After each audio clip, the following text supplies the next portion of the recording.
You're a good man, Good. Kurt. Thank you. Thank you. Oh, geez. By the way, Kurt, accident. I think this is yours.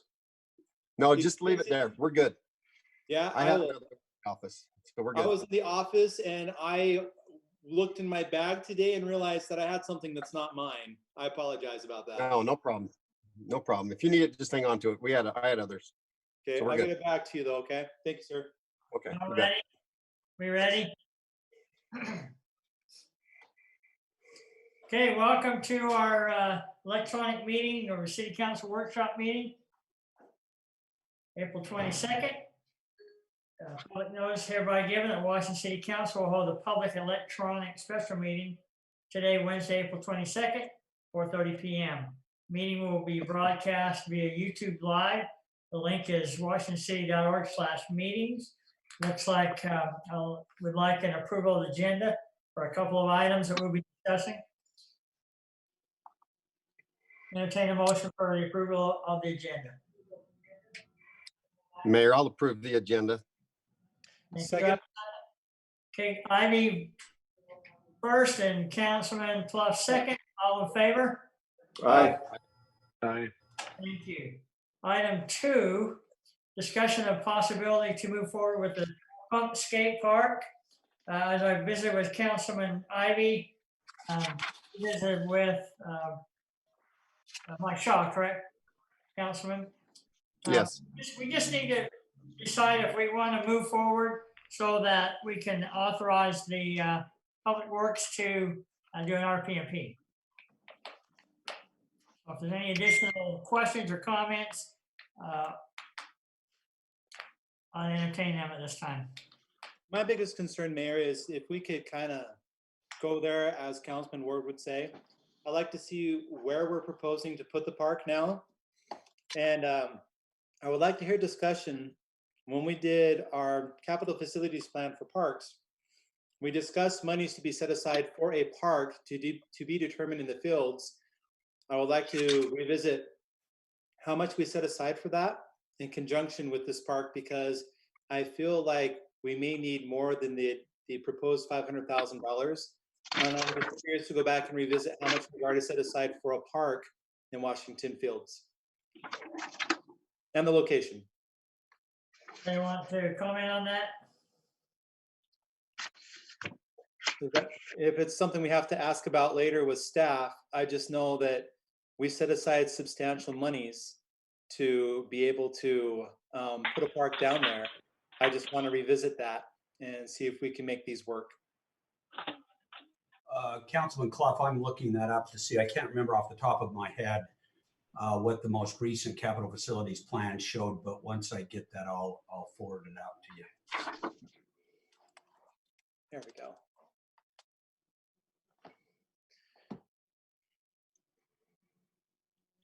I wouldn't mind just an update if Councilman Ivy or whoever, has an idea of what we're talking about here. I wouldn't mind just being brought up to speed a little bit of it. I see there's a map of it here at the council workspace, at least of the area. It looks like it's off the parkway, south of that Dixie Power substation, near where that zone change with the Dennett's is on tonight. Looks like that's kind of the general area. But I haven't been, I'd just like to hear more if anybody has thoughts on it. I appreciate you bringing that up, Councilman Bailey. Let me go with Councilman Coates first. He's got his hand up. Oh, I got to do that. Hand up and mute when you're not talking. Just trying to follow the rules, guys. Just trying to follow the rules. But no. One of the questions I have is, one, I had a question for Barry where we're at in the process of acquiring this land. That was my first question. And then my second question is kind of has to do with, it keeps on the agenda, it keeps saying pump track / skate park. I'm open to that, but I think it should be a park as well. We need to integrate both aspects with a parking lot, restrooms, a little small grass area, and then the pump track. Just so it's more of a park and not so just the pump track. And that's kind of how I wanted that. Those are the questions I wanted to present to the council.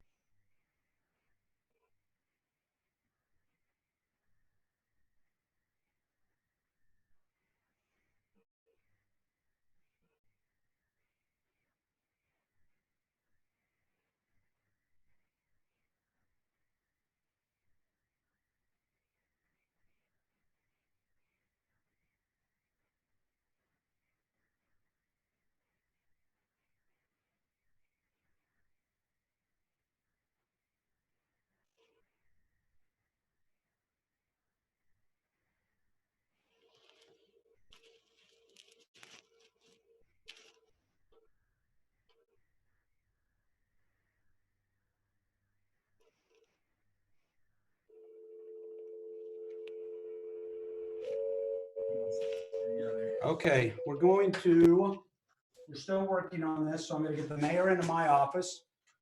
I gotta get rid of this item now. I can't. We're gonna get the mayor in my office and can everybody hear me okay? Welcome to Zoom. Okay, Enter so I'm your gonna get, meeting ID, Yes. followed by I'm gonna get mayor in my office, and then Daniel is distanced away from the mayor, and he's in the office as well right now, so we can at least resume the meeting.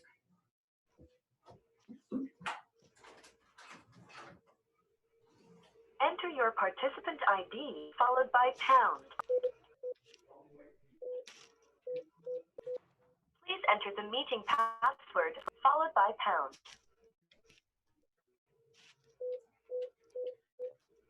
You are in the meeting now. There are 14 participants in the meeting. You have been put on hold by the host. There you You go. are muted. Mute or unmute yourself. Steve, can you mute? You there? Everybody there? Okay, I've heard it muted. Okay. Want to do a hand gesture to make sure they can hear you, like, okay, thumbs up. Give me a hand gesture, thumbs up, if you can hear me. Okay. Okay, I'm gonna turn on so we see this there. All right, thanks. Sorry about all this. Are we through discussing on the No, park? I missed 8 minutes of it. I have no idea where we're at. Do we need to, because I know we need to get with the budget. Well, Do we want to postpone that? yeah, whatever you want.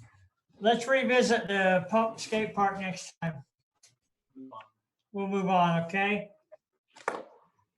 We'll start with, we'll go on item 3, discussion of the budget. Roger Carter. Yeah, so that's okay to sit right there. So I'll do this kind of casual, casual approach to the budget presentation. Really, this is the discussion. So what I had sent out to the council was some of the items requested last time. And that was the positions submitted to us by the departments, their justifications. What we did is provided to you all a request, not just we were recommending. So you have that. There was a question about the personnel level for each department. We sent that out covering a 3-year period. We also sent out an item showing the cost breakdown associated with the new positions, and I believe that they were all new positions. I mentioned the capital budget, and then we sent out to you the worksheet for the operational budget. So the primary purpose of tonight's discussion, and I know there was wanting to be some additional discussion on personnel.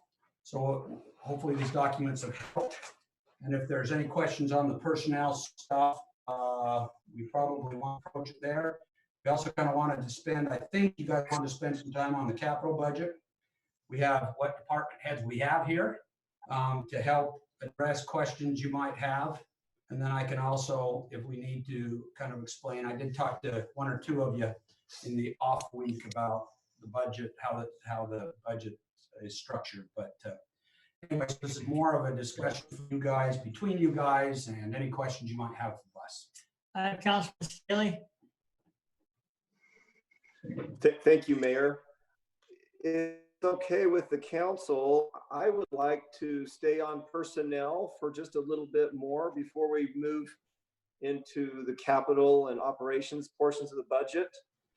You know, I have some thoughts going through the going through the list that was sent out to us, the kind of the justification for position.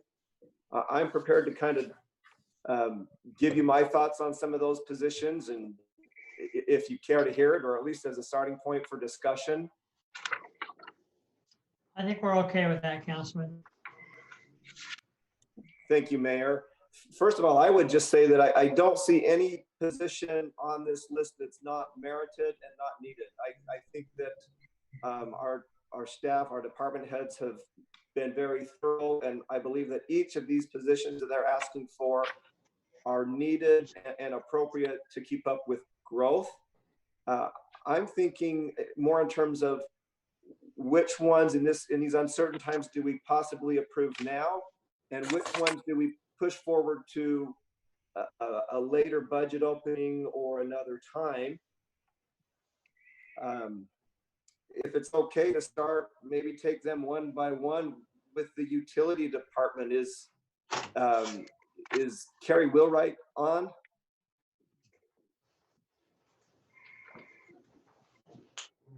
Carrie may not be. I did have a chance to speak with Carrie just briefly about this utility clerk position. And I think this one is an easy one because he's essentially wanting to replace 2 part-timers with 1 full-timer in order to have the professionalism and the consistency that a full-timer would need. So really the only increase would be just the benefits associated with a full-time employee. So, Chris, on that, Councilman Staley, are we losing in a way though? It's the way we're just promoting one to full-time, or is it we're eliminating a position and promoting one? So here's what I can tell you is that I asked him if he had someone in mind, and he said yes, and I didn't feel it appropriate to ask any more questions. So he did confirm that he would be eliminating the 2 part-time and replacing it with a full-time. Whether that's one of the part-timers or someone else, I don't have the answer on that. But from a budget standpoint, it seems pretty revenue neutral other than the benefits.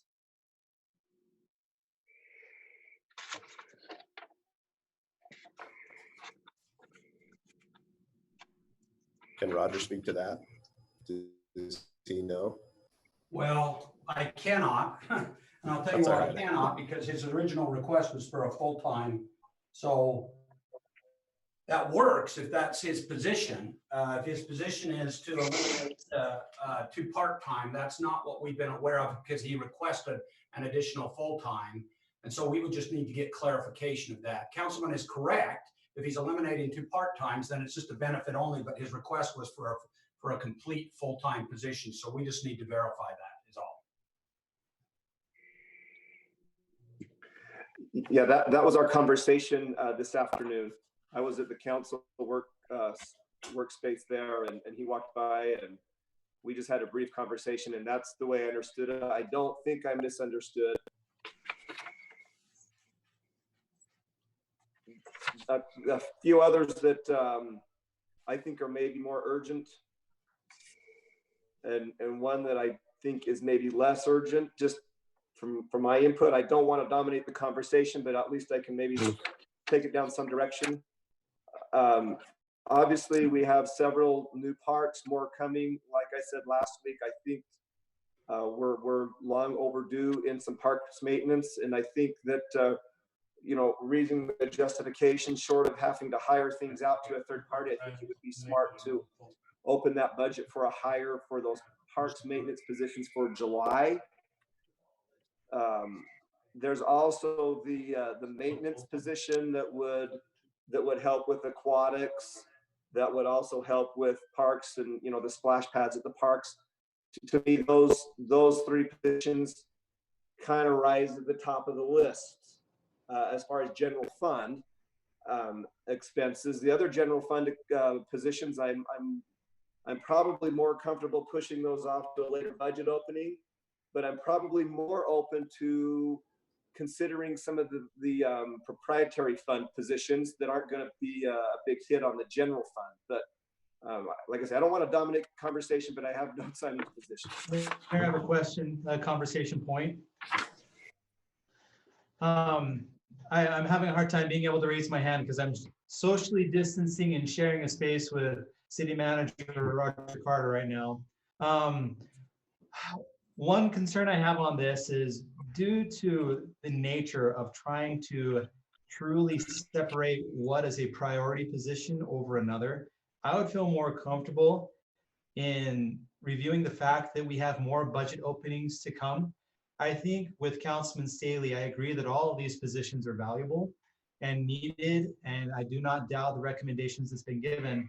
But I feel during due to the state of our community and our world at this point, I would feel much more confident to put the hiring of staff at this point to our next budget opening. I get concerned on the concept of taking care of the staff we have on one hand, and on the other hand, I don't want us to start making this list of who is important and who is not important unless we get recommendations from our staff that says, we're okay putting a top 10 or whatever they think is more important at this budget. If it's okay, I'd rather us push this off to the next budget opening due to the tender nature of our city at this time. That's how I feel about it.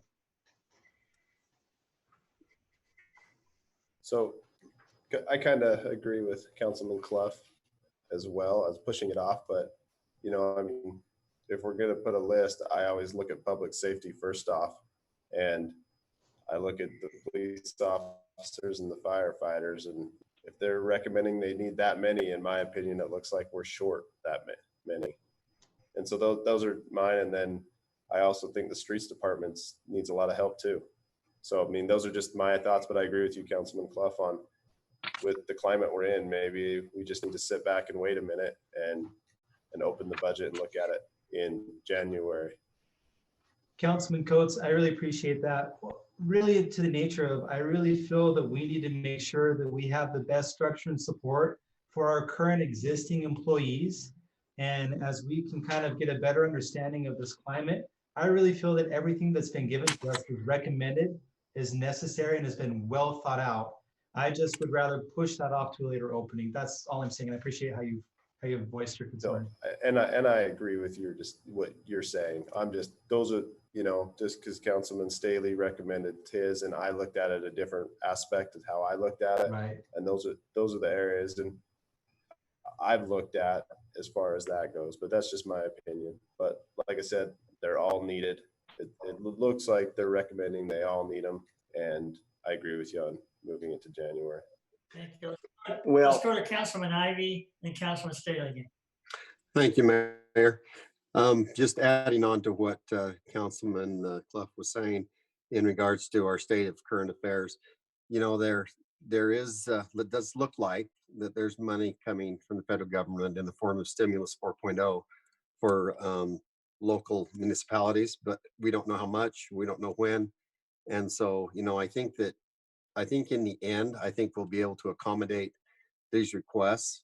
But if the council feels more comfortable in holding off, then I'm okay with that. I think that there are definitely some glaring needs, and Councilman Staley mentioned a few of those. And I think that we can look at it two ways. We can try to fill those all now, or we can wait and see what the stimulus package will bring for us and see if it can replace some of our funds that are lost and accommodate it later. But I do also agree that I think our department heads have done a great job in compiling it. As I read through the notes from each department head, you can tell that that there's a true need for that. And so anyway, one of those two ways is what I would suggest. Thank you.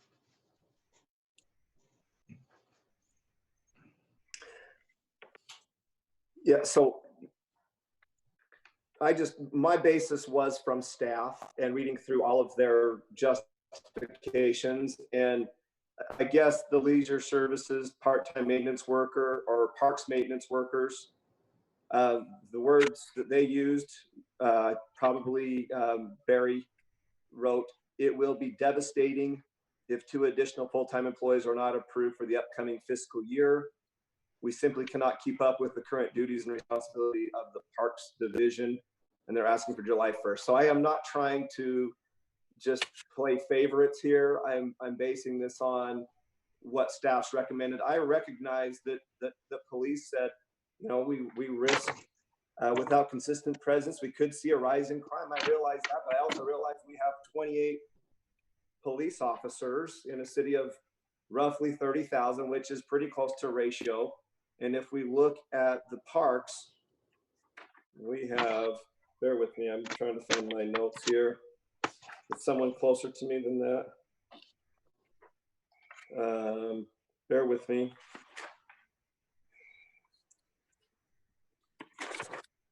Parks has 10 Parks has 11 employees, and I don't think they've had much of a history at all of requesting employees. So, you know, I'm not gonna fight on it, but I would just reiterate, having read through the justifications on all of the positions, which I agree are all important, that one stood out to me with new parks. I realize that we have some new roads and most roads to maintain. I realize we have crime, but we certainly cannot deny that we have new parks recently built and that need to be mowed, that need to be cared for. We have splash pads, we have a community center pool. To me, that just was a different category, but I'm not gonna fight on it.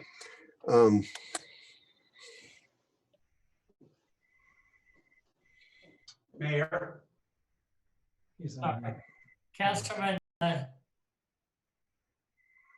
Roger, is that Dan?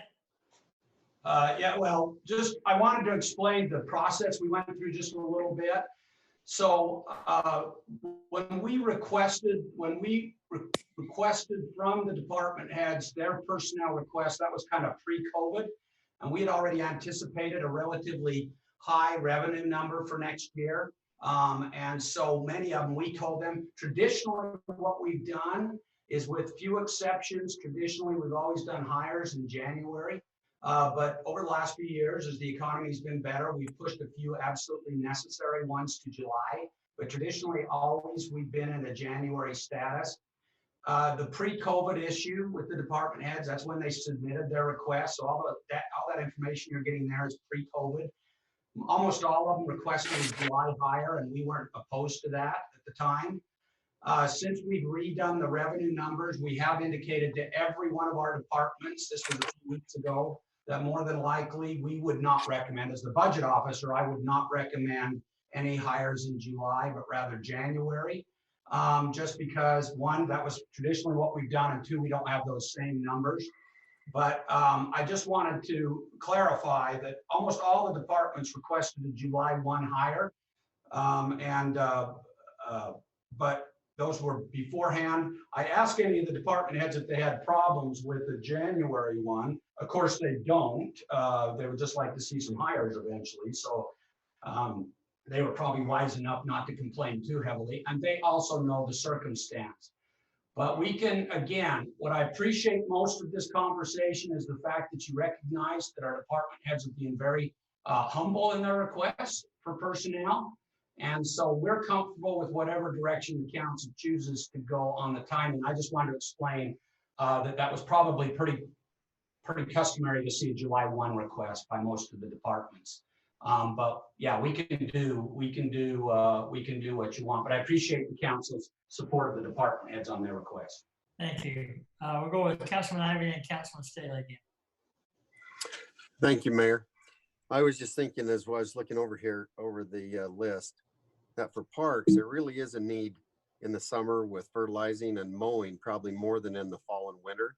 So if there's one that's maybe needed more urgently, it might be that department.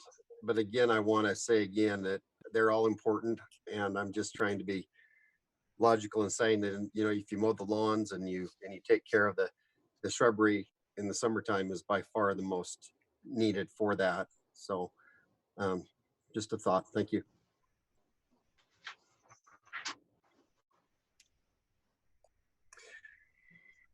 One that I thought we could potentially eliminate or put that back to a part-time position is, there's a full-time position for building/court technician.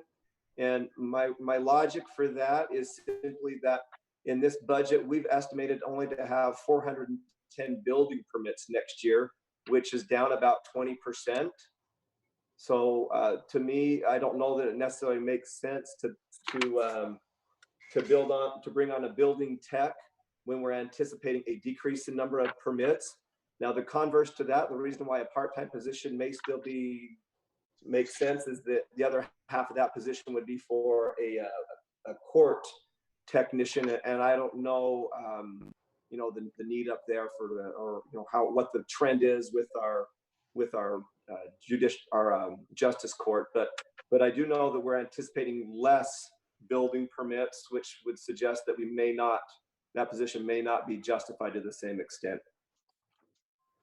So with the court, real quick, the court, and you wouldn't know this, so I'm just explaining it. So the court, the number of support staff that has to be in the court is dictated by the court administrator's office, and it's based upon filings. And so I believe that what's triggered that number is the number of filings that we've now received that's pushing us into more support staff. But you would, so that's kind of one of those that's out of our hands, but we'll verify that as well. But I think that's what's happening. All right, thank you, Councilman Coates. Yeah, just on that, Roger, I keep going on that. Wasn't the goal to just kind of use that same person to jump back and forth and help us out? I mean, we already have a part-time in the building currently, correct? And I thought the goal was that they could help on the judicial side as well. Yeah, originally our plans were probably pre-COVID is that we really, with the number of permits we were getting, we needed additional support staff on the front line of the building department. So we were actually going to convert that part-time into a full-time with benefits, still handling the requirement of the courts. But with the issue that we're dealing with and with the anticipated slowdown, what we thought about is to kind of take, so we're kind of taking a Councilman Staley's approach and the other side, cross-train them so they'd still be full-time, so they'd be full-time plus benefits, so the plus would be the plus benefits. But what they would do is serve that part-time role in the courts. They would serve that part-time, continue in that part-time position in the building department. Now, again, it's kind of still 410 permits. We feel that that part-time is still justified, and of course, trying to be responsive to the builders. And so that's kind of what we did. We kind of said we have some uncertainty, so why don't we mosh pit this together and see if we can kill two birds with one stone. So it would really be just an increase of a part-time position plus benefits. So going on that, kind of going two different departments, don't our street departments help out on a lot of issues here and there that kind of do that same thing? Well, Mike could probably answer that the best. I think we've gotten to the point where we've had to kind of specialize our team more to the departments they've had, but we've always encouraged and cross-trained our employees to help out all over the place where need be. And that's always served us well as a city. We're growing to the point that becomes more and more difficult. But at the moment, I think Mike would probably indicate that we continue to try to use others here and there. The problem is the water department's under great demand. The sewer department's under great demand. So we don't find the same flexibility we found in times past just because of the growing population and the stagnant number of employees we've had to do that as much. So that they're being worked pretty hard, and it's harder for them to go to other departments and help out if they don't have the right staff. That's right. And we love the cross training. We're going to continue to do that to the best of our ability. But when we run short in some departments, we don't have that ability to pull them out of that department and help someplace else. Mike, can you give a couple of examples that you've done that in the past that you're having a hard time doing now? Yeah, in the past, we've actually, the golf course, the bridge over the ravine at the golf course, the footing washed out on that, and street department crews went in there, re-anchored that footing into the rock, poured new footing. Another project, power department needed fiber lines run to their substations, so we trenched the roads and laid the conduits in so we could pull fiber to the substations, as well as to the fire station. The flood event, when the Sullivan Park was being jeopardized with the flood event, that was the street guys that went down there and helped work on getting the armoring put in place to protect the Sullivan Park from the flood event. They've helped our department as recent as the 100 South, and they're always helping out with concrete here or there on small projects. So they help us out quite a bit. Thank you. Councilman Staley, you have a question? No, just a comment, just kind of from a high level comment. You know, when you're talking in the city budget, You're talking a bunch of smaller budgets combining into the city budget. The general fund budget is the one that's going to be the most affected by a slowdown, right? You're not going to have as much potentially sales tax revenue. You're going to potentially not have as much impact fee revenue. Of course, that would be general fund, but also into different proprietary funds. But also, you're not going to have as much building permit revenue. So there are things that the general fund is probably a little more susceptible to an economic slowdown, whereas the proprietary funds, when you're talking water, sewer, power, some of these things, that's a utility. So they're going to be paid for by the users. So I'm less apt to hold off on things like that. It gets tougher when you have, streets and, fire and police and parks, because all of those are general fund expenses, right? But the other ones, they're essentially going to charge the end user the cost to provide the service. So to me, that's not, I mean, we can wait till January on the proprietary funds, but right now, I think, I don't know, the general fund ones, I think, are the toughest because of the uncertainty right now. And I agree, Councilman Clough, it's hard to try to make things. The best I could do was read through the justifications from each department head, from each department, and just use my best judgment on it. Like I said from the start, there's none that is not deserving, but I think on those proprietary funds, they're probably less volatile. They're less susceptible to an economic downturn because it's a utility. I mean, the user's going to pay for the service, and that can be absorbed into the cost a lot easier than general fund costs. Expenses. No, I appreciate that, Councilman. You bring up some really good points. I'd like to bring it to the council's attention to really try honestly to imagine what the world was like 2 weeks ago.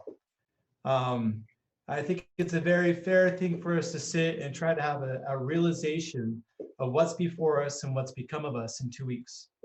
And I appreciate the conversation about true needs and the gravity of how this could impact different departments. If we were to move on something before January, I would feel more comfortable if we let this conversation go back to department heads with a COVID point of view. And if there truly are some that are dire, that need to happen in July, and let them discuss among themselves, I think it would be beneficial for us to have that information.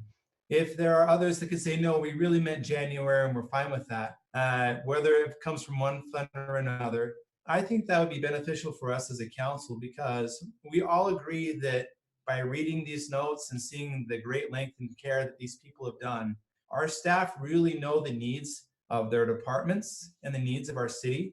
And many, to great sacrifice, have held off for a long time. And they just happen to have the opportunities and everything seem right going into the request. But we're at another moment where things have changed, and they realistically have changed. We have some funding that may come. We have some opportunities may happen, but our city next to us is projecting major deficits compared to last year, millions, 19 million plus. And so I am not trying to do anything outside of what's reasonable. I think it's helpful for us to take something that seemed was all appropriate and had all the information we needed, but I don't think it has all that we needed right now. I really think it needs to go back. And if there are things that are dire, I agree with you, Councilman Staley. Let's get those people hired. But if there are others that can put it off, I think we need to have that voice of understanding from our department heads before we lower the gavel and make a judgment at this time. I just don't feel we would make the best decision with the information that we have. It's great information, but it is lacking a COVID perspective. It is lacking projecting a downfall. All these numbers that came to us didn't project a downfall, didn't have a concern of COVID. And so I know it's a little bit more work, but I think we would come to a better judgment on behalf of our staff and the needs of our city if we allow them to have that conversation again. So once again, I agree with all points of view that have been out here. I think we can kind of unify this, and I think it'd be best for it to go back to the staff and let them discuss what is truly something that should happen in July and what is something that can be pushed off until January. I think it will help our city as a whole. Thank you. Any additional Comments or conversation on personnel? No. We should probably move on then. Roger? I just wanted to point out, just with respect to the capital budget. So what I think I would draw your attention to on the capital budget is, again, primarily focus on the 2021 column, which is, of course, this upcoming fiscal year. And those projects there. Now recognize also as you look at those that some of those projects will be capital facility fund projects, which means that they're part of the capital facilities plan, which means we collected impact fees for them. Now remember, impact fees are still directed by statute very specifically. So in many cases, the population is there to need some of these projects. So we would want to go ahead and the money's there. And we have a requirement to spend that money by state statute. And not just that, but these projects also help stimulate the local economy. So in some of these cases, what I really have you focus on with the capital budget is just kind of generally look at it and say, does those capital projects kind of match up? If you see some capital projects that don't kind of match up with what you see as your objectives as a council, then let's identify those. We'll walk through them. We'll decide, well, are they a capital facilities item? If they are, well, they did line up with some council's objectives, and that was what was adopted. But if they weren't, and if they either are repair and replacement, if they're just, we're ready to do another portion of this or that, then the council can say, well, I'd feel better maybe pushing that to a 2022. And then that's the level of discussion we want to have with those projects. And please don't ask me right off the top of my head. I can give this to you if you want, but I can't tell you just right off the top of my head which of these projects would be capital facilities plans. I can guess, but that's what I'd be doing. But I only point that out as kind of a way for you to corral your thought process on the capital facilities plan. Thank you. Any comments, questions on that? Mayor, I don't have my hand up, but I was wondering, this document that is in here, I believe this is the one that Roger, you're referring to in the packet today. Is this a pre or is this a post-COVID production? So this plan is actually done. As you can see, it's a 5-year plan. That's why you can see it goes all the way out to 2025. It's in a program we do, and our department heads visit it once a year, but not once a year, several times a year, sorry. And so what we do is they forecast, and there's other sheets that are attached to this. There are projects by revenue source and other things. And so they identify the projects that are needed. Those can come out of the capital facilities plan, or those can come out of, Rick Hansen saying, I've got to upgrade a line on, 400 North, whatever. They identify those capital projects. They have to walk through a process where they have to identify available funds and recognize some of these items do not have available funds. They're basically, if we have one-time funding, kind of what you guys went through a few weeks ago. So some of them don't have that. They're just one-time funding or surplus funding. And so what they do is each year they align their 5-year plan together. So we just didn't simply get to these projects this year just because we ran out of time, or we didn't quite hit the time when it was needed. So they will go through and adjust these 5-year schedules at least once a year. Sometimes, typically just once a year formally, because you guys have to adopt it, but they'll look at it several times during the year. So what they have done recently is re-looked at 2020's capital facilities plan, which 2020 was the current year, and put in what they thought in 2021. They've re-looked at it again to say, okay, well, what is realistic in 2021? Now, again, as has been mentioned by Councilman Staley, we are anticipating a decrease in impact fees.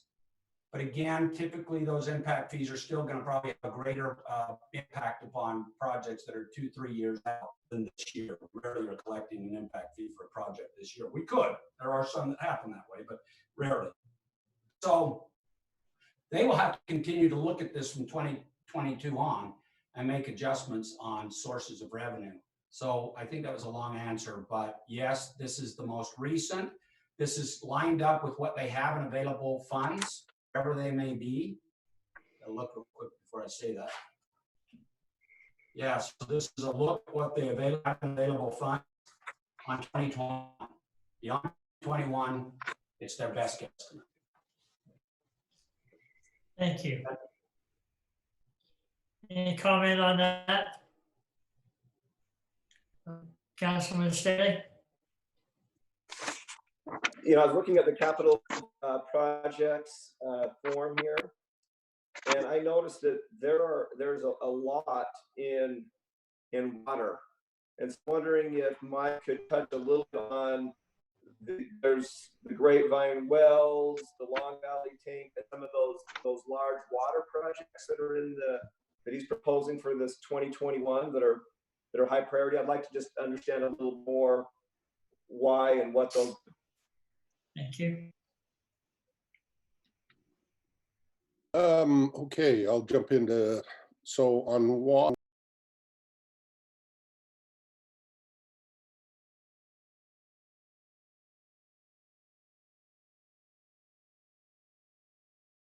master plans that go through their development, we pay the upsizing charge to go to the size that's called out. We have the Long Valley tank. That's for the Long Valley development. That's in our capital facilities plan. They pay impact fees in, and in our impact fee or capital facilities plan, those tanks are called out as a cost that the city does, and they pay the fees, impact fees, to cover those costs. The Grapevine wells, that is, we've looked at the well field up in the Grapevine area. We drilled 2 wells up there. We drilled them for being higher producers, over 600 gallon a minute producers. They come in at 125 gallons and 130 gallon a minute. So the infrastructure is there for a larger amount of water. And we've actually looked at that and looked at going in and drilling smaller wells going after that 100 gallons a minute, put in maybe 10 wells, much, much cheaper than a big well, but we can get our water capacity up of water we're producing, which removes us from relying on district water for growth. And so that's very cost effective for us to go in and do those wells. Another project is the Sand Hollow connection. That's the new Sand Hollow line that came through Warner Valley. That's a regional line that we want to connect into our system to the south to help with redundancy of water. And then the Washington Dam water line, that's actually a split project between impact fees and user fees. We have to replace the existing line that is undersized, and it's just a hodgepodge of sizes. So that would fall under the capital projects, plus part of it would be, the extension of that would be under the impact fees. And then the reserve tank is in there. That is a tank that's up in the Tortoise Reserve up at the Grapevine area. That is a tank. It's a small tank, but it's needed for the Coral Canyon development to develop further to the north on the ridge. And again, that's called out in our master plan. Those. Mike, can I ask you a quick question? So with the Washington Dam upsize on the water line there, would you do the Washington Dam Road Phase 3 at the same time as you do those in conjunction with? That's why that's in there. There's also money in the sewer department to cover sewer lined in that road when we do the upsizing of the road. And a lot of this is going to be paid for, especially the road work is going to be paid for by the developer when he develops. He's going to be paying a lot of cost up front on this for them to do that project.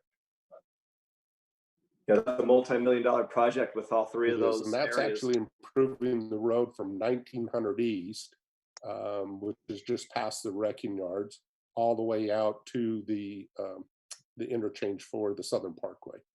And that's realigning the road, that storm drainage, that's water lines, sewer lines, getting that road up to standard. When would you anticipate construction on that? I see it's in the 21 budget. So we're working with the developer on that project out there in the Long Valley. They're anticipating this fall. We're actually Yeah. in design. We start in We're July. actually working on design right now, so we're anticipating fall project. Thank you, Mike. Councilman Ivy? Yes, Mike, back to you. On the under the streets section, 3060 South Signal. I Yeah. assume that's 3650 South and Washington Fields Road. It's just a placeholder for a signal out in the fields, depending on warrants. So it could be 3650 South and 20 East. It could be 3650 South and the Fields Road. It could be 3090 South and the Fields Road. Well, those three intersections are areas that we've identified that are coming quickly.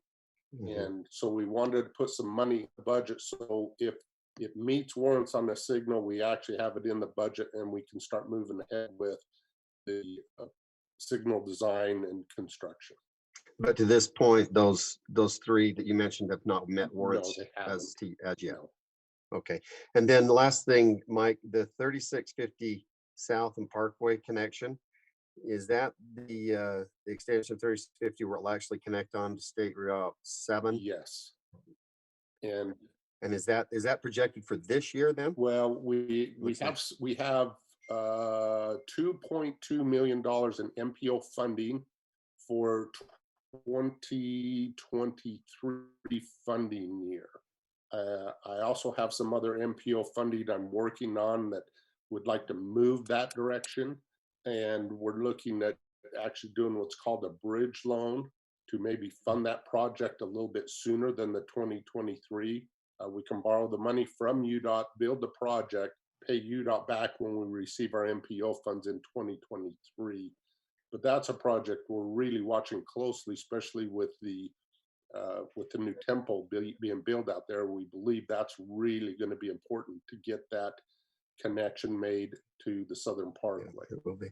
And last And question, the developer out there again on Long Valley Development, we're working with him, and they basically pledged $1 million towards an interchange. to his advantage. Yes. Could you just explain quickly, Mike, the 4200 South, is that the property that runs east out of the new high school in the Fields Crimson Cliffs? Yes. So part of that connection is that I think it was the previous council, but we had to work with the Gibby family to acquire a little piece of ground to get through there, as well as the Hoops with their development that this council approved. That section of road is the section that the city's going to be responsible to build. There's no development happening right now, but that's just so we can get that connection so the high school can get out to the Fields Road. And that's just for the road? Yes. Just for the road. Okay, thank you. Thank you. Any additional questions? We can continue, Roger? Yeah, and I know you're pushing up against your next meeting. So what I would like to recommend, Mayor, because I know I've sent out the operational budget as well. Now, again, these big, I think you've hit it right tonight. These are still the big discussions you're having.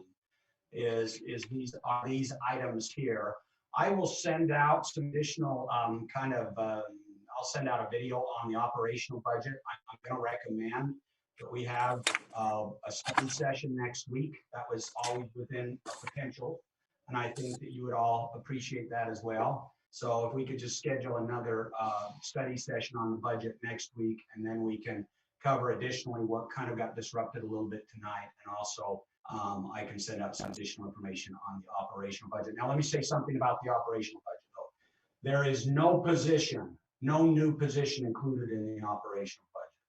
So what you're seeing is essentially this year's staffing, this current year's staffing, with the only changes being two things. One is what the department heads felt, if there was any change to their budget, what the department heads felt as it related to keep maintaining their level of service, okay?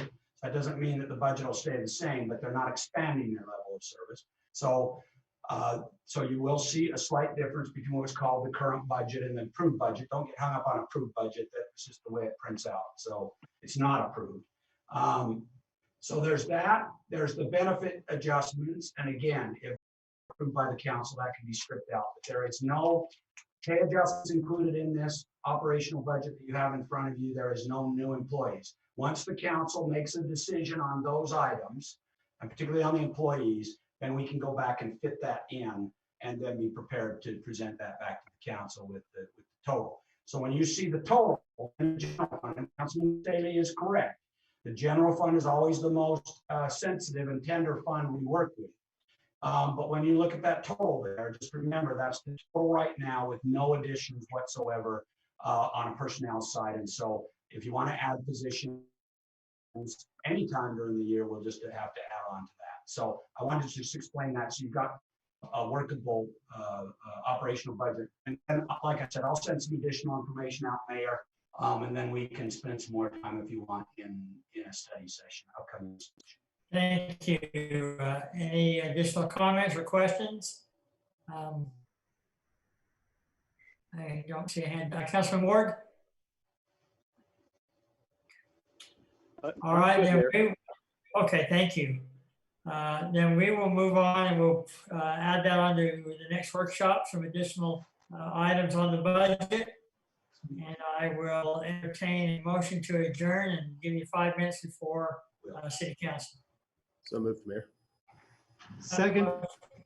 I have a motion and a second. All in favor? Aye. Aye. Team 5. Yeah. Okay.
All right, Mayor, just to check, can you hear me?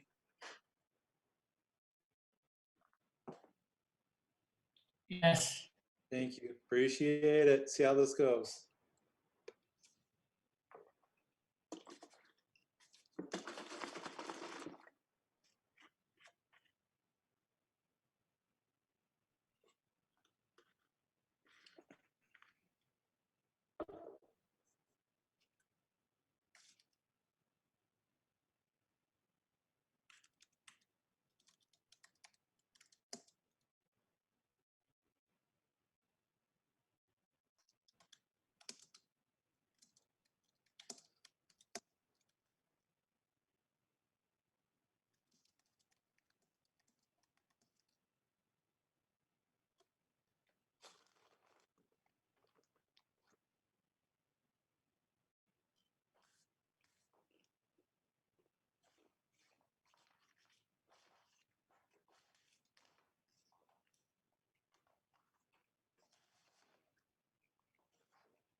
Anybody have a hard copy of the agenda? I do, Mayor. Do you really? I do. Let me take a, Want me to send you a screenshot? yeah. I can't Okay. connect.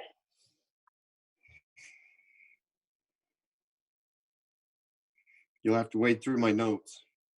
No worries.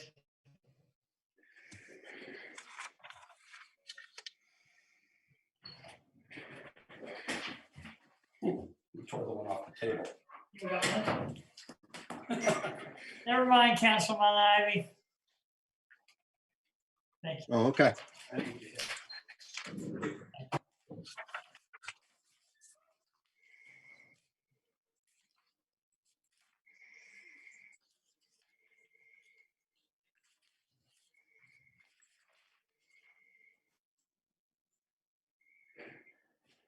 Councilman Clough, Yes, will you lead us in the pledge? love to. Councilman Ivy, would you pray for us? Absolutely. Thank you. All right, give me just a minute.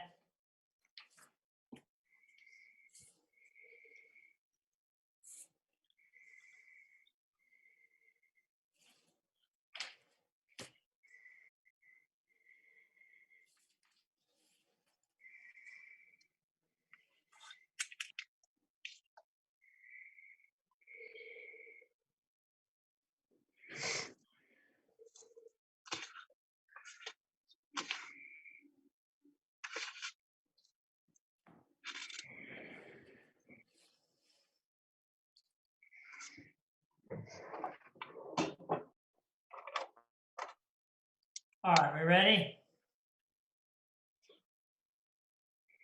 Okay. Welcome to our public notice, city council meeting, April 22nd, 2020. Public notice is hereby given at the Washington City Council or the public electronic special meeting Wednesday, April 22nd, 2020, at 6:00 p.m. Hosted at the Washington City office located 111 North, 100 East, Washington, Utah. The meeting will be broadcast via YouTube live link, washingtoncity.org/meetings. I've asked Councilman Ivy if he will lead us in the invocation, and Councilman Clough if he will lead us in the pledge of allegiance. Our Father in heaven, as we come before thee this beautiful day, we wish to give thee thanks for all the many blessings that we have. And thank you for our beautiful city and the people that make it up, and our city employees and leadership. Thankful for all that they do. Father, during these trying times, we ask that I would bless each one with those comforts that thou canst send, so that they might feel like thy love and their strength at this time. And we, Father, we pray for a quick recovery from COVID, and thank you for all of our many, many blessings and for all that we have. And we say these things in the name of Jesus Christ. Amen. Amen. All rise and join with me in the Pledge of Allegiance. Repeat after me. I pledge I pledge allegiance to the flag Of the of United States the of United America, States of America and and and to to the the republic republic for for which which it stands, one one nation nation, under God, under God, indivisible, indivisible, with liberty with and liberty and justice justice for for all. all. Thank you. Okay, I'll entertain a motion to approve the agenda for this evening. So moved. Motion by Councilman Clark, do I have a second? Second. Second by Councilman Coates, all in favor? Aye. Aye. Thank you. Announcements, I just wanted to reiterate the announcement. This Friday, we will be having a drive-in movie night that has changed to Stately Family Farm instead of the community center to allow for more cars. The show is going to be Frozen 2, and they invite you to start coming around 7. The movie will probably start around 8:30. As soon as it gets dark, bring your own treats. We ask you not to get out of your car and run around. We do want to keep safe and keep our social distancing, but we feel like this will be a fun time. We appreciate the Staley family for, especially Sherry, allowing us to utilize their facility, and Ed Tracy in putting this together. So we encourage all of you to come out that can. So thank you very much. Any announcements from the council? Councilman Staley. No announcements. I thought we were on to the next one. Sorry, Oh, Mayor. no. Okay. All right, thank you. We'll move on to item 3, declaration of abstentions and conflicts. Any to discuss at this time, and any discussion of conflicts?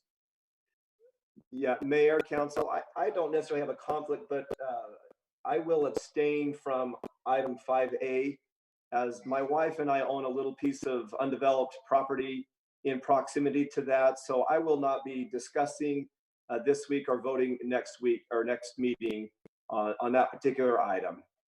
Thank you, Councilman Staley. Anybody else? Okay. We'll move on to item 4, consent agenda. Item A, to approve the minutes for the city council meetings of 4/8/2020 and 4/14/2020. Final plat, consideration to approve the final plat for the views at Coral Canyon, Phase 3, located approximately 2180 East, 2200 North, Highland Parkway. Applicant is Cole West, Reed Scow. Item C, special event, consideration to approve the special event for the drive-in movie to be located at the Staley Family Farm on April 24th. Mayor, before we vote, may I ask a question about the special event? Yes. Thank you, Mayor. Just a couple of questions. There obviously will probably not be food vendors there if people can't get out of their car. Correct. And I was just wondering if it might be a good idea just to have our officers just to be aware of that we're there and what's going on, just to maybe if that was something that the council felt was important, just to have them be aware and just to maybe be there just a little bit. Chief Williams, can you answer that? I'm sure that they did fill out the paperwork, Councilman Ivy, to be able to hold that event. And I believe part of that is to inform our public safety officials. Perfect. Not Councilman. Jason, can you confirm that? Chief Williams, are you on?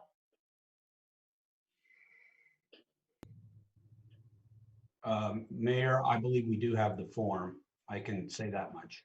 Okay, I thought we had the form also. So if there's anything contrary to that, Councilman Ivy, I'll address that and we'll get it handled. Thank you, sir.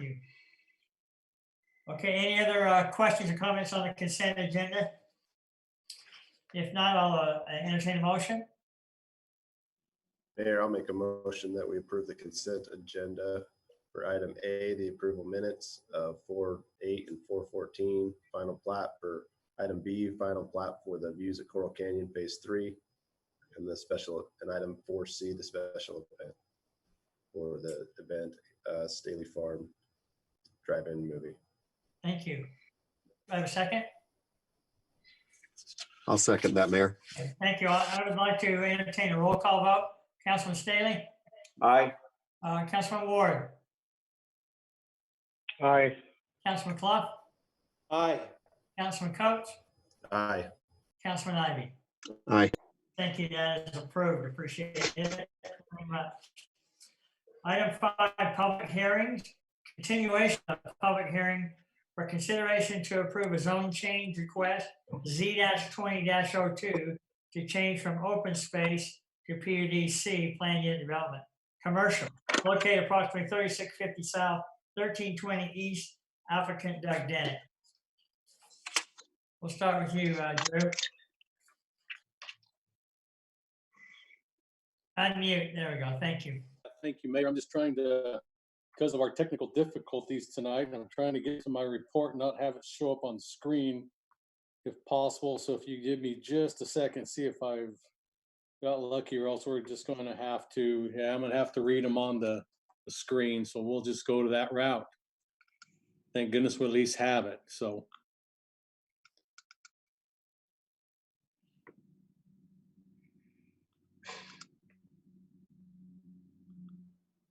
Is that showing up on everybody's screen okay? Nothing, okay. Nothing. We are having it. There we go. How's that? Is that showing up now? What's up? Okay, good. We'll head right in here then, and then I'll go to the exhibits. As stated, the applicant is requesting this zone change, but just to clarify also, the one we're on, this item was tabled at the April 8th City Council meeting due to some noticing issues. So the applicant is before you tonight requesting approval to change the zoning of approximately 3.48 acres. The requested change is from the current zoning of open space to a proposed planned unit development commercial. The PUDC request is for the purpose of developing the 3.48 acre parcel into storage unit development. This property recently was granted a general plan land use amendment to the PUDC designation. This request is in follow-up to that approval. The surrounding zoning of this parcel is open space to the east, south, and west, and R112 to the north. The project design is in compliance with the PUD development commercial standards as outlined in the zoning regulations. The Planning Commission reviewed the request at their March 4th, 2020 public hearing meeting. The Planning Commission unanimously recommended approval of Z-20-02 for the zone change request from open space to the proposed PUD development commercial onto you, the City Council, and is based on the findings and the conditions that you see in your report. Now I'll now go to the exhibits. So that'll be showing up. Start here with the site plan, and let me zoom down in on that a little bit. And let me get my fun little tools here so you can follow along with me. The entrance is here on 3650 South. And then you can see the number of units that they'll be coming in. Also, down in this area here is where the debris basin is, that gypsum debris basin. In fact, I think we were talking about that earlier in your work session meeting. So, but this will be the layout of the units. The gray area, of course, is the asphalted driveways to each of the units, which are the rectangular boxes. Now, let me shift into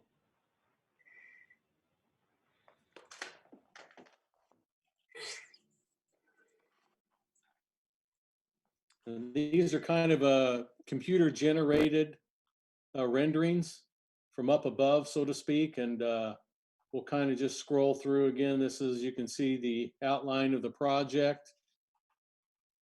This would be the view from 3650 South.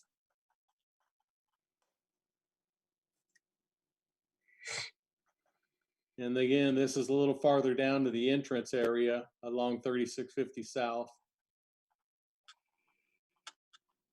And then this is the road that goes into the development, their private drive into where the office would be. And that's looking at it from the west view. And again, this is a west view from the project from back away.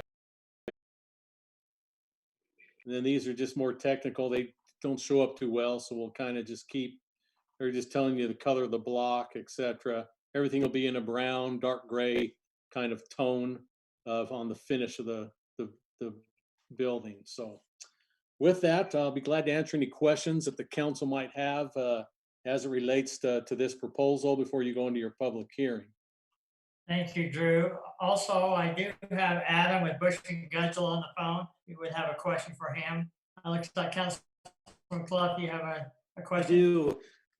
With all this being proposed, Drew, if it's possible, could you open up how the zoning works with the existing general plan? Just as Councilman Ward would say, could you take us there and kind of show how that interacts with the neighboring properties? I have a few questions.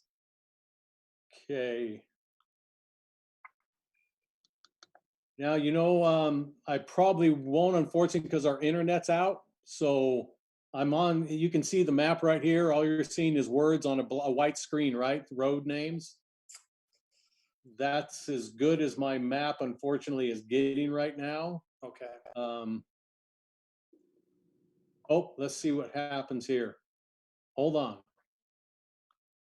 Hey, I'm all about a miracle right now. Oh, we might be lucky here. Let me just kind of get down into the area.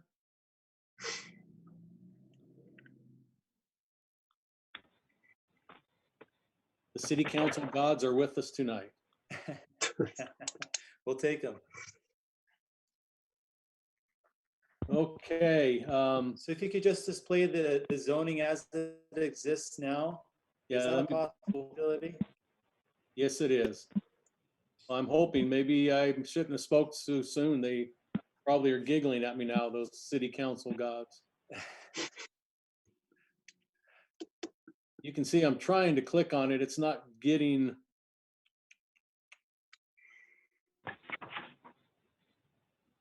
While that's coming up, Yeah, go ahead, ask questions. Maybe it'll pop I up. can discuss a few things. Zoom out a little bit more so we can see a little bit better, just a little bit more. And so, okay, so from where we're at, we can see where 3650 is starting to come through here. Obviously, there's a lot that's been happening out there. We've got substation, we've got lots going on, right? All right, that's awesome. So within this, I was out there, I've been out there a couple of times, trying to discuss with residents what they're concerned with this, because it's been a unique thing to try to understand from their perspective of being out there. How many phases are on 3650 in between the off-ramp and to 3650 as it exists now? I've heard there's up to 4 or 5 phases. Do you know, Drew, off the top of your head? When you say phases, you mean properties or? I've heard it considered and referred to as phases, and I may be saying this wrong, but we go from Sugar Plum up into 3650, and it's been referred to as phase 1 and 2. You go further down into the phase that I've been told, referred to in front of the proposed storage units, is referred to as stage or phase 3. And then I think there's a couple more before it connects into the state route, to that state road. My concern is in this detention, the developer that is on the north side of 3650, before they were able to really develop anything, they had to invest in paying for improvements on the flood retention basin there and had to put in a spillway that is to spill into 3650. Is that correct? I'm not sure about all that they had to put in. I don't know if Mike's on or he could jump in. He might know a little better what they were required to do. Okay. I wasn't actually part of all that, unfortunately. Okay. The spillway's right here. I'll let me find you a different color and we'll go to the green. Because the spillway has shifted, and the spillway really does connect right up to 3650. Yes, It looks and like that a green concrete dam almost. Yeah, that's that green area is kind of where that is. Right. So you're correct, Councilman Clough. The spillway actually does spill to 3650. Mm-hmm. It originally would spill out over the land to the north and through the Staley farm, but the spillway, we wanted to contain it within 3650. We've designed 3650 that it will take that spill water through there. And so the spillway that they had to construct was part of the spillway that was original. Okay. It just that with the construction of 3650, we directed that spill water to go down 3650. Okay, so Mr. Shaw, how long do you project that it will take before a road will be accessible, a paved road on 3650, before it reaches these proposed storage units? Relatively soon. That is like in the previous meeting, we talked about my capital budget. That is the 3650 South Road that's in my capital budget that we're working towards building. So it would make sure that road's completed all the way out. And the development, there's one small little section that the city would build that would come around the dike itself and then go right back into the development that's existing. Mhm. And I apologize. We had a technical issue when we were discussing a neighboring property there that's being talked about having a park on. How much of that flood basin outside of what's being discussed for development tonight would be usable to build a structure like a bathroom or something that would be considered a structural build around that detention? Because I'm concerned that we're taking the space that could be used for park amendments and everything, and anything that could be built as a structure will now have storage units on it next to a park. I couldn't really answer that question. I don't know if there's any of the BLM property that's outside of that inundation area. I believe there probably would be, but I think there's ways we can work around getting facilities put in out there that would fall in the BLM ground. Okay, and so I guess the final kind of build-up question I have is, how much of the improvements to 3650 would Dennett be in charge of, the developer be responsible for if he were to install these storage units? He would have to do his whole frontage, half the road plus one lane. Right. And so the last thing is, when this came up to council last time, with the concept of putting in any development in this area, due to such the dynamic nature of what's happening in the fields, in my motion, I wanted us to be able to consider the overall study that's being conducted right now before anything is built in this particular area. Why are we having this come before us now if the study has not been completed yet? Well, one of the reasons is we really have to allow people their opportunity to make an application. Well, they can make an application, but can we, on this particular one, since it's tied to their particular application, that they must have the design standards from that particular study in place before they propose something? Why are we having it go through now? Well, again, we don't have those standards in place, so we can't have them to do something that isn't already been adopted by the city council. I understand where you're coming from. I'm not trying to argue that point. It's just that I don't have those in place yet. So we will have to have them have their right to make application. But wasn't that tied up into in our motion last time? I made that very clear in my motion that it have to be according to those standards set forth. I agree with what you're saying, but again, unless you have a moratorium on that, I really can't stop somebody from doing an application. I totally know what you're saying. I hope you understand what I'm trying to get across. I feel, look, there are so many explosive constraints on the fields. I'm really in this one area. I'm just looking at this going, I would hate for this like a hodgepodge, because one of our councilmen has brought forth a beautiful idea of a regional park that I would love to have a lot of conversation on and discussion, which really is close to this area. We've talked about the constraints of this area. We have public schools, we have an LDS temple, we have so much that's happening in here. And I really feel like we have this awesome study that's being put in place to get a better idea of where we should be going as a city in behalf of both our developers and our residents. And I feel a big chunk of us is, where is the hurry? As much as this is a property that's been acquired and it's within their right to propose an application, our fields are in dire need of people to be a little bit more responsible and respectable to the constraints that we have down there. I really feel like we're just rushing through development just to have development right there. And I'm looking at a road that's not complete to something where people thought they were getting community commercial, and now it's going to be a whole bunch of storage units that may be next to a park. There's just too much going on here. And it's going on so explosively fast that it's outpacing the general recommendations of our general plan.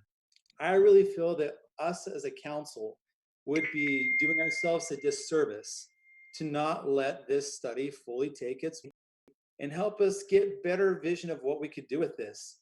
I am close to pushing for a moratorium. I don't think that's inappropriate. If what I motioned last time does not make this particular property attached to it, then yes, I would move for a moratorium. So I think it's completely appropriate for the particular applicant to wait for those recommendations based off of what they received from our last council meeting. Those are my thoughts. Thank you. Councilman Ivy and Councilman Coates. Yes, thank you, Mayor. Hey, Drew, I was just wondering if you could maybe paint a virtual picture of what it would look like from 3650 going east through the detention basin and going east along 3650. Can you kind of lay out what kind of businesses and entities that you see along that road going forward, what the master plan involves, and just give us kind of an idea of what it'll look like, say in 10 years or so? Probably what I do is just the biggest part of this is it's going to have an interchange. Let me I'm going to change colors here a little bit just to kind of help pull that out. Let me find, hopefully this is bright enough, but this area here is coming off of, you can also, that there's going to be an interchange off of Highway 7 there in that yellow coded color. And right now the general plan has this area as neighborhood commercial, which can be anywhere from administrative, professional to C1 zoning. Recently, again, I'm going to change colors. This area right here and the color in blue just were updated in the general plan to PUD, commercial. And then the rest of it was already in the neighborhood commercial designation in the general plan. I hope the house, so what I'd imagine at an interchange, you're probably going to see maybe the possibility of gas stations, restaurants, hotel, possibly, maybe, could happen and then the 5 to 10 year model.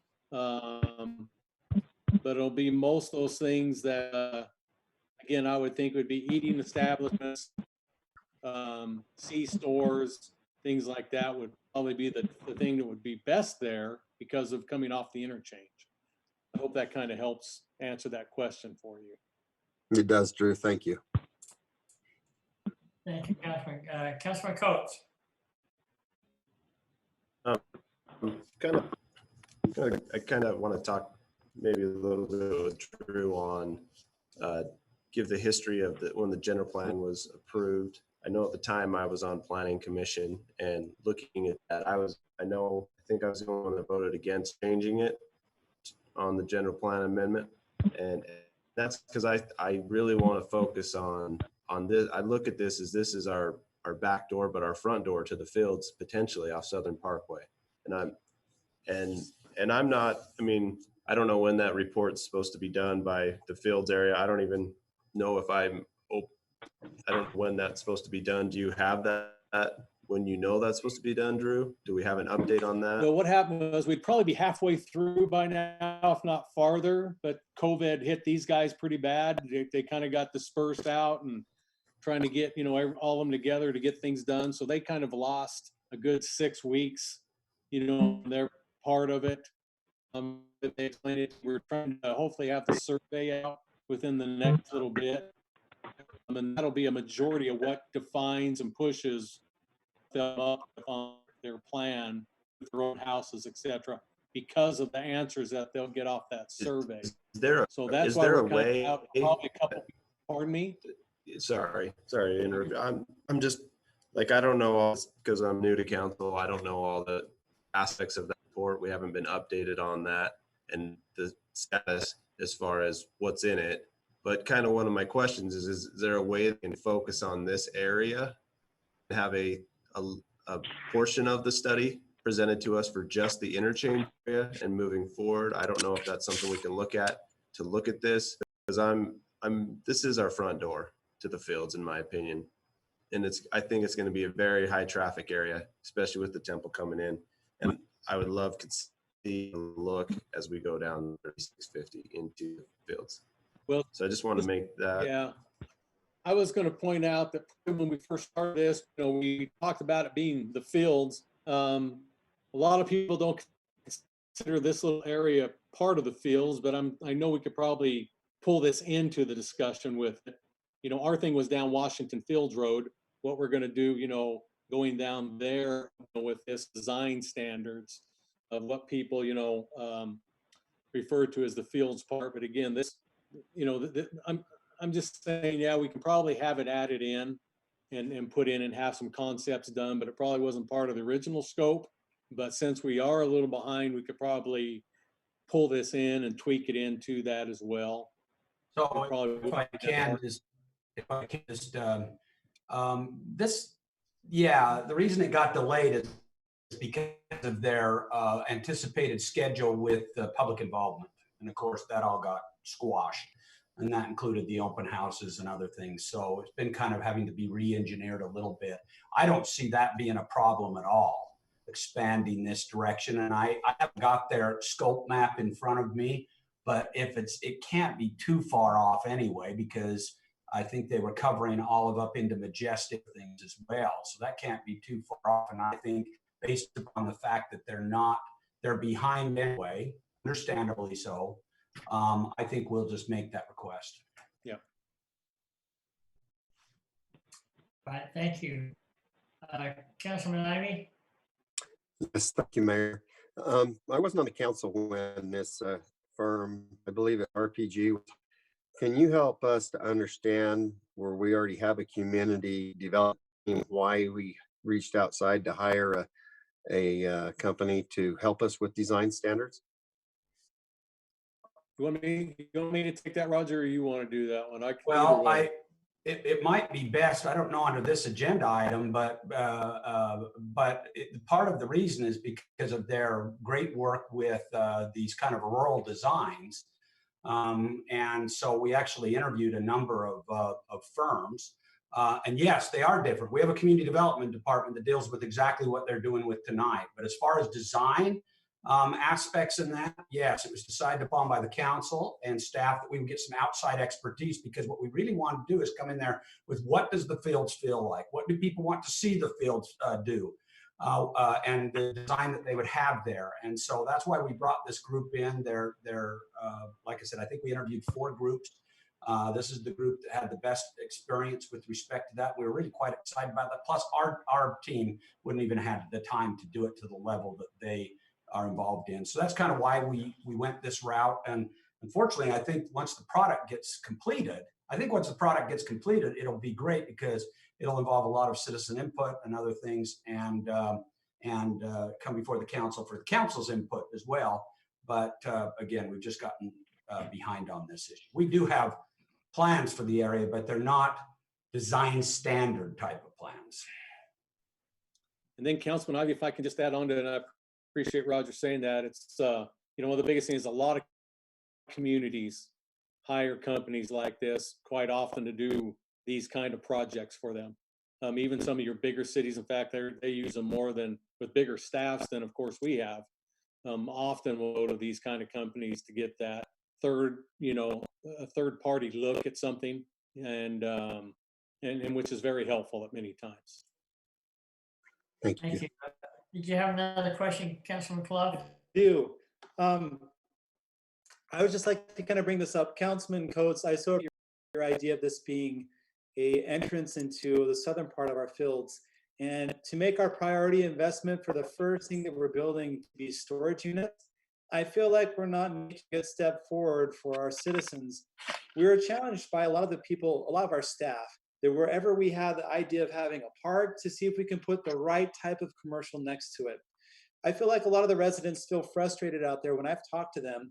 Their top 3 things, they said, look, we're fully aware the commercial was being proposed closer to the road. None of them said they didn't want commercial, but what was proposed to them was a community commercial. And storage units don't meet that. Though they're a very quiet neighbor, they don't meet the feel and the vision of the people who live down in those areas. We have a very wonderful part of Washington City down there. They have their own Facebook page, they have their own gatherings, this is a great thing that you'd want to have in a community. And as I got to talk to them, it was really fun to see their frustration. And as I talked to other developers, our developers are frustrated as well about what they can or cannot do.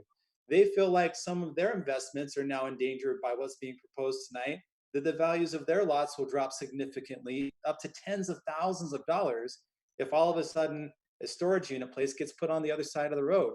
I feel like we're not really understanding that the biggest frustrations are not just by a charged group of people.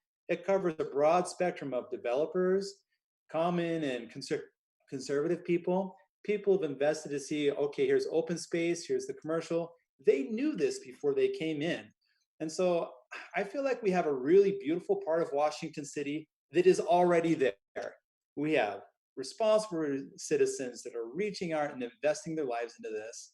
And we also have a beautiful opportunity to create that southern entrance into Washington City. We've talked about what goes right up next to the road, but go down the road. You're passing Staley Farm, you're passing public schools, you're passing beautiful things. And I'm just really struggling with the first possible thing that comes up, throw storage units up. Can you see more and more why we really want this development to have a really good specialized look, both for the developer and for the residents? Because I think that if we just start stamping through things before we have the idea of how these things can better connect, we're going to regret it. And I have nothing against the developer. I think he's proposing a beautiful concept of what citizens need within our area. I just don't know if it's the right place. And I would really like to have that study and more feedback and offer a broader spectrum to what we could be doing for our developers and our residents before we put this through. This is the first development outside of utility on this section of the road. And my plea to the council is, please go with what I motioned in the last motion on this. And it's not out of disrespect to the developer. It's out of respect to the developer and residents to wait for this study to come through, to hear our citizens out on this, and really push for something that honors both the developer and the residents in this. We owe that opportunity. And there's no real reason to push on this because we don't even have a road there yet. I went out there today. The road is a shamble, and there's nothing connecting. There's no fire. And so if we could push this, maybe build a road, maybe get a study, I think that'd be better for our citizens first. Thank you. Any other comment from the council? Do you have a question for Drew or for Adam?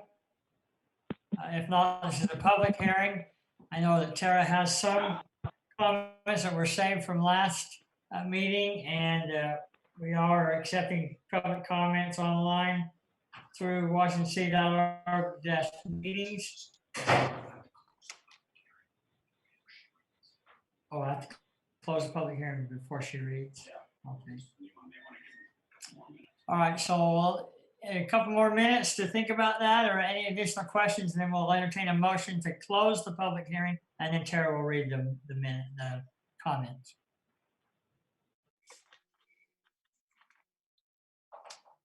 If not, I will entertain a motion to close the public hearing. Now, hold on a second. I misunderstood you, Mayor. Are we not going to hear those comments right now? We will after we close the public hearing. So we're going to close the public hearing, then you're reading what you've received. Yes. Thank you. Sorry, Mary. I appreciate the No. This is all new. Can we just keep it open until after the reading and close it at the end of the reading? I don't think I can by state statute. Is that because we really can't hear anything outside of what's going to be given to us electronically tonight, honestly? That's correct. Yes. So due to the limitations of us receiving more public income comment, we really only have what's been submitted electronically due to the situation of our state at hand, right? Correct. All right, Tara? Yes, and we have multiple comments, so I'm sure you'll get everything that you need. Let me tell you why since this is new, a couple of advantages we've had is the public comment period has been open longer than it would have been open during a normal hearing process.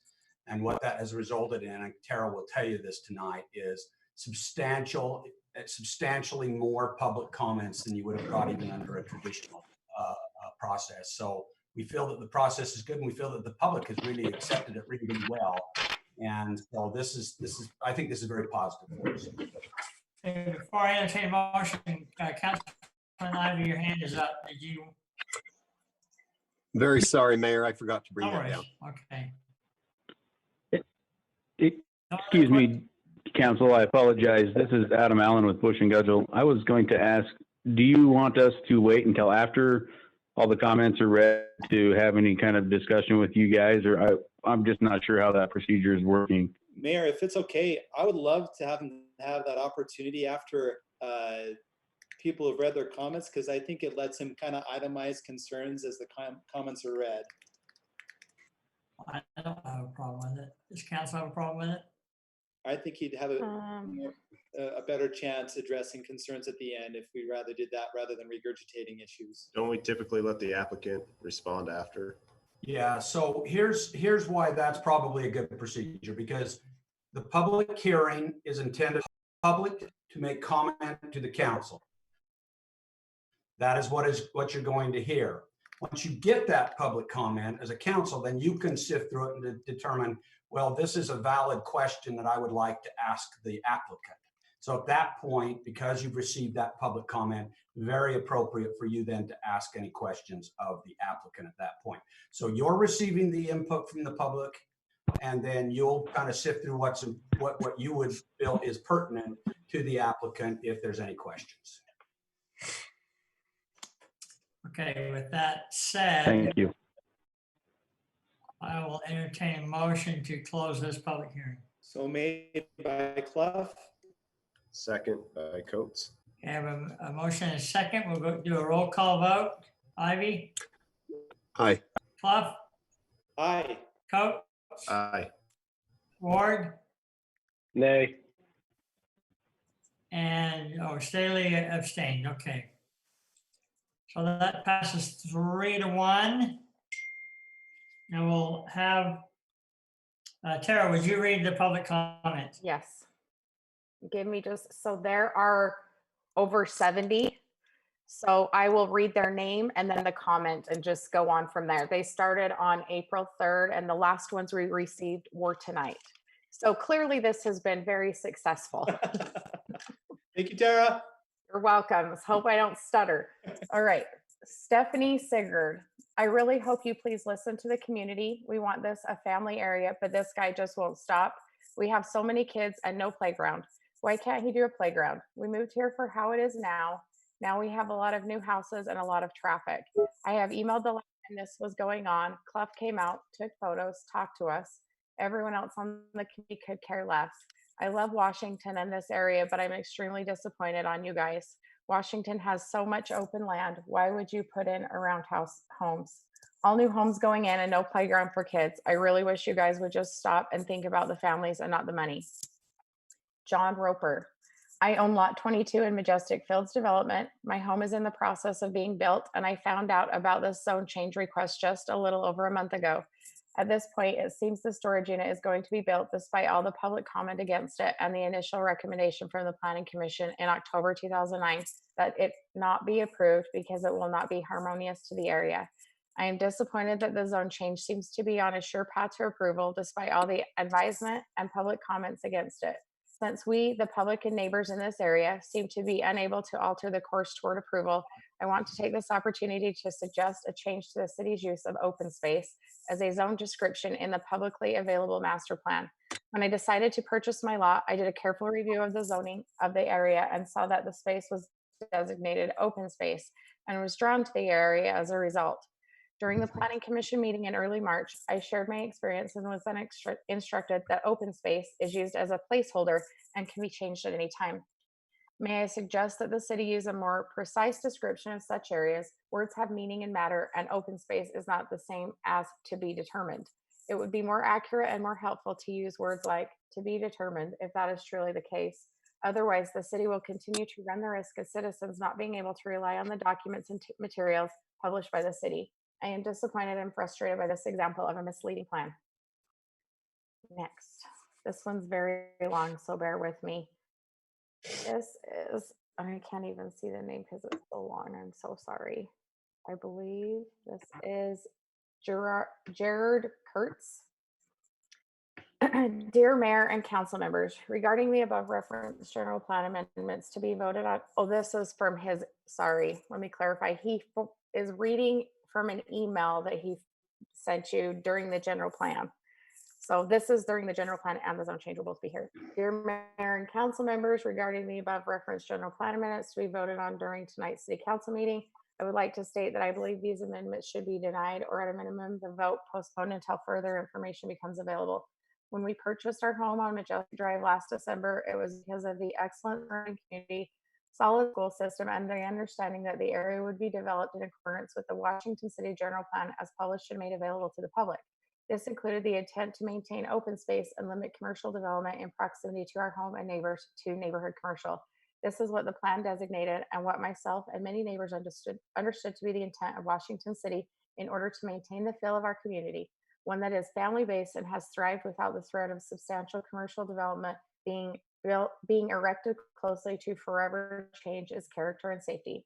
When I learned of the zoning changes being proposed, I attended both the Planning Commission meeting in October and the City Council meeting in November to see for myself exactly why these zoning change requests were being made, particularly as one of proposals even included intrusion into an area established floodplain. In both meetings, not only was it not positively known what the developers intended with these changes, but it was repeatedly expressed by numerous residents that the idea of changing the open space and the neighborhood commercial parcels directly bordering the already established residential homes along Galilee Way and surrounding streets to C2 and C3 commercial was entirely inconsistent with the area, both in terms of traffic impact as well as community integration.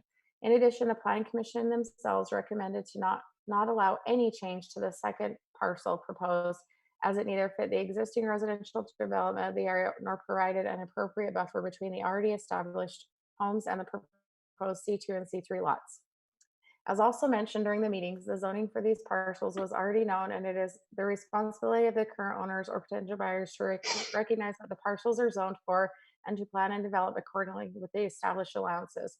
As you are aware, there are already commercially zoned parcels established on Washington Fields Road, both to the west of these lots as well as to the south. There is no plausibility whatsoever to establish additional C2 and C3 zone parcels at this location to directly border low-density residential properties and cobble together a patchwork landscape. It is simply not needed, and the negative impact will have on the existing established community will be significant, detrimental, and irreversible. Finally, it is my understanding that there is an impact study in progress that will provide further recommendations regarding development for this area. This is no reasonable explanation as to why the results of the study shouldn't be known and reviewed by both the council and the public before any decisions are made regarding zoning changes for the region. I am not against development. I fully understand that the need for commercial development, and I support such developments in those areas already established for it, including off of exit 13 and on I-15 and south of Washington Fields Road.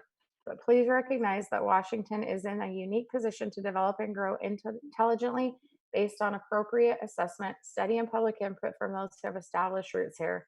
There is no need to rush zoning changes or forgo input from the people who will be directly impacted by these decisions indefinitely. I've heard folks complain extensively about the Wild West approach to development in St. George, where numerous questionable and detrimental decisions have been made regarding zoning and development that have indeed resulted in problematic areas. For Washington, we have the ability to learn from those mistakes and take the time to develop appropriately so that long-term reputation of our city and its neighborhoods becomes desirable both for its city residents as well as its businesses. I think that's the end of that one. Sorry, one second. My screen's flying around. Okay, next, Brandon Sigurd. Time and time again, our community has overwhelmingly come out against this one little piece of land being changed to commercial.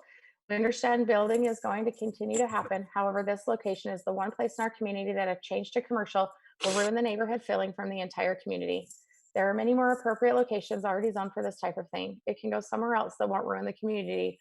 Let the storage units that bring crime and light pollution to the local housing area be built outside of our neighborhoods. You will still get tax revenue from it. The entire community is already upset with the city council for completely ignoring its citizens and what they want. Why not redeem yourselves and avoid having the entire Washington Fields community completely hate you for completely ignoring our reasonable requests once again? Lisa Williams, please table this proposal until you receive the results of the impact study being done on the Washington Fields area. If I understand correctly, the city has already paid around $1 million for the study. Going through with zone changes without waiting for the results of a prepaid study makes no sense. In fact, it's highly suspicious. What is it to be gained and who will gain from pushing through this zone change? Adding storage units or any other buildings constitutes a significant change to the area and probably shouldn't even happen without a park or golf course or some sort of buffer between residential and industrial. Kevin Black, I live in this area and I don't have a problem with this development. I actually think this could be a good addition to the neighborhood. I have to go a great distance when I need to store something, so it would be nice if they built something closer. Ed Burgess and Sam Haslam, we own raw ground just east of this property. We feel the requested plat and zoning is very effective use of the property and we support the requested change. Arden Smith, I think that this would be a benefit to this area and create structure to an area that is not used for anything or purpose. B. Russell Topham, I was made aware of this hearing for a zone change and thought I would share my thoughts. I live in Rusted Hills subdivision and I feel like this zone change, if used for a storage unit complex, would not bother me. I would support the change. I also feel like most people who have public comment are normally opposing the proposal, so I am just here to say I will be okay if the change is approved. Thanks. Cameron Wooten, as it pertains to the intent to install some storage units near the substation in Washington Fields, I am in favor of the project moving forward. It is my understanding that 85 feet of road directly in front of the proposed storage units will connect from the freeway to the new proposed temple that will be constructed. With the new road and all the traffic, the proposed locations could be a good addition to the area and for the tax base in Washington City. I would prefer to see storage units be installed next to the substation that exist over a potential large grocery store or something of that nature. Storage units appear to be quiet and lower traffic. Garrett Bangeter, having discussed this with Doug Dennett, I think this is a reasonable change and should in no way detract to existing subdivisions in the area. I live in Roadrunner Ridge, which is just west of the proposed zoning change. I can see the power station from my office window at present. The request makes sense to me given it's closest to the new highway and the new power station. Robert and Lorraine Williams. We have seen the plans and pictures for the Majestic Hills storage units built at 3650 South, 1320 East. We have no objection to this project as it looks to be commercial development that would be aesthetically appealing for this area. Units look to be modern, higher end, low profile buildings that would blend into the surrounding environment. Due to the growth in our community, we believe there's a need for storage units to serve the residents in this immediate area. Give me just 1 second so I can scroll down.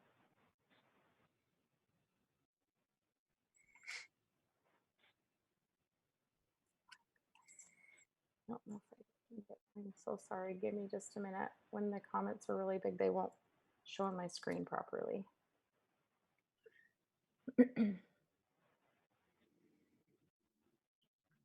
Oh, it's that big. So 1 second here. I can't even see their name. Oh, Tara, do you have some water to keep your throat wet? I know. I'm getting a little worried. I keep having There's to some clear Dr. it. Pepper you can share. Okay, I might have to. Okay, next one. And we're on 14, so about 60 more to go.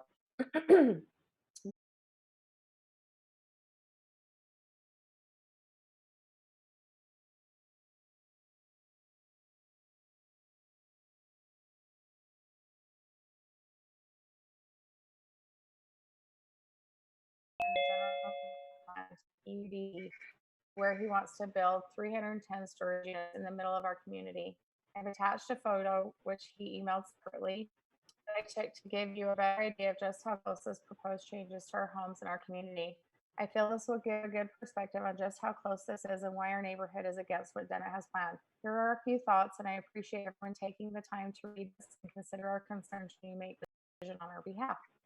The proposed storage units are literally across the street from where homes will be built, 85 feet away. Our home is only roughly 700 feet from where this would be. Prospective home buyers will not want to spend 600,000 plus of their hard-earned money to live across the street from storage unit or any type of business that doesn't coexist with the neighborhood's identity. Last year, the Planning Commission voted 3-2 in favor of denying the rezoning request.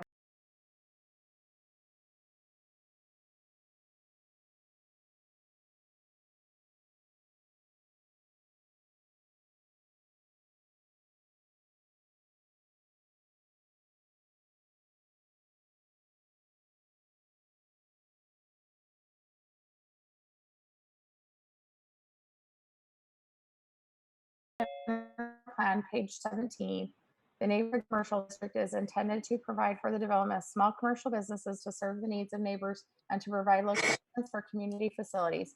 These areas serve as focal points for pedestrian activities and should be scaled in size to the surrounding neighborhoods. I don't understand how storage units fits this description.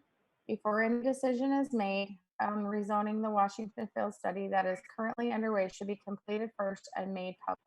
Also noted in the general plan for open space says that land designated as open space on the land use map is intended to be left in a natural state and or used for recreational purposes such as parks and pedestrian, bicycle, and equestrian trails. I've attached another photo of what the land currently looks like. All the vegetation is covered in dirt and there are mounds of dirt 30 feet high. Dennett is not keeping the land in a natural state. The city already has a minimum of 12 different locations that house storage units, mainly off Washington Dam Road and Telegraph, away from residential homes. Will this improve the city and create jobs? No, typically storage units employ a few people total. This isn't a business that would improve the quality of life in Washington and attract new businesses here. The issue isn't that the community doesn't want commercial in the area. The issue is that we don't want it this close to homes. I refer back to the general plan that has adequate buffer between commercial and residential. Traffic concerns. This area with all the home growth has seen an increase in vehicle traffic. Adding in more than what is on the city general plan will only increase the traffic and will with the high density of children in the area presents a safety concern. Also, the new temple will increase traffic along the street as well. I'm worried this will create a precedent with where our other landowners in the basin will follow suit and 3650 will turn into another Washington Dam Road with industrial type businesses. This isn't needed in a residential area. Why is the developer who is requesting the zone change, who is also developing the land across the street, want other developers and home builders to buy their residential lots from him? Because they know that the lots won't sell, or if they do, they will have to be sold for considerably less than market value as storage units across the street. Councilman Coates said that after being elected via St. George News, I plan to look at the planning of the city and evaluate it and fight for what the people want. The people don't want this area so close to homes rezoned for commercial and specifically this type of business. Councilman Staley, on your election website, you state, I've witnessed budgets enlarged, citizens' voices over and off ramp and zone changes dismissed, flooding issues remain unresolved, and government roll forward unchecked. It is time to get back to representing the people of Washington City and putting their concerns first. Councilman Staley, the people have made their concerns made regarding the zone change. The Majestic Fields area is an amazing place filled with great people and an amazing sense of pride in our quiet, family-oriented piece of Washington City. All we ask is that the Council and Planning Commission listen to our voice and look out for what's best and what the citizens want for their community. Thank you very much for the time to read this letter and hope to hear from you all soon. One second. Karen, is that it? Oh, heavens no. Okay. Heavens no. I just, when it's really big, I have to scroll. It scrolls funny. So No worries. okay. We're up to 15. Susan Hip. I am opposed to the rezoning request to have storage units put in 85 feet from the homes in Washington Fields area. I live in the Sugar Pill neighborhood, which is immediately adjacent to this piece of property, and do not want our beautiful neighborhood to be littered with these storage units. Please do not let this plan go forward. Walter Koning, keep the storage units away from residential zones. Emily Mayville, no, this is way too close. Amber Kraus, I do not agree with the zone change. We don't want storage units by our homes. Karen Jorgensen, we would like to have the land proposed for storage units, not to be storage units. Please stay with the original plan and what the residents immediately backing up to the land were told when they purchased. No commercial. Keep the commercial land up against the Southern Parkway. Dennett is a lousy contractor and super unethical. He'll do anything for $1. Sherry Lou Tate. When considering any new commercial type project, I would hope, especially now with the way things are looking, you would consider not approving this project. I feel it important you consider the look of what we want to see on what will be one of our busiest roads. Consider waiting until the study of what the fields is going to be gets completed. Look at how many projects this particular contractor has going, and is he going to be able to finish this? We can say no. I really feel like you need to include Matt Liu in the overall decisions of any type of business. That will be our busiest intersection one day. 3550 Washington Fields Road. What do we want to look like? Be patient, think it through, ask questions. Thank you for your service to our community. Sean Rusin, disapprove, keep it residential and not commercial. Darren Fry, we do not want the proposed storage units so close to residential areas. The neighborhood is nice and clean place. Storage units will change the area in a negative way. Units like these belong in an industrial zone, not next to quality subdivision. Elaine Schmidt, as a parent with a small child, we chose to move and build our dream home in the Rusted Hills Majestic Fields area because we wanted to live in a residential neighborhood where kids and families are the focus of the area. Having schools nearby is great, but commercial storage units are about the last thing anyone wants to see go in their neighborhood. The additional traffic on neighborhood streets full of kids riding bikes and scooters is nothing but an accident waiting to happen. Instead of commercial storage units, we would like to see a park for the neighborhood. We don't have a park in this area, especially one within walking distance. While it may seem trivial, please consider that the people who live in this area built or bought their homes with an expectation of it staying residential. We want our streets to stay safe for kids to ride bikes, scooters, etc. There are many other areas already designated for commercial building. There is no reason to change the zoning in the midst of this neighborhood. Robert Carusi. This is a residential area. There are plenty of established industrial sites available for a project like this to be built on. This area of Washington City could use a nice park in that area. Donette, didn't put a last name. I think with as much growth that is happening and also trying to find a storage unit last year, that was impossible in Washington City. We had to go to Hurricane to get one. I think this is a great idea. There needs to be all services where the growth is in Washington City. So I see bring the storage units, gas stations, shopping out in the fields, which is not that anymore due to all the houses.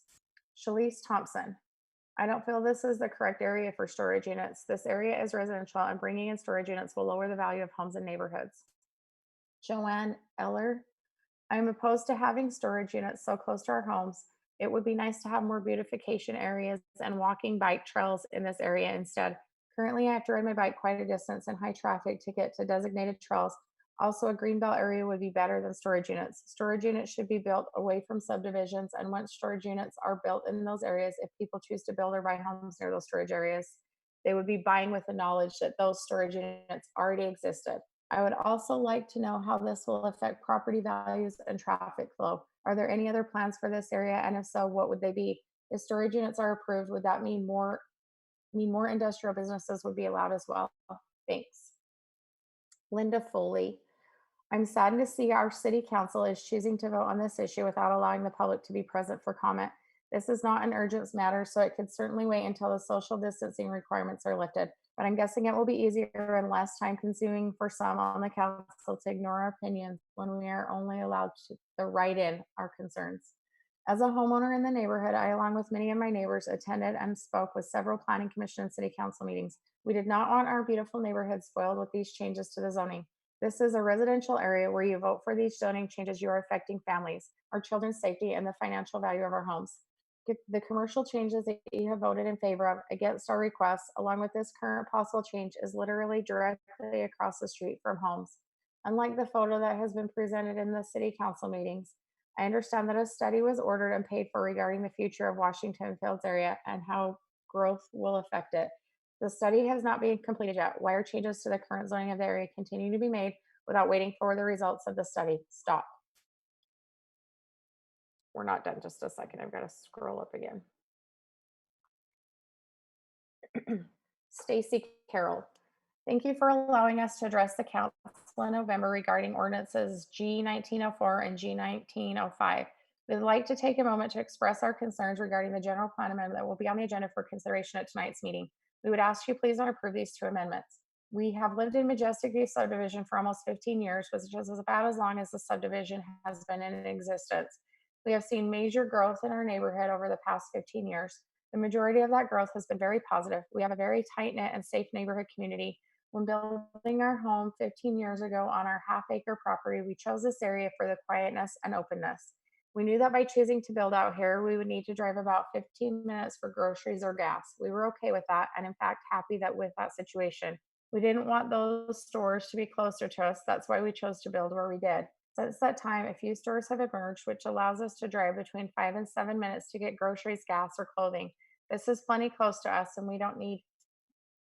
This is plenty close to us, and we don't need or want anything closer. I have friends who think we live too far away from amenities, but we chose this location on purpose to be away from things. We understand that the Southern Parkway will have an exit onto 3650 South probably in 5 years, and we understand that the land closer to that exit has already been designated as small commercial. As this small commercial designation is in the general plan, we are aware of that and feel that it is appropriate. However, to now change that designation to larger commercial and to change open space to larger commercial so close to our established residential neighborhood would not be appropriate. Many people bought or built our homes in our neighborhood based on the general plan. To change that now would be a disservice to those citizens who relied on that general plan. It also puts the general plan in a position to be viewed as a document that cannot be relied upon. Additionally, it is important to note that the owners of this land were also aware of the designation of this property when they chose to purchase it. Personal property rights are important, but rights of citizens who own property next to this parcel should also be considered and not just disregarded. We recently drove and walked out to this area in question. Once we were out there, we were surprised how close these areas really are to our neighborhood. It will be behind houses in our neighborhood. The property is not on the outskirts of our neighborhood. It is right behind our neighborhood. It is not close to the proposed exit. In fact, it is closer to our neighborhood than to the exit. It was our understanding that when designing planning areas in our city, a feathering approach is the best approach with appropriate buffers between different zones. In this situation, feathering is not occurring, nor is there a sufficient buffer. If approved, we are jumping from low density to bigger commercial. Please understand we are not anti-growth. We're asking for smart planned growth that is more beneficial to the people that live in this neighborhood and whose living situation will be affected on a daily basis by this decision. We would respectfully ask that you please take our concerns into thoughtful consideration and vote against these amendments, or at a minimum, wait until the impact study has been completed before a decision is made on these possible amendments. Please listen to our concerns and consider the citizens. Thank you for your time and consideration. Okay. Sharon Bennett. With regards to the zoning change Z2002 OS to PUDC for the building of 300 storage units, to be honest with you, I'm pretty neutral on this. However, these are my thoughts because I guess at this time I am forced, for lack of a better word, to think about it. Sure, like anyone else, I would rather the area remain undeveloped and just like it is. In the real world, is that possible? I doubt it. Being that there is to be an arterial road going in that will separate the housing development and the land area in question, some kind of a development there is inevitable. Does that have to be commercial development? I don't know. That's a good question. What are the other options for the area, and do all of these options require rezoning? Assumably so, being that it is currently zoned OS. So that being said, what are the best options for this area and for the general public that surrounds this area, meaning the people who currently live in the nearby homes? Is rezoning this to PUDC and building 300 storage units the best option, or can or should it be zoned residential and more additional homes put in?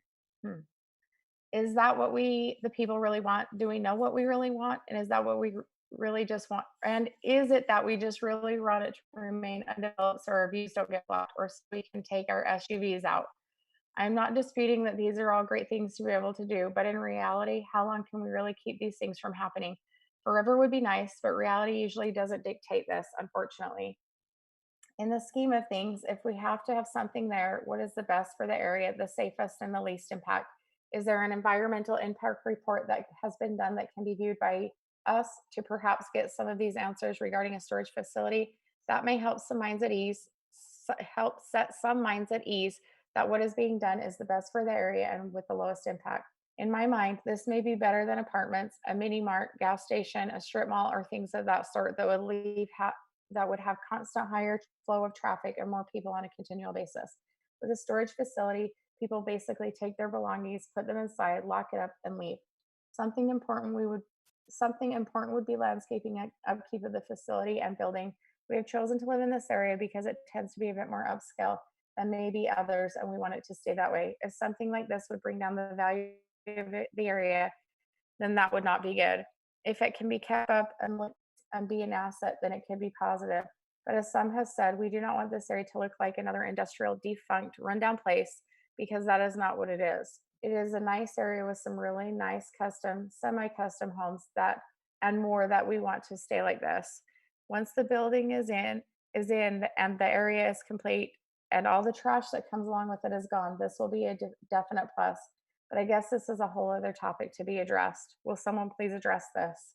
In the long run, there are pros and cons with everything. We just need to look at each side of this and see them both. We can't outrun change and development forever, but we can ask and hope that when it does come, it's done with the best interests of the area, the people, and the neighbors in mind. With what comes, we would like our area to remain safe, clean, and the great area that we moved here to enjoy. Nancy McKay. I am against any zoning changes that would take away from the rural feel of Washington Fields. Putting storage units next to residential area does not benefit or improve the community, but would make an ugly area an eyesore. Storage units should be built in or near industrial areas, not next to single family homes. Willie Quamsing. Usually people don't really like living close to electrical substations due to the perceived real or not high risk as a radiation or fire. So having a storage facility instead of home sounds like a great idea.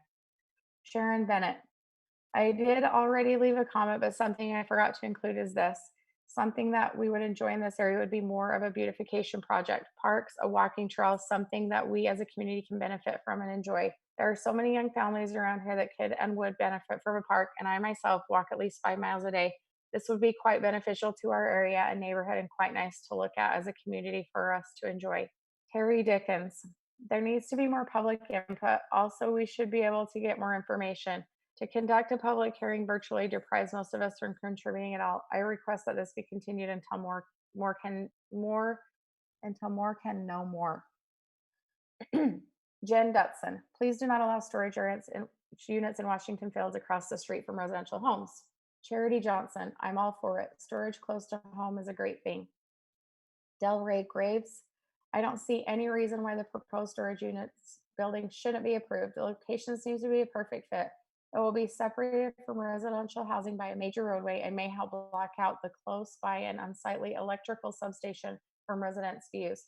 Personally, I'd rather look at a beautifully landscaped building than that electrical abomination any day. I'm certain that any increase in traffic to the area from storage unit tenants would be minimal compared to the amount of traffic that the Staley Farm gets, especially during the events held there. I'm sure that some nearby residents might even want to take advantage of additional storage space so close by. I know that I might. Thank you for your time. Cameron Carlson. Hello, I would like to voice my concern about bringing industrial and commercial properties deep into Washington Fields area. I believe in contrast, it should be used for more beautification projects, interactive parks with native plants and gardens for kids and families and walking trails. Marcia Whitney. I don't know how rezoning that land will make it so there is no buffer between commercial and residential and goes against the general plan. At the planning meeting, Dennett was trying to make it sound like there was plenty of buffer, but in reality, it is across the street where homes will be. Eventually, there will be commercial along 3650, but closer to where it will connect with the parkway. If this rezoning goes through, there won't be any buffer at all. I don't want to look at storage units, and I worry that something like this could bring in other businesses that you'd see on Industrial Road. Okay.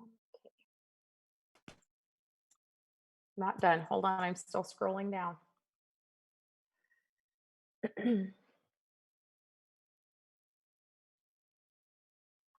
George Reinl. I think it's a great idea to provide storage centers so all the drug dealers can stash their drugs safely. Also, one more place for more crime. Way to plan in once was a nice little city. Think about it, people. Storage centers, crime, period. Russell Hinton. Rezoning that land will make so there is no buffer between commercial and residential and goes against the general plan. I feel this will endanger my kids and overload an already severely congested road system. Please protect our homes and families and give more space between housing developments and commercial projects. I would love to see more parks in these areas to act as a good buffer for both noise and protecting our properties. Please do not allow this request for zone change. Thank you. Dan Staley. Storage is one of the largest problems in southern Utah. Not only would this be a huge benefit for anyone who lives in Washington Fields or Washington City area, it will bring revenue and tax money for our city. I couldn't be happier or think of a better thing to bring to Washington Fields area than a full service storage unit. Melissa Barr. This would be a wonderful addition to our community. Desperately need more storage here. Jason Stubbs. This is going to be a great addition to have storage available to our neighborhood that is desperately needed for our community with so little place to offer storage close by. Our family and neighbors are excited for this development and hope this approval is granted. Stephanie Scouterin. This is going to be wonderful to have a business with opportunities for our community and necessities of storage and service to help our community and businesses. Dylan Blake, great idea. Could use storage pretty desperately out here. Manhattan Staley, we have desperately needed storage in the fields for a long time of lots of the lot. Sorry, getting tongue tied. We have desperately needed storage in the fields for a long time. Of the lots are big enough to be able to store really anything. Would like to have more storage at an affordable cost close by. Justin Hoffer, storage would be great. There are many other things in our community that are far worse than something that is productive and brings business to our area. It's not a place that would cause any detriment to our community. It would help. Marlene Chappell, please don't allow storage units in the fields. Please stop thinking with money in your eyes, please. Wendell Downward. There are better areas outside of our city for such businesses. I point to the areas behind Lynn's. Vote no. Greg Schmidt. My wife and I moved to this location to get away from the traffic with our kids, and now we are concerned about the amount of traffic a storage unit would bring to this area. The site is across the street and right next to existing and planned homes. There is no buffer. There is a lack of parks over here. Why not build a park instead? Cynthia Deanne Lawson. Per the description given, the buffer zone will not be sufficient to not devalue property values in the immediate area. Currently, home build and being built will suffer dramatically if storage units are located this close to divisions. The area needs a park for local residents, soccer fields, basketball courts, skateboard ramps, picnic areas. Why cause lots of the growth from the builders building homes to establish a planned community? As a licensed real estate agent, my concern is working with the current builders within a mile of the site, like Bangerter Homes, Enks Homes, Immaculate Homes, Icon Realty, Van Gilder Builder, and how future home sales and current values will be impacted. Just to mention a few builders that have been or are thinking walking distance of neighborhood areas. An industrial area off of Washington Fields Dam Road would be a better location for storage units. Fields Dam Road. Janet Tyler. Proposed storage units are too close to new residential, will diminish property values and create business traffic in newly developed neighborhoods. Against rezoning residential to commercial, diminishing property values. Burke Staley. I think the quality of work that Doug Dennett has around Staley Farm with the drainage basin speaks for itself. He has not completed the project as promised, but has continued to build and build to the east. I urge you to deny the request based upon broken promises for the applicant. Kenzie Casey. I think storage units would be a great addition to our city. Jolynn Bettridge. After seeing the plan, the storage units look really nice and there is a big need for units in our area. Travis White. With the shortage of homes, this is a good thing for the community in the long run. Jarrett Everett. I think Dennett's proposal is a nice solution for the area. I like the idea of high quality storage units. Jared Buller. It is my understanding that this zone change is to accommodate the building of a public storage facility. This will be a nice addition to the area, and I look forward to having storage in close proximity. I also have real estate clients that have expressed a favorable opinion for this zone change and look forward to having storage nearby. Max Gordon Fenton. I do not see a problem rezoning this area for storage units. It sets down in and very close to the Southern Parkway and right next to a power substation. I currently live within 1 mile of the purposed area. I believe that would be the best fit for that type of landscape. Thank you. Is everyone still awake? Still going. Jeremy Kilpatrick. This request should be denied. The request would negatively affect the pre-existing properties that have been previously built in the immediate surrounding areas for many years. The request to build storage units directly connecting to houses in a neighborhood does not make sense in the long term of the master plan of the area. Storage brings the possibility of increased crime and would decrease the property values of the homes in the area. They are an eyesore and do not belong at the proposed location. Do not approve this request. Jason Zendrowski. Hello, council. I'd like to add to my comments that are already on record prior to the last meeting. I've reviewed some of the prior motions by city council and wanted to bring to attention, particularly to new city council members. On 12/11/19, at the meeting where this rezoning originally came to question, there were two items that I'd like to address. First, it was said that the applicants needed to have a LOMAR regarding the floodplain that lands on the parcel to be rezoned before anything can happen. Has that been completed? Secondly, it was motioned by council unanimously that they would move with the amendment on the condition that the Washington Field study goes through. We can apply those recommendations from the study and apply them to the PUDC. Has that study been completed? It seems like voting to make the zoning request is premature until the study is complete. As well, having the application submit plans for storage units is also premature per the motion passed by City Council on 12/11/19. Thank you again for taking the time to read all our comments regarding this issue, and I hope you take them all into careful consideration. Cherry Johnson, I am all for storage units in this area. This will be beneficial. Sherry Lou Tate, I am asking you please table revisit this when the study you have hired someone to do in Washington Fields is complete. I would ask you to please look at the big picture. Is storage units what we want right off the exit? That will lead into what will be one of the busiest areas in our beautiful Washington Fields. We can do better. You owe it to the people to listen and hear them. Let Doug finish up all his other jobs.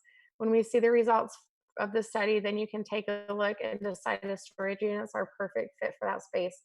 I think a beautiful softball complex would complement the area. Thank you for all you do. Mike Tate, after considering the project and location, I personally feel that we need to carefully study the results of the Washington Field study. Too many times we move ahead on projects without getting the full impact of studies, this full impact studies report.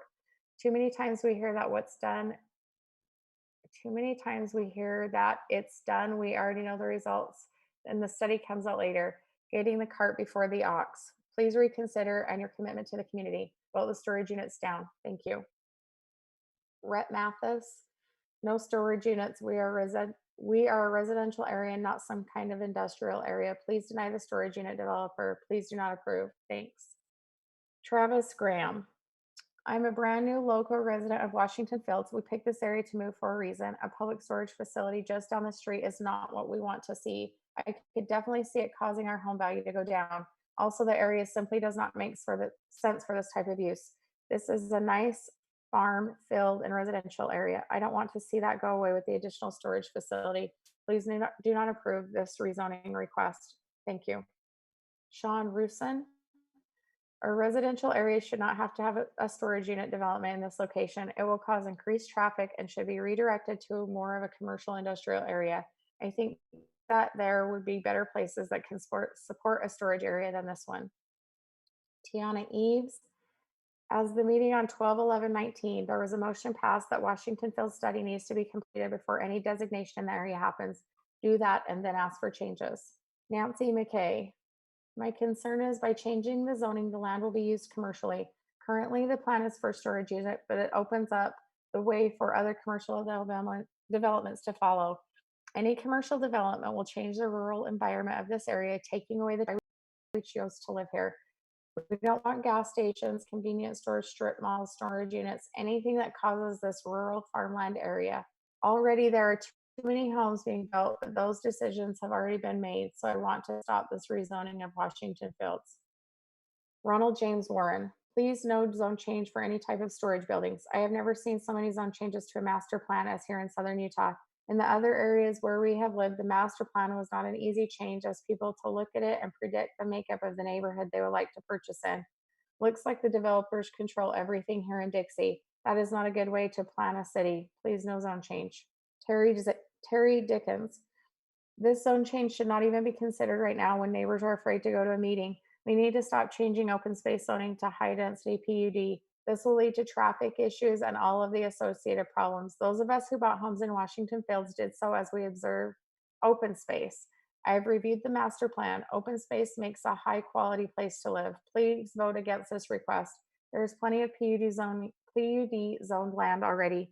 When that's built out, then the city should consider rezoning. However, not until then. Couple more. Liz Brown, I am opposed to the storage units going in by the homes on 3650. These would be an eyesore to the area. Many people travel this road multiple times a day. Storage units should be put in industrial locations, not near homes. Kristen Reynolds, Dennett Construction has driven off many of my neighbors already. The company has already brought small lots to our neighborhood of larger lots. He has been irresponsible in keeping the dust down during construction as well. This has driven off more longtime residents. Both of these complaints put more money in the company's pockets. We are already experiencing an upward tick in crime in our neighborhood. A large storage facility with more and more people coming in and out through the school zones would be a disaster. Please keep storage units out of our residential areas. We are not, nor do we want to become like Dixie Downs. We want quiet residential where we know who is in the neighborhood because they live here. We would like our property values to be valuable because it is a quiet residential neighborhood. Please have Dennett Construction find an area already zoned for industrial use and that has correct infrastructure, like larger roads to support its ventures.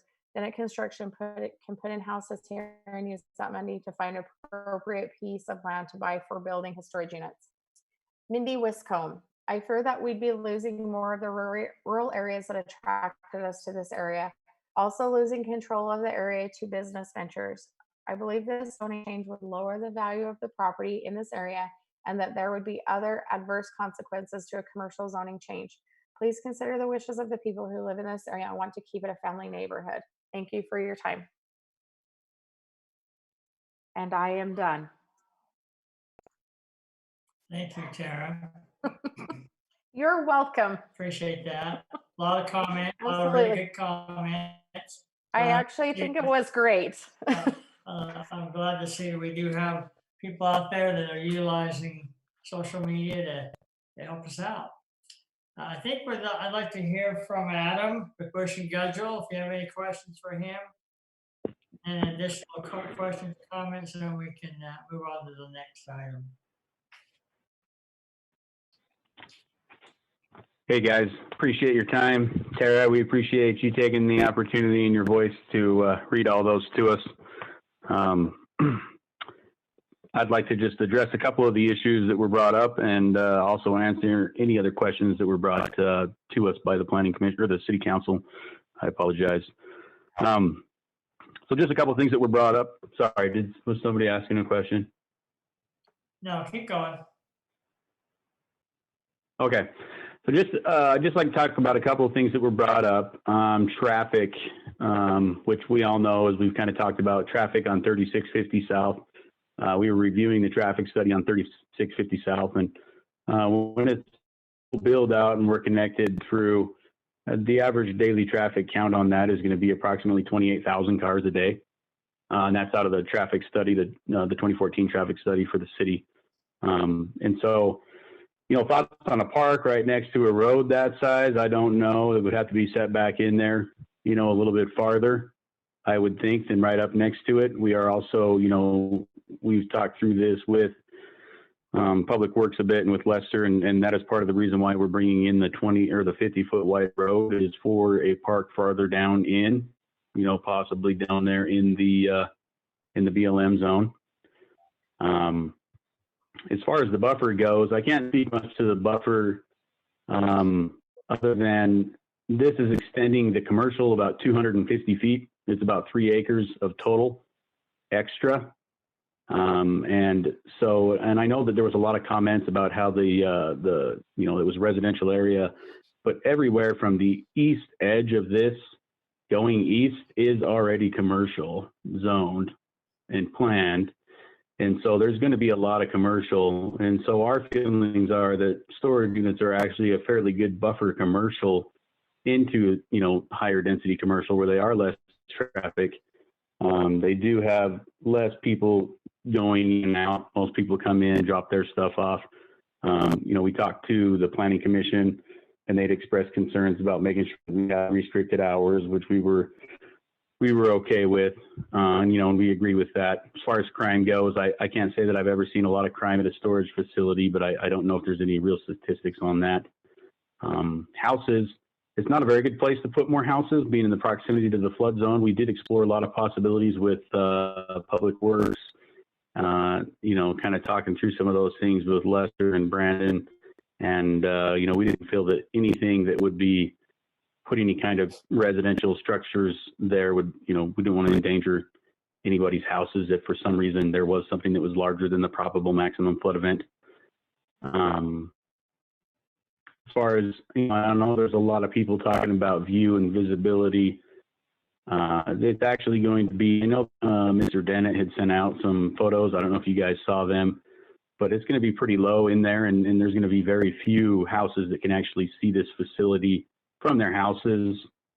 Most of the houses, when you're out there, if they can see it, there is a couple on Majestic phase 1 and 2 that will probably be able to see it, but only from their second story once they put in their full block wall. We do plan on trying to make it look as a nice facility. As you can tell from the renderings that we've done, we've got, the full intention is to make it look nice. We want to enhance the landscaping. We don't want it to be an eyesore. We don't want to have anything like that going on in there. All the land out there, I know that the residents have talked a lot. Oh, and there's another picture right there. That's currently the view of the substation that's out there. Those poles are about 100 feet in the air, 90 to 100 feet. So there's already a pretty substantial view of what's going on out there. There's going to be about another 20 just along 3650 South. The landowners that run along 3650 South, there's about 20 landowners before it gets to the Southern Parkway. So there's going to be quite a few more zone changes that come through, and those are all, I believe, already general planned and zone changed for commercial. And so there will be a lot more that comes through there. Again, we appreciate your time. We did, going through this with the PUD commercial, it does give you guys the opportunity to put input and to tell us, what your thoughts are, try to help everybody see that we're trying to make something look nice, and it just wouldn't be something that nobody would have any input in on it. I do have a question for you guys, and maybe it's for Drew. The study, there was just a couple different things that were talked about on that study that you guys brought up. What is the study exactly? Is it what should be built, or is it design standards, or is it both? I was just curious. There was just a couple different things talked about, and I was just curious as to if you could explain what that study is. Yeah, we actually are hiring a company to just do a study down in the Fields area about doing design guidelines for the area. So it'll probably, we're going to take some public, putting out quite a few surveys. We'll take that input. We'll come back with what people feel they want to see, where they want to see it, and what they want it to kind of look like. And that design guidelines, I don't know how specific we'll get to, say, specific colors or styles. I think we'll still leave that open a little bit, but it'll probably put kind of a emphasis on a general look of the area is what they'll want to do with that study and what it'll come back as. Okay, so it's more of a study of look and feel versus, land planning. It's going to actually be a little bit of both. Is that? Okay, it will be a little bit of both. Okay, I was just curious if it was, land planning or just if it was just a look and feel type of thing.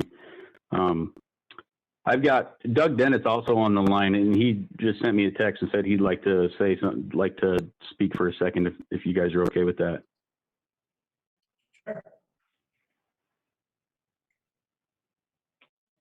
Can you guys hear me? Yes. Yes. Okay. Hey, this is Doug Dennett, applicant. Just to clear up a few things, I know people see our equipment and stuff doing subdivisions all over, but just wanted to clear that up. 99% of what we do is for other developers, so I don't want them to get the wrong impression that we're out there doing all these subdivisions for ourselves. That's just the way we make a living, but we do it for developers for the most part. Anyway, on this particular piece, it was 20 acres total land.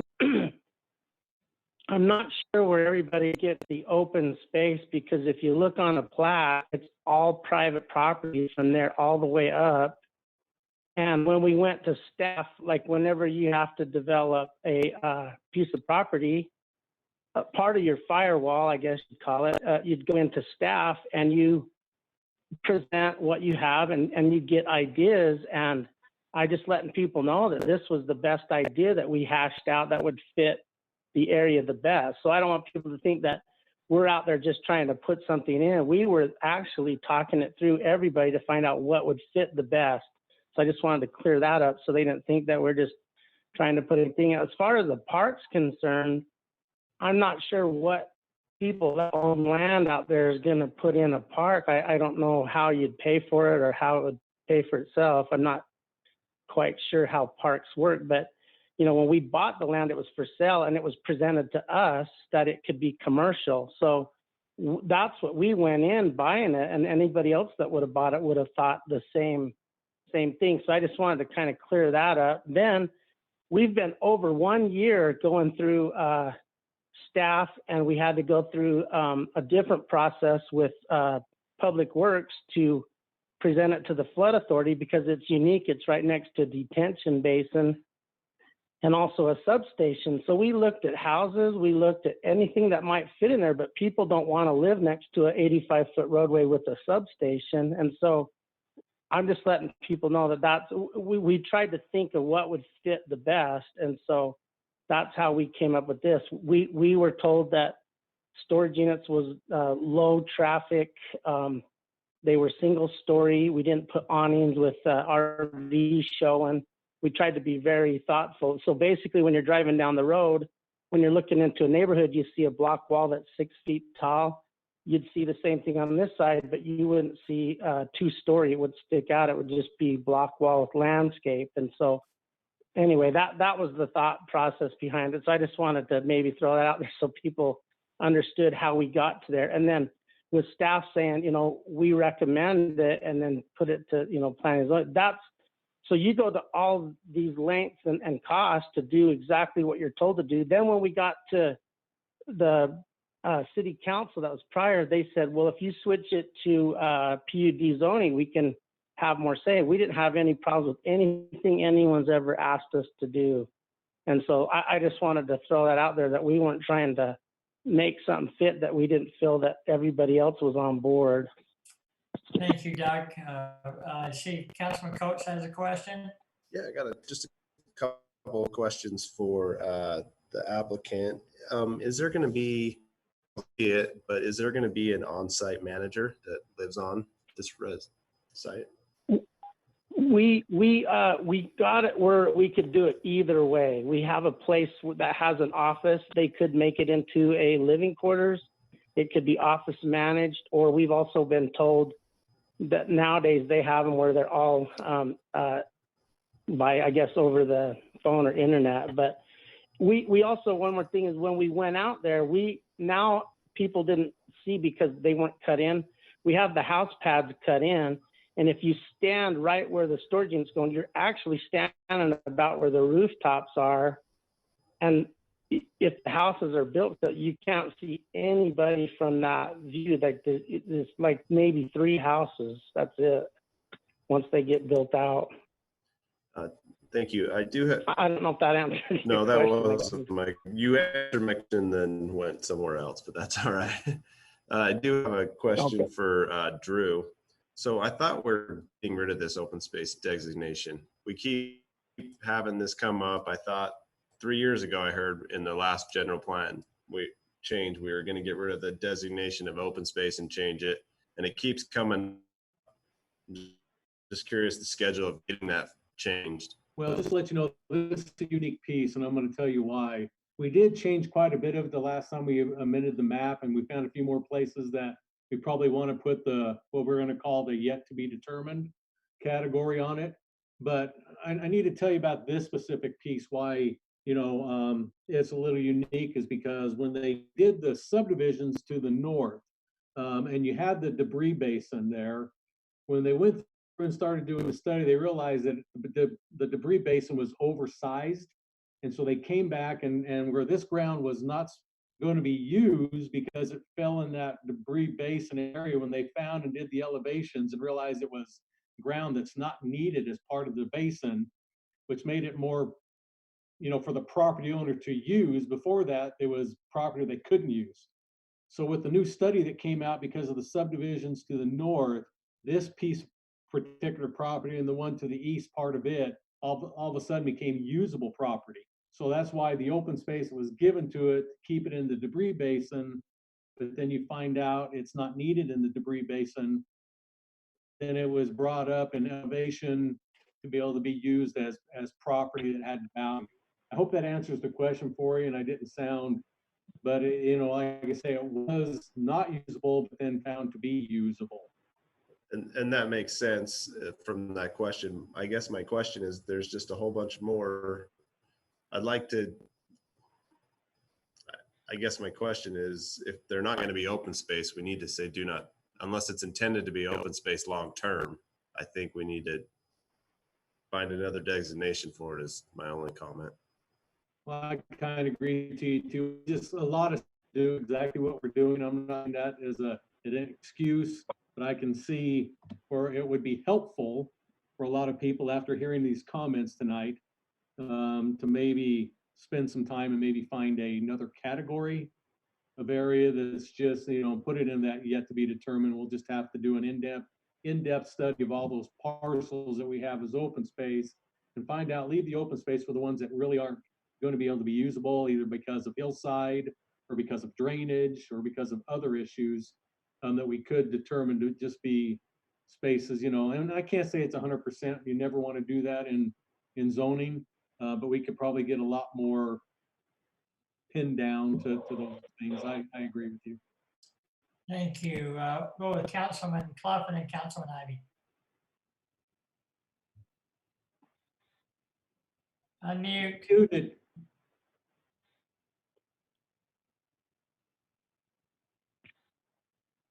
Geez, I'm learning. Thanks, guys.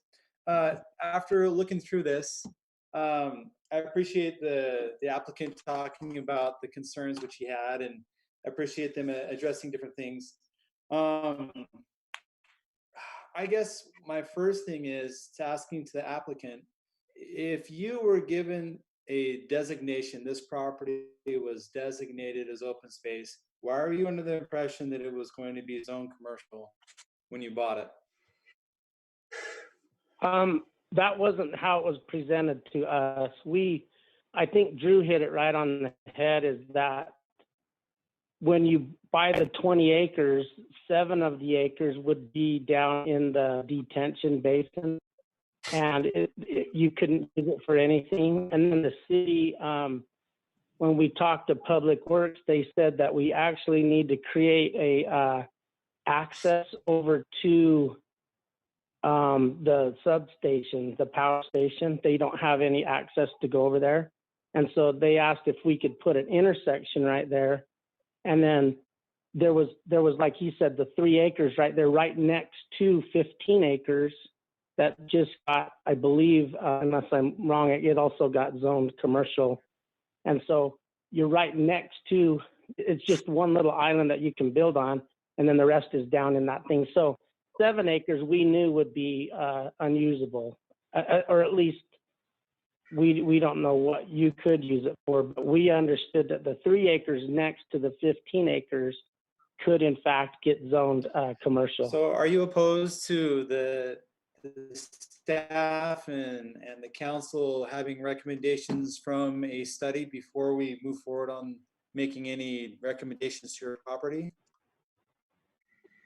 Well, here's my honest thoughts is, whenever you have something that's opposed, which I'm sure you guys will get many things that are opposed, you have to understand, and you do understand, that most people that oppose them are going to show up at a meeting. And so I actually appreciated to hear quite a few positive comments. Like, what would be their motive to send out a positive comment unless they really did want that in their neighborhood? So I think it's a valid point. when you're really opposed to something, you're going to stand up a little stronger, in my opinion. And so you guys have to weigh out what is good and what's bad. Unfortunately for you guys, you only get to hear it at the tail end. The full year that we've been doing this, we had to go through the planning and the public works to get approval because it is near a detention. So you have to be careful to take away any of that detention volume. And so having done all that, it's been a year, and then we've been through architects and engineering, but we've only done what was suggested and what was asked. We've never once went against the grain, in our opinion. We went with the recommendations. And so that's what's frustrating on our end is we were told it's next to commercial, it could be commercial, but you'd have to get the right approvals. And then when we brought it to them, they said, we could actually make this to our advantage. We need a access road, and we could put one in. So we all kind of worked together to get the best product in the best area. And with an 85-foot road, honestly, I don't know who would be. I'd be nervous having kids like playing out next to an 85-foot road with that much traffic, if that in fact is how much traffic goes on it. But anyway, that's basically how we got to that point. So we're not opposed to anything that would make sense. We're up for ideas if that, like, we're not dead set on this. We also talked about a convenience store. We talked about a strip mall. We talked about apartments, and everything had like, well, apartments, people move in and out. You never know who you're going to get. And convenience store, you got traffic coming in and out and out. Well, when it was brought to our attention that storage units had the less impact, and as long as you make them really nice, they would fit really good. So that's how we got where we were. It wasn't us going in and saying, this is what we want. It was kind of what we all came to conclusion. So to answer your question, yeah, we'd be open to what would work good there. And see, that's my biggest thing. And I appreciate that, Mr. Dennett, that I really feel that this may or may not go through, but I do feel that it would be a beneficial thing if it's within your ability to allow this study to happen, because it brings in your concerns as a developer to really merge and work really well with the residents at hand as well. That's why we pushed for a PUD commercial with an additional hyphen put into there to let this study really come into play. I fully respect your desire to work within Washington City and appreciate the services. My biggest request is just making sure that we can allow that study to take place, because you have not only a need for our city. I love storage units, but where you put a storage unit and how it impacts the community is often more valuable than the service it provides. Obviously, we have a need for storage. You can find a lot of studies that say that, but where you put it really dramatically improves or detracts its value to the community around it. You are developing a prime piece of property that is the gateway to our southern entrance of Washington City. And we're putting a lot of hope into this study that it can create both a wonderful opportunity for you as a developer to have prime commercial to that entrance to our city, but also really respect people who have anchored their lives right next to this wonderful thing that you intend to build. I appreciate that you've discussed that you're open to some ideas. Most of the people I've talked to bought onto the idea of a neighborhood commercial / administrative professional idea. And I think that's a valuable market for you to mine from as you're looking into doing this, is to really pull in that community input. So if you as a developer are willing to wait for this resource that we're willing to provide for you to consider the best possible commercial use of this place, I would just beg you to consider just the value we're trying to provide for you as a city council member, and also listening to our citizens. Well, and like I said, we don't mind wait. We don't know how long the wait you're asking us to do, but we do. We did pay quite a considerable amount of money for the property, and it just eats us up with interest and engineers and architects and stuff. So we would just, our problem is when you walk in and talk to staff and go through the long process, we would like to know this beforehand. I mean, I don't know how you remedy that, but I'm just saying on a development standpoint, if we'd known all that, we wouldn't pursue it. Like, we thought we were doing what everybody thought would be good for the area. And like I said, many people actually want that kind of thing in there. The other thing is, when you get off that parkway, this isn't the first thing you're going to see. That, I just want to put that out there. I mean, I think you're going to see gas station and like maybe hotels or something that was brought up earlier. That's what's going to be at the entrance when you pull off of that. And that, in my vision, just looking at the parcels, and this will be right next to the detention pond. And like I said, I'm not sure how people feel. You know, I get they want a park, but how do you get a park out of all that? I'm not sure how you go to that. Mr. Denon, I appreciate, you know, get to that point. I appreciate how you brought up the insecurity of a few things. I'd hope I bring up one point of the study is that for us to do this study is really kind of an olive branch to both our citizens and our developers. If we can give you better design guides and better ideas of what we're trying to do here, it will help you as a developer. Now, keep in mind, of the 74 comments that were listed during this public hearing, 66%, or roughly 49 of them, voiced a concern. Of those 49, most of them say, I live here and I'm concerned. Of the positive ones, the most common thing that was said was, I like storage and we need it. I never heard one comment that said, I live right next to this and I'm all for storage. So the value of the PUD is it allows you to hear people, and it allows us to hear them as well as we're talking about this design. I feel like there's enough concern and enough benefit for both parties to really allow this study to take place. So I guess my question is, I can wait, and I think that's a valid point. But the guy that owns 15 acres next to that, what do you tell him? And the guy that owns next to that, what do you tell him? Is that all part of this? I mean, are we going to all be treated equal? That's all. I'm just wondering how Mr. you Dennett, I really appreciate pencil out 3 acres versus 15 acres. You know, I appreciate that comment because I think you bring a lot of weight to some concerns we've had. We've had so many things thrust upon the fields lately that have really come together in clusters. We've gone from no schools in 2 years to tons of schools, an LDS temple, a parkway, and we're actually considering a park next to you right now. And so we have a lot of things that are dynamically impacting this area and the fields at large. There are so many things that our citizens have asked for that we've been forced to really honestly evaluate not only what can be done with property, but how it connects.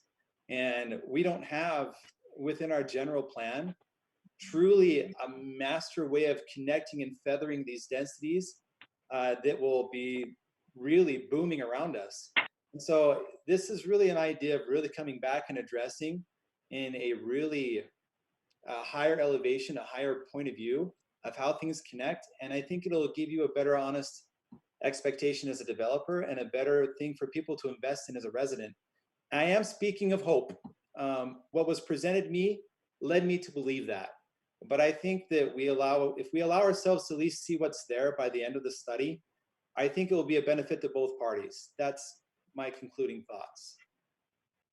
And like I said, I hope you don't take it wrong. I agree with having a study. My question is, and you may not have the answer, how long does something like that take? And that's all. We bought the property, you know, paying interest. We're just wondering how long is this process going to weigh out? Like we were just understood it completely different. And I feel like that's why you have staff and other people in front of you to, you know, weed out some of these things. And I get it. We need to have this study, but that's my question is, how long does something like that take? To the best that I know, I apologize. We had a date that's been severely impacted by the COVID outbreak. I apologize for not being able to cite that exact date for you because we've been told it's shifted and they're trying. I guess I would hope you would consider, from my point of view as a council member, there have been other communities within our city that have felt like they just didn't know what was going on. And I feel this recirculating again within the fields. And I've heard both the concerns of our developers and our residents, and I feel like we need more of a commitment to what we actually have available and what we're trying to do. And if this study doesn't give us that, I will be absolutely broken in heart. But I feel like it will give us a better direction to what we've been working with. And I think that we owe that to both the contractors and to our residents. So one, I don't know when. Two, due to the COVID impact, we're all trying to work with things as fast as we can. And I apologize that that still comes with interest to your endeavors. And we apologize for the inconvenience. Thank you. So just so I'm clear, once the study's done, that will help you guys and us, I guess, determine what would fit best in the area. Is that what I understand? Yeah, it's going to have not only just idea of function and feel, but it would have recommendations to land use as well. So it will come with some significant recommendations and a lot of feedback from citizens, developers, and everything within the survey. So it will impact a lot of what we're trying to push forward as a city, as I understand it. And like I said, that's what I understand. I just hope that all the landowners out there, like I said, understand that impacts just for that whole area, not just me. Yes. Per se. So yes. We can follow those guidelines. I'm happy to follow anything that's recommended.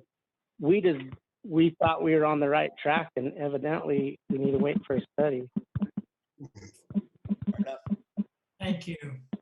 Let's move on. Councilman Ivy and then Councilman Coates. Okay, thank you, Mr. Dennett, for speaking with us tonight and your candid answers. You are the property owner, and you have a right to a decision on your application. And just as a note, the RPG study is not binding. That's what the city council will decide on at a future date. But just a couple of quick questions, Mr. Dennett, if that's okay. First of all, you mentioned the hours of operation. I don't know what those are, but you mentioned somebody had suggested and you were referred to those. And then if you would just talk about the on-site lighting and maybe address whether or not those are pointed into your unit or you're going to have yard lights that may create some problems for the neighbors there. And then I would just like you to address the on-site manager's hours in relation to the hours of operation. So on the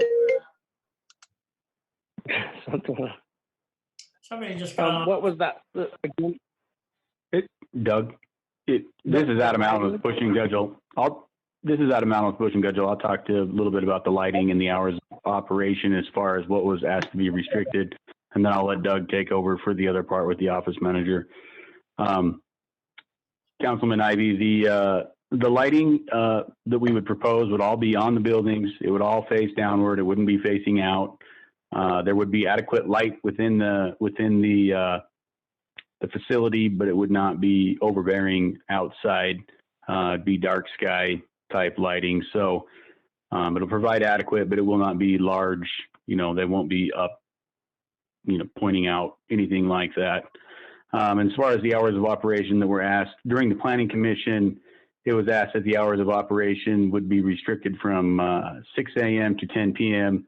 with nobody allowed to go into the storage units between the hours of 10 p.m. and 6 a.m. to help mitigate concerns of, any kind of crime going on in there.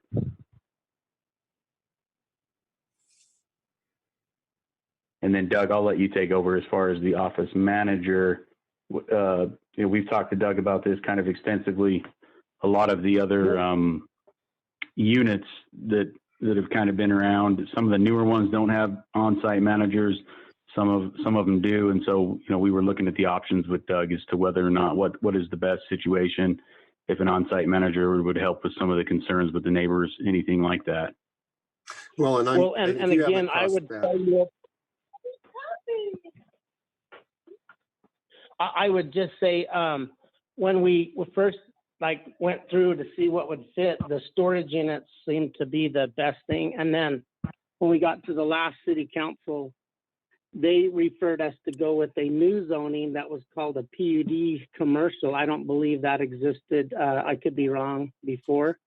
But they said that would allow us to present our project and then get feedback from the city, which we actually appreciate because to this point, we feel like we've done everything that's been asked or requested of us. And so as far as the lighting, we were asked, make sure it shined down, that the walls would up high, you couldn't see it, the landscape, things of that nature.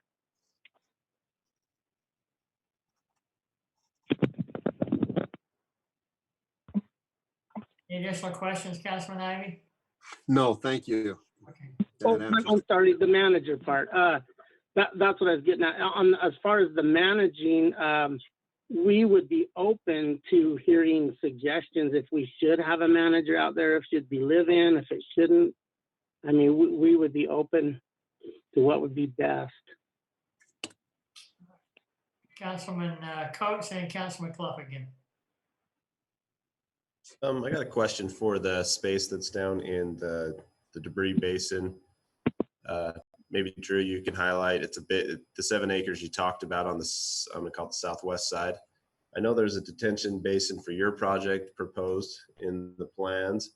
I'm just wondering if there's any possible way that we can coordinate that as more of a grassy area in that area to help make more of an amenity instead of just it looks like a big line of rocks, just a huge area of rocks. What so if, I was just this is just suggestion, but what if we did a win-win where we were able to put something nice in, like you guys with your study up on top, and then we donate the 7 acres to the city or whoever wants to put in any kind of park, and we just give them the land. Well, I think that can be discussed, but I know the detention, the city doesn't want to take the responsibility for the detention basin, but maybe, I don't know, we'd have to get with Public Works on that item, but I'm just thinking of coordinating it as far as a nice grass area that can be utilized instead of just either left as dirt or rocked where you can't do anything with it. Just some thoughts, I don't know. I think we're more than open to anything like that, Councilman Coates. Again, we'd rely on Public Works to tell us if they're, as long as they're okay with that. Thank you. Councilman Clough? So I really appreciate the conversation that we're having with you, Mr. Dennett. I appreciate your willingness to work, and you obviously have complied with everything with the exception of the study. That's the only thing. I appreciate your willingness to consider donating lands for parks and everything. We are considering talking about parks. We're not in a position where we can really talk about any development or everything. But what I would like to say is just, I really appreciate a fair understanding that the PUD commercial designation did exist before you. It wasn't a special thing we created just for you in this scenario to bind you in any way. It is a very valuable tool in land use, both for the developer and for the residents around it, that allow conversation in public forums to be brought into any type of development and design that's brought before everyone. I'm trying, one thing I have for staff, I would like, do we have a front elevation from the street of how these storage units are going to look? All right, just bringing that back on there. So I hope it's very clear from my point of view, Mr. Dennett. My concern that I have has nothing to do with the value of storage. My concerns have nothing to do with the value of a product. My concerns right now deal with how this impacts our city. And you would be the primary development of commercial for the very first thing that comes in to Washington City at this.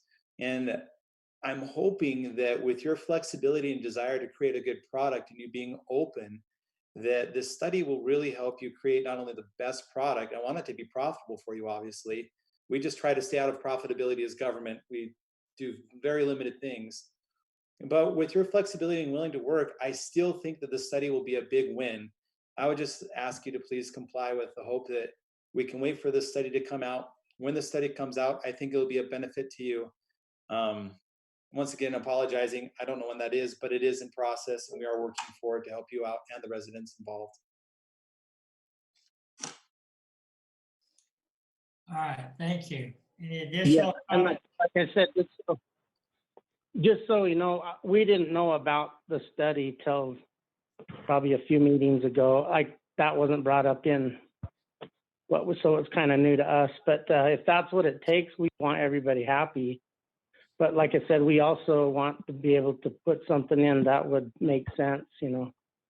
Can you help me out? What do you mean on the study? The study, the last time this came out, we brought that out as a condition for development.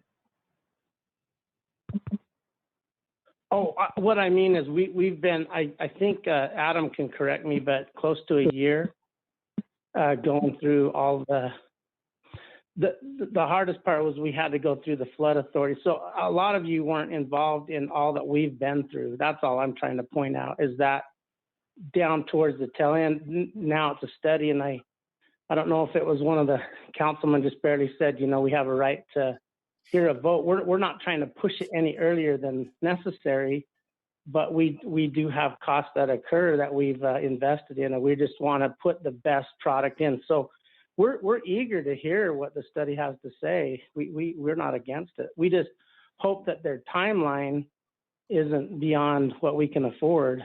Right. I hope, Mr. Dennett, due to the fact you don't even have a paved road in front of this storage place, that you can wait a little bit longer.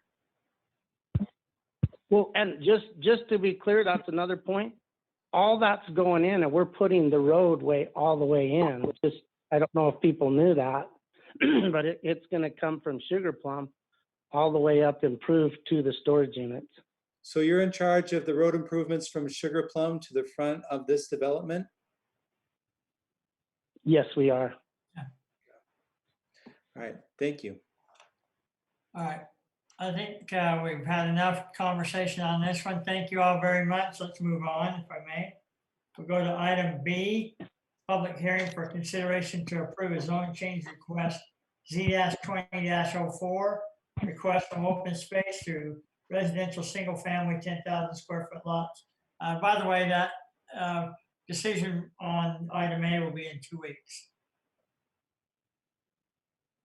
So single family, 10,000 square foot lots, R110 located east of Washington Vista Phase 3A and 3B. Applicant First Nation Investments, LLC. Thank you, Mayor.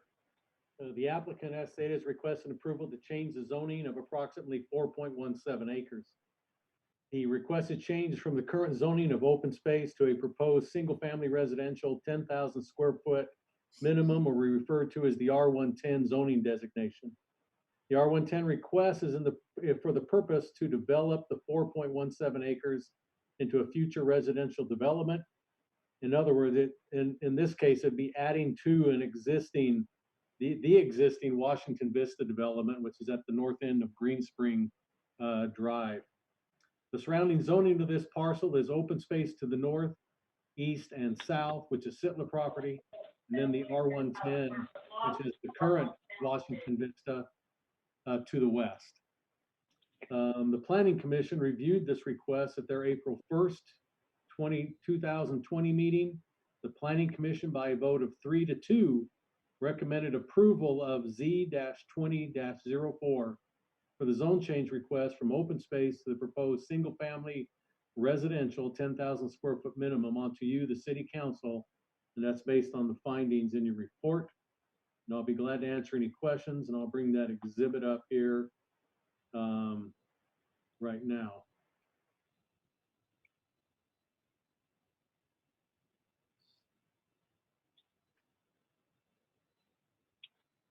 Steve, this is Mark Fonger. I'm back on the line.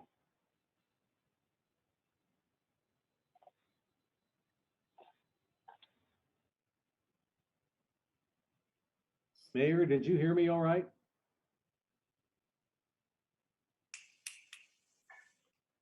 Anybody?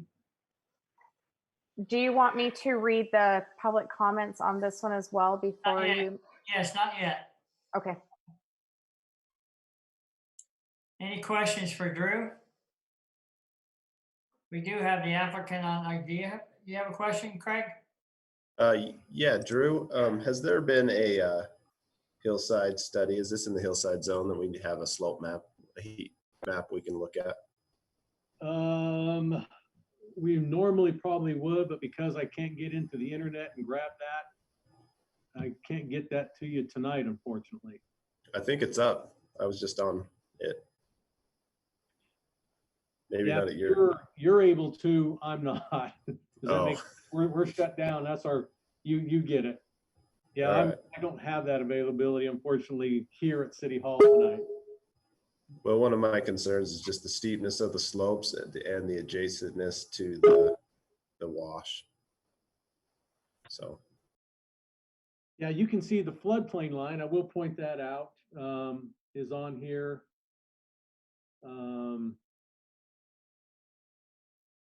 Which is this, let me grab my drawing tool. This dotted line right here, as you follow it, is the 100-year floodplain. But I'm not sure if this area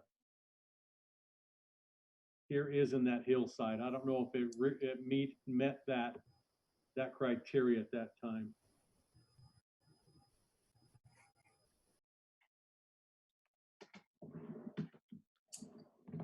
Any other questions for Drew? I do have two of the applicants are on the phone, I believe. Matt Lowe, Mark Fonger, is that correct? That's correct. That's correct. Thank you. If there's no other additional questions, we can go ahead and close the public hearing, and then if there's any comments from Tara, we can have the applicants respond. Council okay with that? All right, Tara, you're on. Did you want to do close the public hearing first before? That's right. I'll entertain a motion to close the public hearing. Mayor, so made. Second. Motion and a second. Roll call vote. Go with Ward first. Aye. Staley. Aye. Ivy. Aye. Coates. Aye. Clough. Aye. All right, thank you. Now we'll move forward, Tara. Okay, perfect. We only have two this time.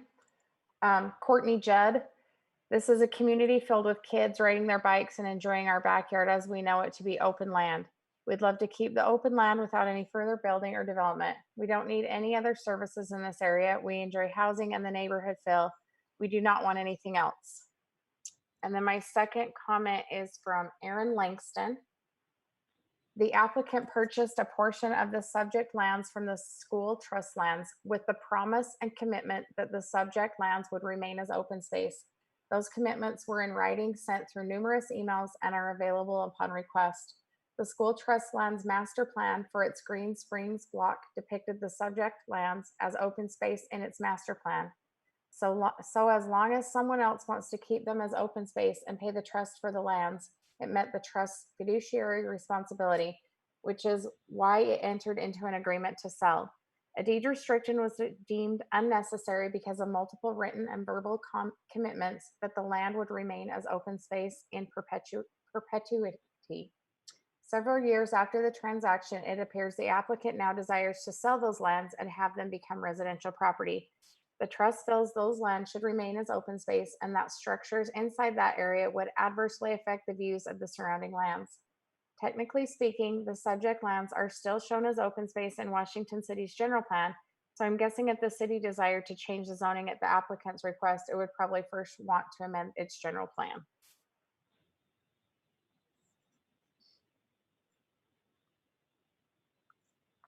And that's it, all that I have on that one. Thank you, Tara. Councilman Coates, I was able to find the hillside. It's not in the hillside protection area. All right. Thank you, Drew. Doesn't fall within there, just to clarify that. Okay, we'll go with Councilman Ivy, Staley, and then Clough.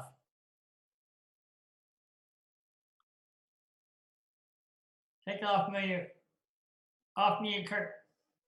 Go. Yes, this question is for the applicants. Could you please address the comments that were just read from Aaron Langston as regards to the intent of the land when it was purchased and why it's changed now? Sure. Yes, this is Matt Lowe. I'd be happy to answer that question. I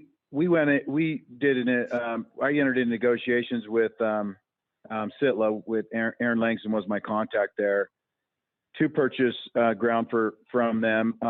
I did in an email to him in 6 months prior to us entering into a real estate purchase contract, tell him that that I would agree to leave this property on as open space as part of the purchase.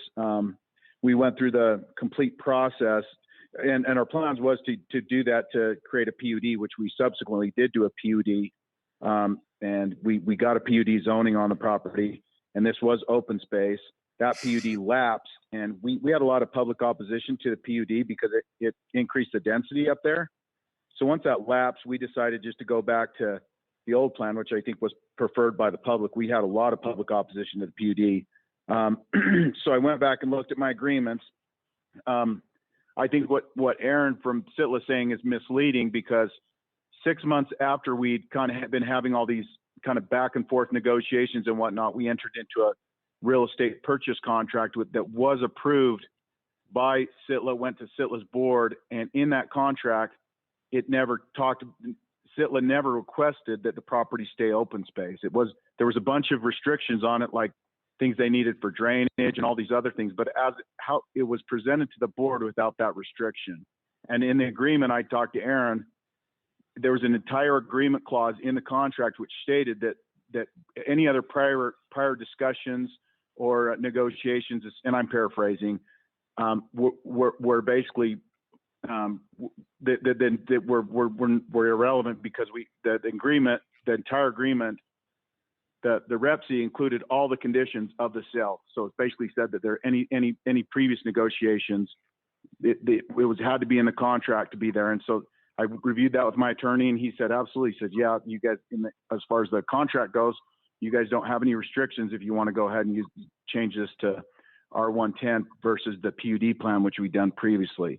And I pointed that out to Aaron, and he agreed with me that legally I was correct. He just said, hey, you sent that email to me 6 months before we entered into the real estate purchase contract, and I thought that was what you were going to do. And I told him that wasn't fair, because legally, and he admitted to me, he said, legally, yes, you're right. You can legally do this. You don't have to compensate us because of this entire agreement clause.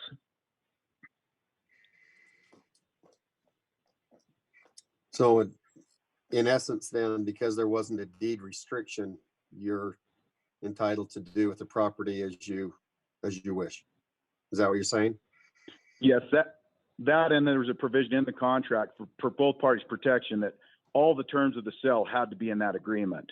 And so it said any discussions previously would have to be incorporated into the agreement. So it was kind of like, this is the deal, and nothing else that was said previously essentially counts, essentially.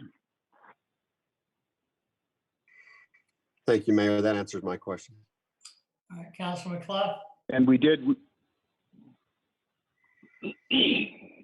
If the developer has something to say, go ahead and finish your thoughts. That's okay.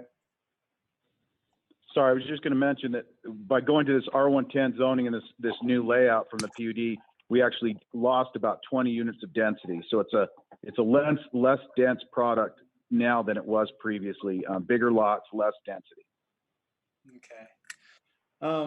One of my thoughts are, working with Aaron Langston Sitla, one of my deepest appreciations in the development that they bring within the community is they allow for much open space. You can drive through any of the Sitla properties that they've been working with lately, and it is one of their pivotal anchors of what they choose to do with the lands that are available to the public. Their main reasoning when we've talked with them is that they feel like there is a value to the community to keep a connection with what's around them. And open space is without a doubt one of their mantras. I really do struggle with what you can legally do. It's true. And within legalities, there's a lot of things that we as a council have to look into of should we allow a zone change or not. And I feel a little bit of a conflict in the concepts of what is legal and ethical in this particular case, knowing fully that I am neither a lawyer nor a developer. I feel really opposed to any change within the zonation As much as there may have been a PUD lapse and there may be people against the PUD, I really side on a lot of the feedback from SITLA, both in what they've designed and how they work with contractors. I would be more disposed to side on the side of Mr. Langston on their intentions when they work with developers and remaining in his open space. So I know there has been some density brought up that has been lost and the concept to the contractor, but in working with SITLA, that seems to be what they prefer to do within our communities. So this is Mark Fonger from Premier Design and Engineering. We're the engineer on this project, Councilman Clough, and I appreciate your comments there. I wanted to make sure that everybody was aware that the entire parcel is not being zone changed. The exhibit that's up now shows the green areas that are highlighted, and those are the areas that we're asking for a zone change for. So the remaining portion will remain open space. The entirety of the wash and the east side of the wash will remain as open space. All right, Councilman Staley, and then Councilman Levy.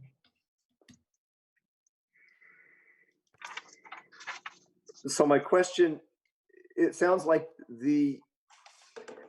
so the green space is the zone change in question, correct, Mark? That is correct. And you're at a zone change level now. And is that the entirety of your project, is all of this space? So this is the remaining area that needs to build out. The previous project has already been approved and preliminary platted. In fact, it's under construction. Yeah, I saw that. And should be receiving final plat at some point. Yeah, so you're looking. So you can see where that road exists. Uh-huh. Drew, if you could go to the next, or the third sheet.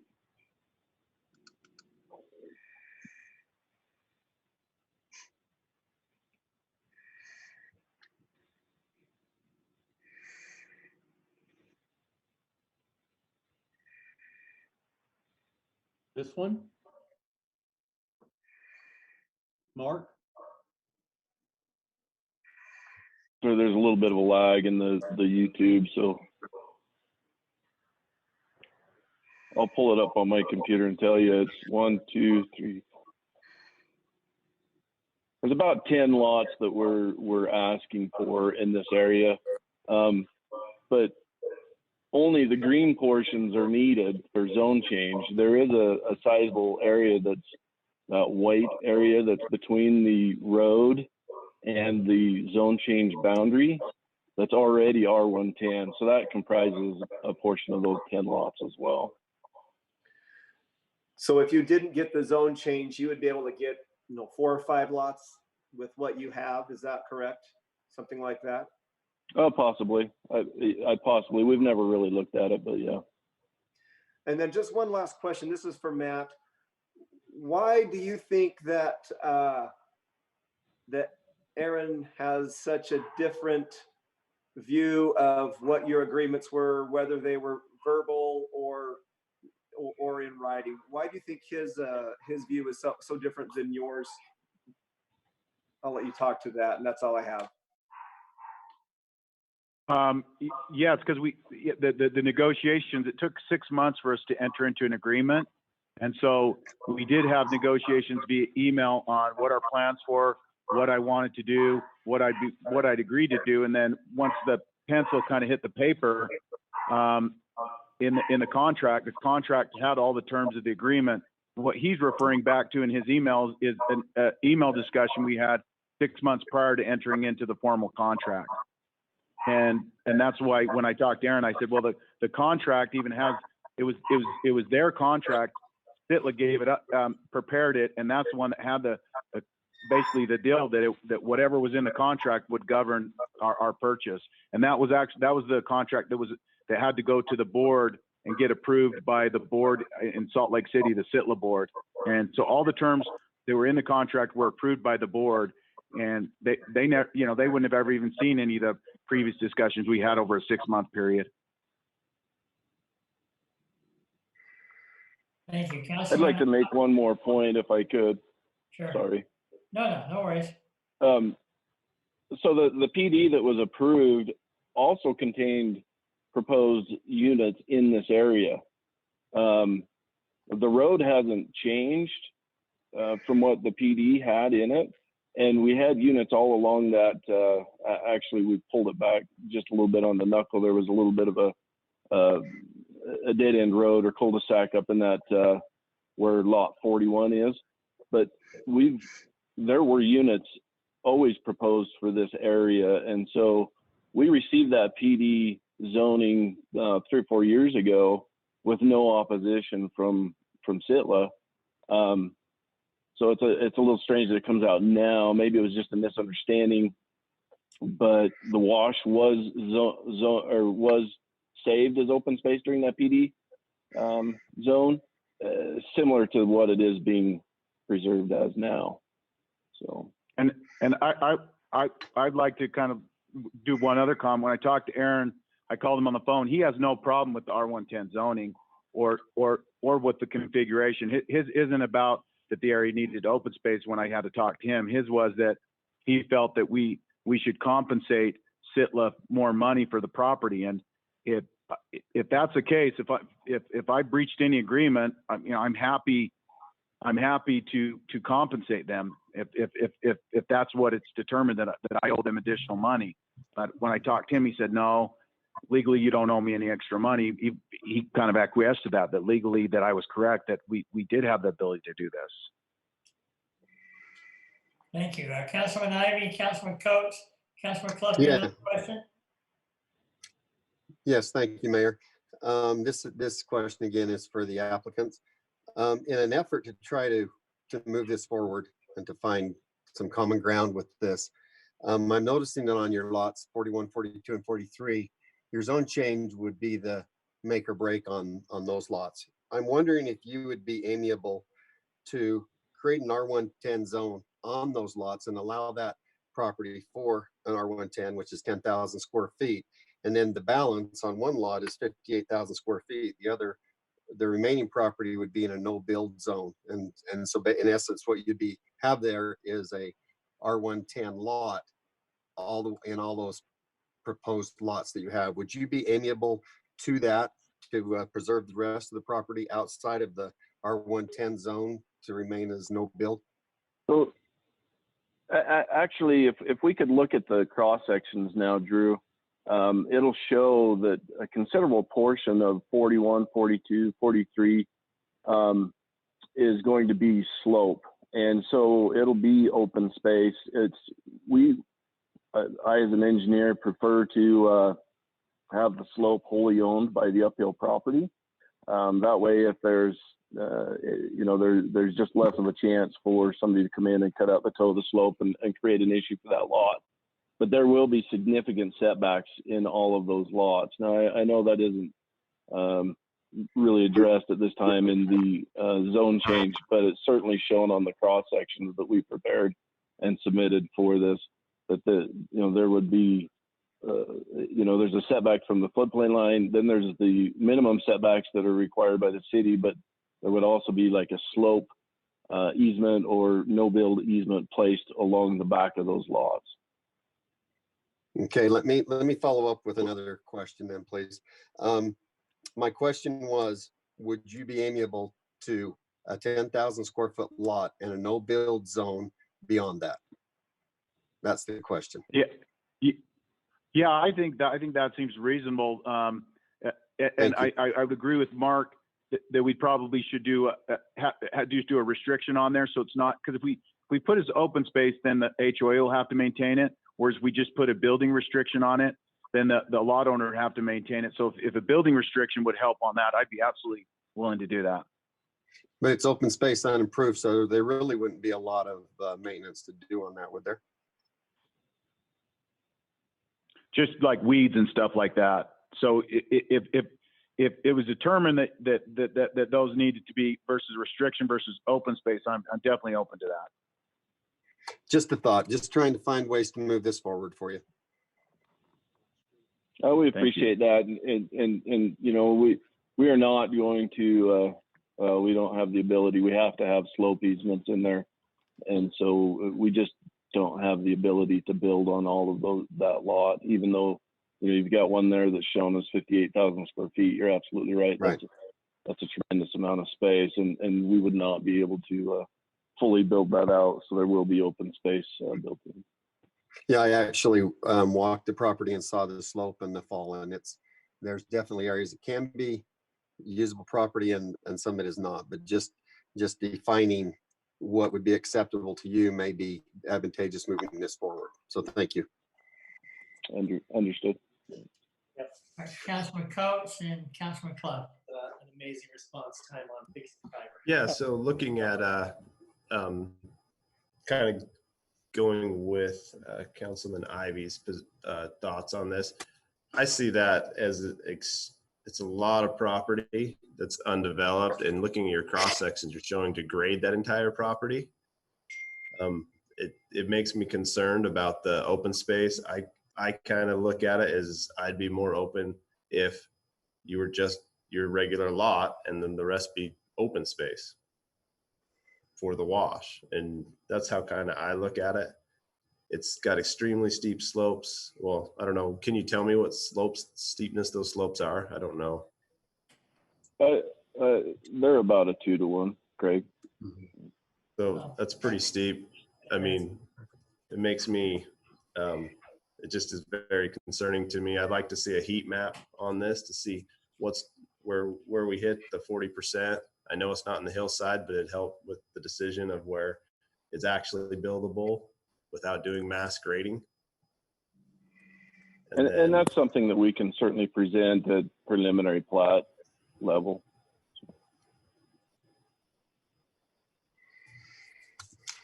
Thank you, Councilman Coates. Any other additional questions? Okay, Councilman Club, did you have another question? No, okay. Any additional questions, comments? Okay. Thank you, and thank you, gentlemen. We'll have a decision in 2 weeks. Thank you. Thank you. Move on to item C, public hearing for consideration to approve a general plan amendment request Z-20-03 to a request to change the land use designation from low density LD and open space to medium density and planned unit development residential PDR located approximately 4300 South, 700 East. Applicant Bob Hermanson.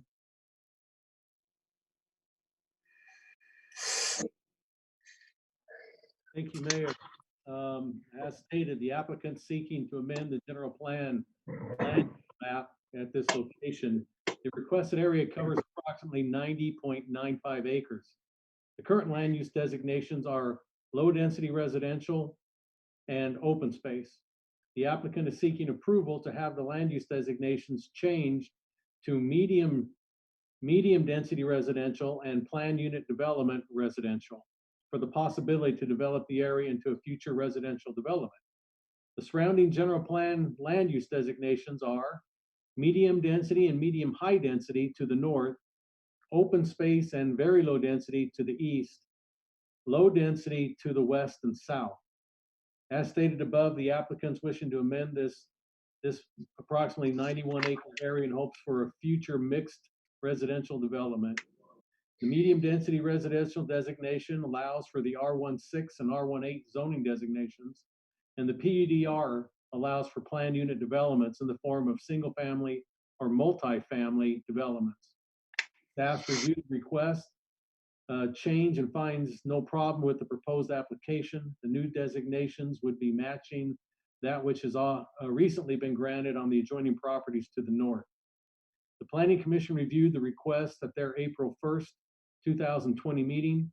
The Planning Commission unanimously recommended approval of G-20-03 to amend the general plan land use map from the current low density residential and open space designations to the proposed medium density residential and planned unit development residential designations. as outlined and shown in the exhibits attached here too. And that was on to you, the city council, that recommendation from the planning commission. Now let me bring up your exhibit, and I'll be glad to answer any questions that the council has on this proposal. Any questions for Drew? Yeah, Drew, I got a Coach. And Drew, I got Councilman Staley. the question I have is, do we know how much is in the hillside? I can see there's the edge hillside area on both the properties. I think is Bob on the phone with us? I thought I read about 11 acres in the minutes. That's Drew, what I thought I remember him saying along this whole, let me get my pencil out again, sorry. I believe Bob is So on. that's correct. Okay. So Yes, I'm just, that is correct. I'm sorry. The phone's kind of breaking up, but yes. yeah, sorry about that, Bob. So in this development proposal, I'm just curious why you're requesting a zone on the hillside. Is there any plans to do anything on that hillside? No, it's purely based on drainage. There's no intent to do any development on the hillside. We're just going to take it from the existing toe, and then in this scenario, existing toe, and work our way, northeast. There's no intent of disturbing any of the hillside. In reality, from the toe of the slope, it's just steep. Like, we have no intent of going up there. You could probably carve out a little on the bottom, but we have no intent of doing that. Just the primary slope we're going to leave alone.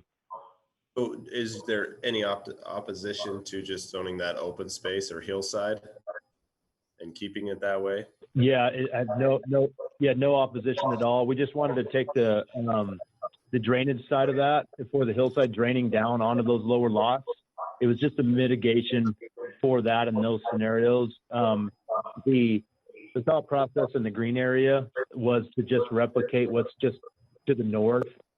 You can barely see it on that map, but there's townhouses there, but our intent was just to do townhouses there, and then just to be able to mitigate that drainage through there was why I added it in on that one. And then the intent on the lower section is for it to be single family detached lots. And then the ownership would actually extend again to the top of the ridge line. And then there would be a no build area for all of the hillside. It's in its entirety. And so basically handled the same way. Okay, maybe this is a question for Drew, but can't we still, I understand the drainage issue with the lots all the way to the tops of the ridge. Can we not still designate that open space and then dedicate that part of the plat? Yeah, technically you could. You could just do that. I think they were just following basically property lines as well here. That's what they were doing. So, but you could do it either way. Okay. And on the plat that way. Drew, we can barely hear you. I'm trying to figure out maybe, let me see if I can. That's better. Is that better there? Yeah. Okay. Well, I'm in reviewing this plat, it meets, in my opinion, what's to the north of it. I think my biggest concern is just that open space being designated open space. And that's just my opinion. So that's all I have. Thank you.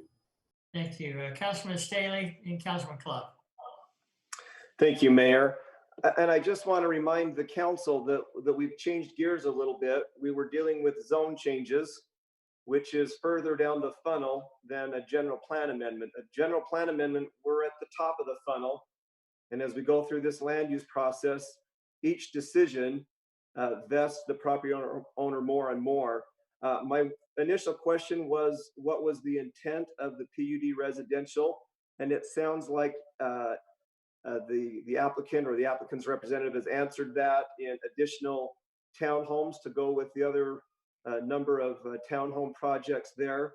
I'll have further comments later, but as far as questions right now, can you tell us the acreage of the PUD residential and your requested land use designation change?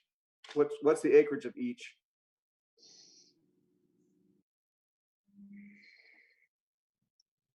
And I'm sorry, are you asking me, the applicant, to answer that question? I'm happy to do so. I I'm just asking, don't know yes, who you're asking. yes, I'm asking you as the applicant.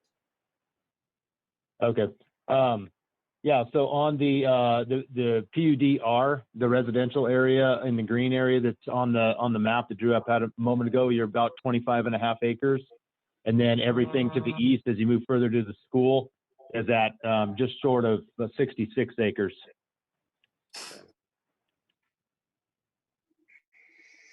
Mayor, that's what I And have the for right only now. I do clarification- have more comments that I'll make later. Okay, thank you.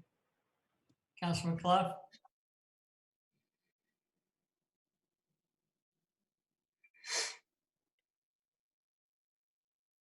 Unmute.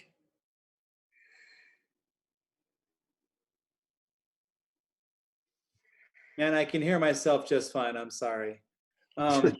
I would like to cite on what Councilman Coates has said with making sure that that open space is designated. I think we've learned that from earlier tonight. It would really be a benefit to make sure that's lined out. The other part is earlier in our discussion, I'd like to ask the applicant if we are in the process of putting a study in place. And I do recognize that what you have proposed fits very good with the school and everything and with the neighboring development. Would you be open to design standards and ideas that come forth from the study? Keeping in mind, in all honesty and disclosure, we're unsure exactly when it will be, but we estimate, last I heard, it was anywhere from 2 to 4 months. Would something in that time frame be something worth considering for you as a developer with additional information from that study? I think that based on the time frame and essentially where we are in the process, being a general plan, I think that information is helpful. But where our schedule, as far as I'm concerned, in this scenario, would be sooner than that. I do think the information is helpful. I think it's a great idea in the direction that you're heading, but it is challenging to strap on another 4 months to any project, right? And so I guess that's where I would stand, is that our intent would be to, move into zoning from here. And it sounds like it would be, if this were to be successful, and say it's 2 or 3 months down the road, by the time it works its way through that process, it would still be another month, or who knows, maybe worst case scenario longer than that. That'd be pretty challenging to wait that long, even though it is great information. Right. I mean, in my point of view, I hope it's taken with sincerity. With what you propose next to your neighbors and everything, I don't see a dramatic shift that anything the study would really necessarily do, in particular to what you're proposing. Some areas there are starker contrasts than others, but if there is something from that study, and I'm just hoping that just to be considered, even if it's just a design standard in landscaping or something, if you're not to that point, to be considerate of how that would impact the city as well as your development. Yeah, we would be completely comfortable, and whatever the status is at that point, to look at it. And even if it's at discussion points, right? It doesn't necessarily, from my point of view, in this project, have to be an approved document. It can still be a valid discussion point, right? If it's still a work in progress while we're going through that and submitting other applications to be considered, for sure. We want to be in harmony with Washington City and any of that area. And so, yeah, so no question. One of that, and I bring this up out of respect to you as a developer, you have a lot of citizens that are very active in concerns and flow of the city, and they've had a lot of unique experiences down where you're developing. We're very grateful for there to be homes next to school. There's going to be some great opportunities for families. I just know that there will be a lot of community input, and I really feel that there can be some good things to happen. So I appreciate your flexibility, and thank you for entertaining my questions tonight. Let's go with No problem. Councilman Ivy, Staley, and Coates. Yes, Mr. Hermanson, thank you for answering our questions and representing the applicant. my question was, in the northwest corner of the property, how did we get that radius? Is that an old sprinkler pivot or something that you just wanted the green, or how did we get that? I'm really curious. Yeah, that's a great question, and Drew could go through this probably in more detail, but the really short version was that it's been quite a while ago. It's probably back in 2005. We, as a consultant, we worked with the current then landowner and the school district, and they had actually purchased that property to the north for this Crimson Cliffs school. I'm not sure if it was the high school at that time. I don't remember. It's been too long, but in the end, the master plan roadway was going to go in that area, and that radius was the alignment for the road. That was one of the right-of-way lines for the road, and then that fell through. And then there were some other things that I wasn't involved with, and it sat, and then it ended up, they sold that, and then I believe to Ed Burgess to the north, and then that's how that parcel got to develop to the north. So it wasn't actually this parcel, but it was the boundary, and that's why we have that radius in there. Thank you, Bob. Appreciate it. Councilman Staley? Yeah, thank you, Mayor. Drew, would you mind pulling up? I'm looking at my computer at home. I'm looking at the general plan map on the city website. Do you have the ability to pull that up? I don't know if Wi-Fi, you may or may not. Right now I do not, unfortunately. Okay, the property where your cursor is now, what is that currently zoned? Just up, yes, what's the zoning there? That is, let me. Median. It's on the map, it's showing like the yellow. I think it's R18. Medium density. Well, that's the general plan, yeah, designation. So the zoning, I think, is R18. Okay, which fits within medium density. And then to the west there, the land use designation is low density. Is that correct? Now, which direction? To the west. Yes, right there. That's low. I'm actually just telling you that is low density. Yes. Okay. So I just want to put this into just a little bit of perspective, because I really hesitate. I mean, we're dealing with almost 100 acres of land, 90.95 acres of land on a general plan amendment. We're not talking zone change, but we're taking the general plan and that's been proposed to change that. I want to read through this. The applicant is wanting to change these 90.95 acres from low density, which is R110, R112, or 3 to 4 units per acre and open space. And he wants to take, the applicant wants to take and change that to medium density, which is R18, R16, and R2, which means you could build 2 small homes on one lot, or in other words, 4.5 to 6 units per acre. And that's on 66 acres, and on the other 25 acres, wanting to do PUD residential with the intent of doing additional townhomes. This is a really, really big general plan change. Is it just me, council, or did we not? I listened to the 60 to 70 comments, and I'm hearing people talk about protecting the fields and protecting open space, and we were next to, high schools and middle schools. To me, this is a really big change to give a developer that much carte blanche and that much density with one fell swoop. And maybe it's just me. I'd love to have council input from this.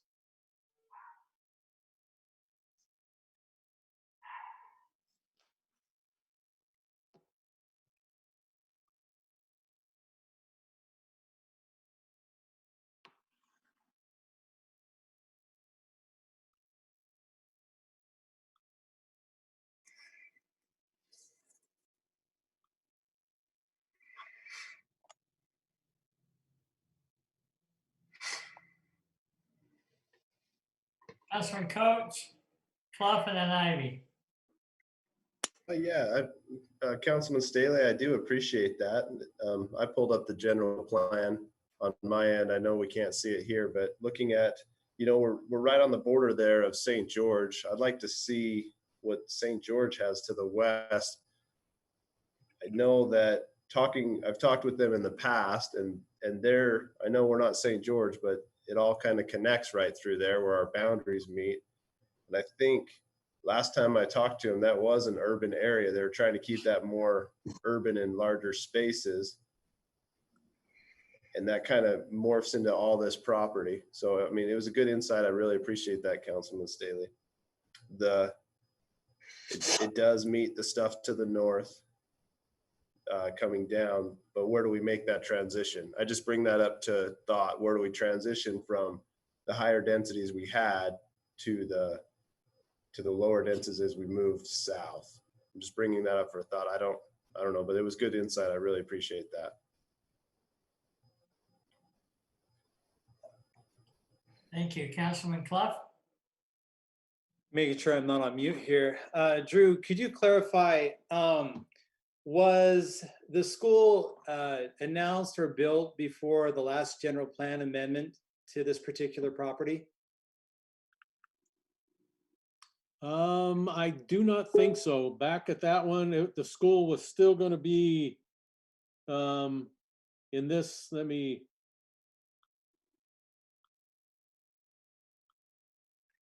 school was either going to be here, but then they talked about going down here both times when that last general plan amendment was being done. All right, so I think in kind of an appreciation to those questions that have been brought forth, the school was an unknown location. It had intentions of where it would be, but it's shifted. The thing that in my research and looking how schools work, they do drive things a lot differently, and what we planned didn't happen to kind of be redundant. I would follow more with what Councilman Staley is saying. I appreciate the sincerity of his questions of, should we be more specific in what we're allowing in that transitional zone that goes in between the school and where the school is supposed to be, or was proposed to be? Because these are significant densities to be working with. And I agree that working with more than 90 acres of land, this is a significant chunk of our community in this area that will be developed. I would like to hear from Councilman Staley maybe later on. It looks like he has further questions of what he would propose to do rather than that zoning. I'm just looking to get better understanding of where he's trying to go, because I could see his concerns. Thank you. Councilman Ivey? Yes, Drew, can you give us some examples of maybe some other general plan amendments in the city that were of this scope and size, and kind of give us some guidance on this? Well, I guess the best examples are right due north. That was all low density. Let me go back to.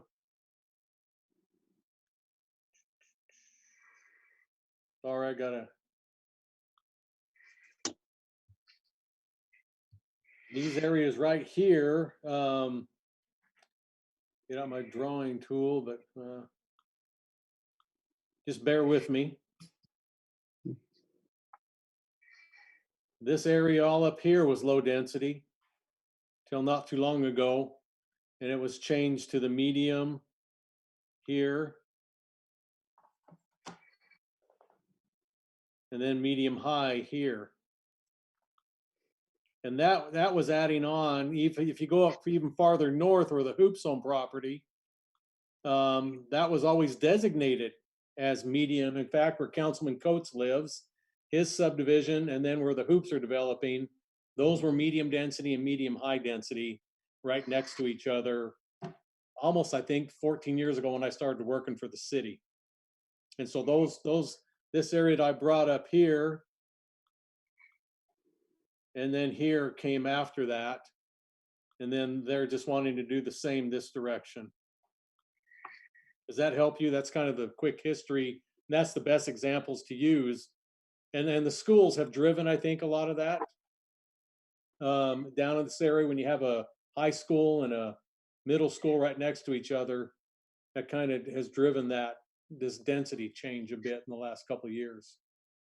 Have we learned anything from those developments just north? Is there any lessons to be learned from those, or has it been, how do you feel about it? Well, I'll start with your subdivision, if you don't mind me using Stonehenge. They were dead against Treasure Valley coming. Treasure Valley and Stonehenge were dead against Steeplechase coming. And yet you're all great neighbors now, and those projects have actually, I think, turned out okay. And so far, probably no train wrecks. I think people have appreciated their new neighbors over time. I think the mayor said it best a couple of years ago. These are the people you'll be going to church with or shopping in the stores next to, and things like that will happen. So if that kind of helps you. Well, I appreciate your insight, but I did hear what Councilman Staley said, and it's duly noted. Thank you. All right, Councilman Coates, do you have another question? Sorry, no, I don't. Councilman Clough? I think one of the big things that was brought up, I appreciate so much, Councilman Ivy, how you brought up what were the lessons learned. If I can bring up why I've talked to many people down there, I think one of the lessons learned was traffic.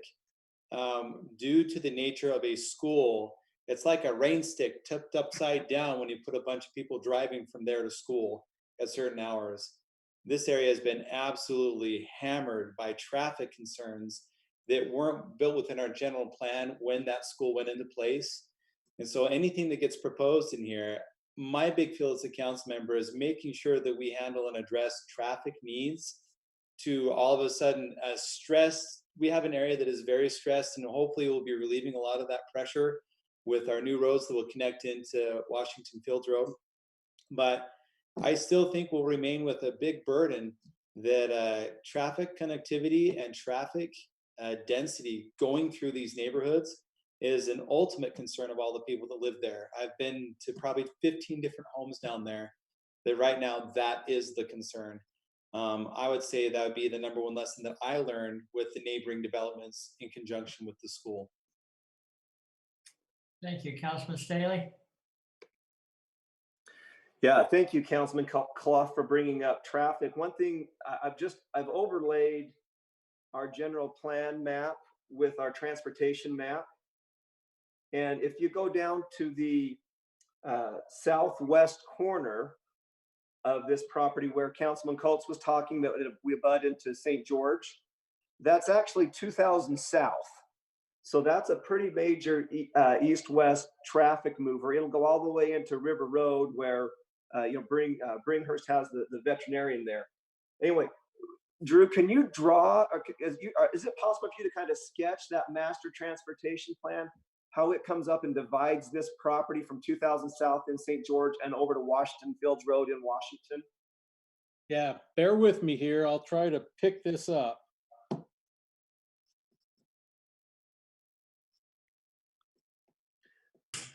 And while you're drawing that, I'll just note that, there's a light there on 3000 East and 2000 South in St. George, and there's a lot of traffic's going to be coming that way, and then up to the to the high school from the Little Valley and Bloomington areas. So this will be a big road that will connect, Washington and St. George there.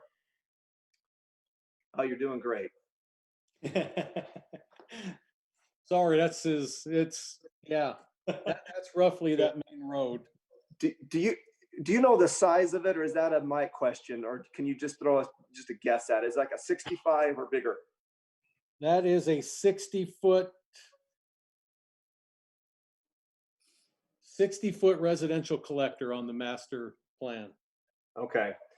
So yeah, you asked maybe what my thoughts were on this, and I'm not opposed to this. I recognize that there's some high density, with the townhomes along Washington Fields Road and to the north, but I think what I would like to see is this 66 acres going such a drastic. I mean, we would have no ability to deny R2 throughout all of 66 acres or R16 lots. So I think what I would like to see the applicant come back, if he's wanting straight zoning and not coming with some planned development, I would like to see more than half, maybe as much as 60 to 70% of that 66 acres that he's asking medium density, to retain that as low density And it's a land use principle about feathering.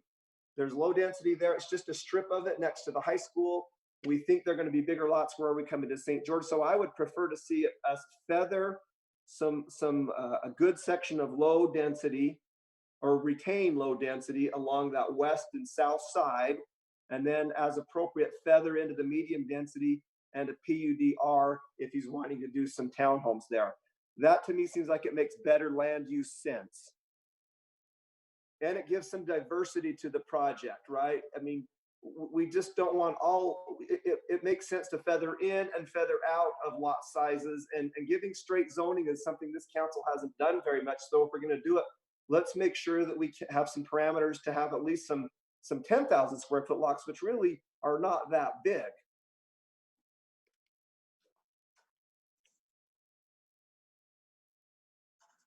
Councilman Coates and Clough. So I have a question for the developer, Bob. Just curious about just being landlocked in the future. I noticed that we only have one access, but and maybe I know we're just a general plan, but it's more of a curiosity question. And I know it's the Gibby's property. Is the property to the north Gibby's as well, off of Washington Fields Road? And then what's our future access plans to the west? Is it just, there's no main roads to it right now? That's why I ask. Yeah, great question, and great comments from before as well. Maybe I can address a couple of things really quickly. As far as the master plan roadway network is concerned, Drew did a good job there with his red line. Generally, that line does connect, and then if we start on the northeast corner of the project, we are also working with that landowner to acquire that small section of area to connect Washington Fields Road, to square up that intersection there, to connect there. And then there'll be two access points on the west side of the property. One will be on the Washington City St. George boundary, connecting over to, and I'm sorry, I don't remember the name of that street, but going to the west. And all the utilities actually were stubbed previously by the city, by Washington City, to connect at that point. And then in addition to that, the master plan roadway will be all the way down in the southwest corner of the project and stub to that location. And you can't see it on the map that's on the screen, but just off the screen, just basically half of the parcels being shown at this point, another probably 100 feet or so to the west is the brand new road that Washington City built to get to the high school. That's the angle point. So there'll be a stub there to get to that point. We're not intending on connecting there, but we will be just to the north, which will give us our two access points there. And then on the north side of the project, it's kind of hard to see on the map. Well, actually, the one that Drew has pulled up, it's not. You can see that their approved plans that they have, obviously that's not built yet, but they are working their way towards it. Though obviously I can't predict the future, but I would anticipate that those road connections, the other three road connections on the north would be there probably before this project gets going as well. So we'll be providing two full access points with the 60-foot right of way right through the middle where the red line is.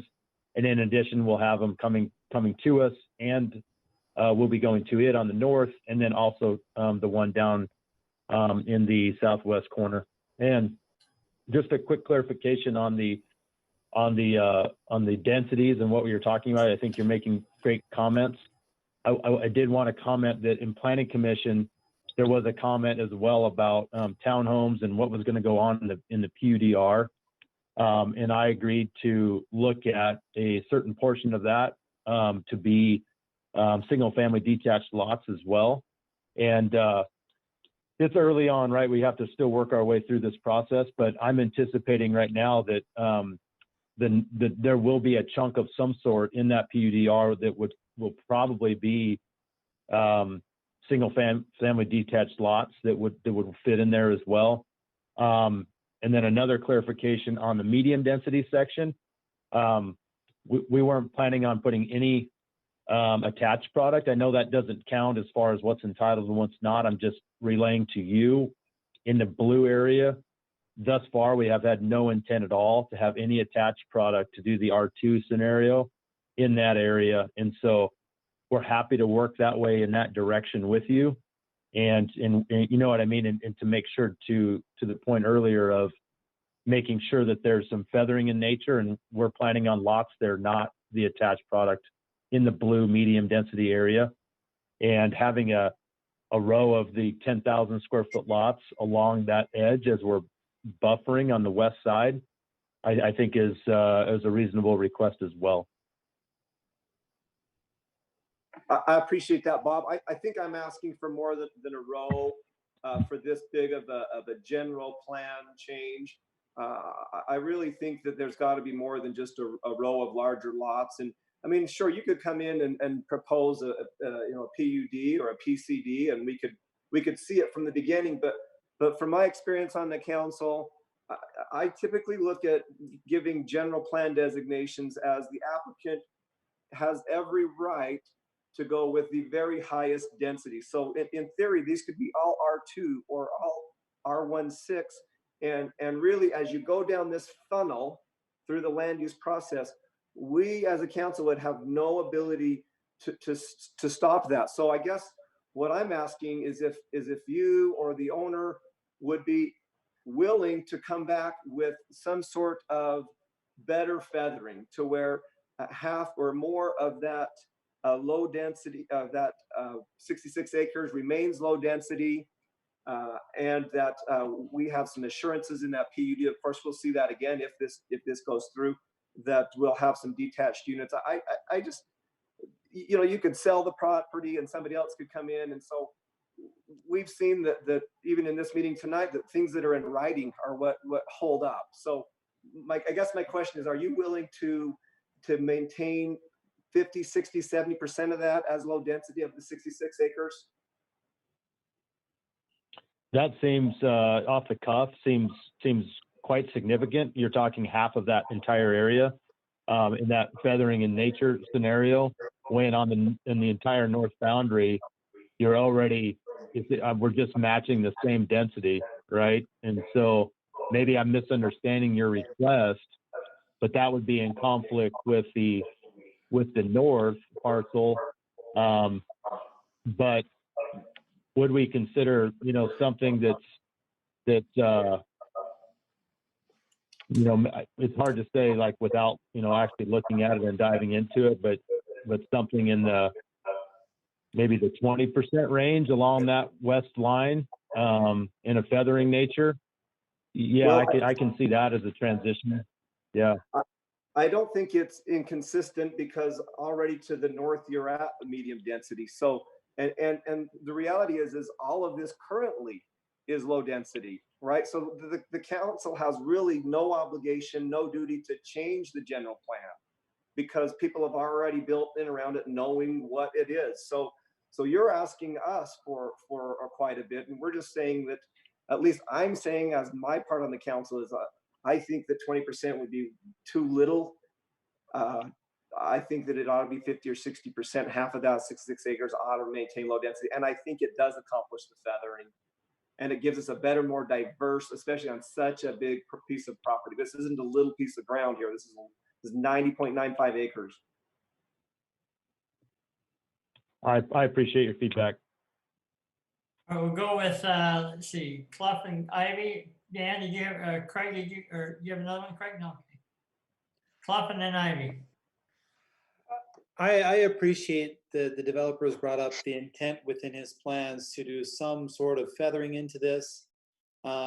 With such a land that we're talking about being developed, I think there's two main things to find out to establish the foundation. We created the PUD residential for such conversations like this. This is such a big piece of property that I think the best intentions of the developer and the city need to be discussed in a better process than just straight zoning. I feel like in straight zoning, we run into the issue of really meeting the needs of transitioning densities. And in straight zoning, we also run into the issue of the reality of a volatile market. And this can be promised all day long of what it could be now, but if it goes through and approves like this, there is nothing at all that we can do from this point forward to discuss its impact to the neighboring, the established community. So I think I would ask the developer, and after hearing Councilman Staley talk, I love your ideas. I love what the developers talked about. I would encourage to something of this size to be a straight PUDR, because there is so much connectivity and so much dirt they're working with, that for this to come forth in phases and as it works for the developer and how it impacts the community, so much will change as this gets developed. And I think this is the most responsible way to both meet the needs of the developer and address the needs of the community as it comes into play. So would the developer be open to making this a PUD residential, just to give you that flexibility to show where you feel those featherings should happen? Because I don't feel like we really have the information to really draw a line where you want that today. I think that would give you more flexibility. Would you be open to a PUD residential? I'm considering it as we're talking about it, obviously, and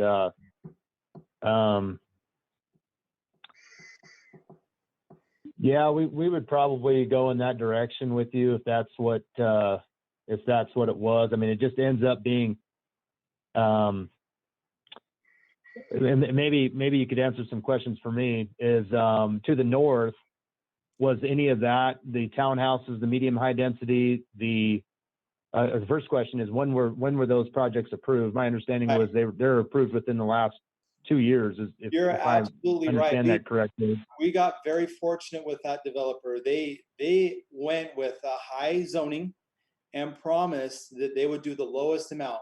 The one to the left of the other one, not that one right there, Drew. And they followed through. They went to the lowest part of their zoning possible, and in fact, in some areas went below the low density. And so it's one of those leaps of faith that they actually followed through. So I was very impressed.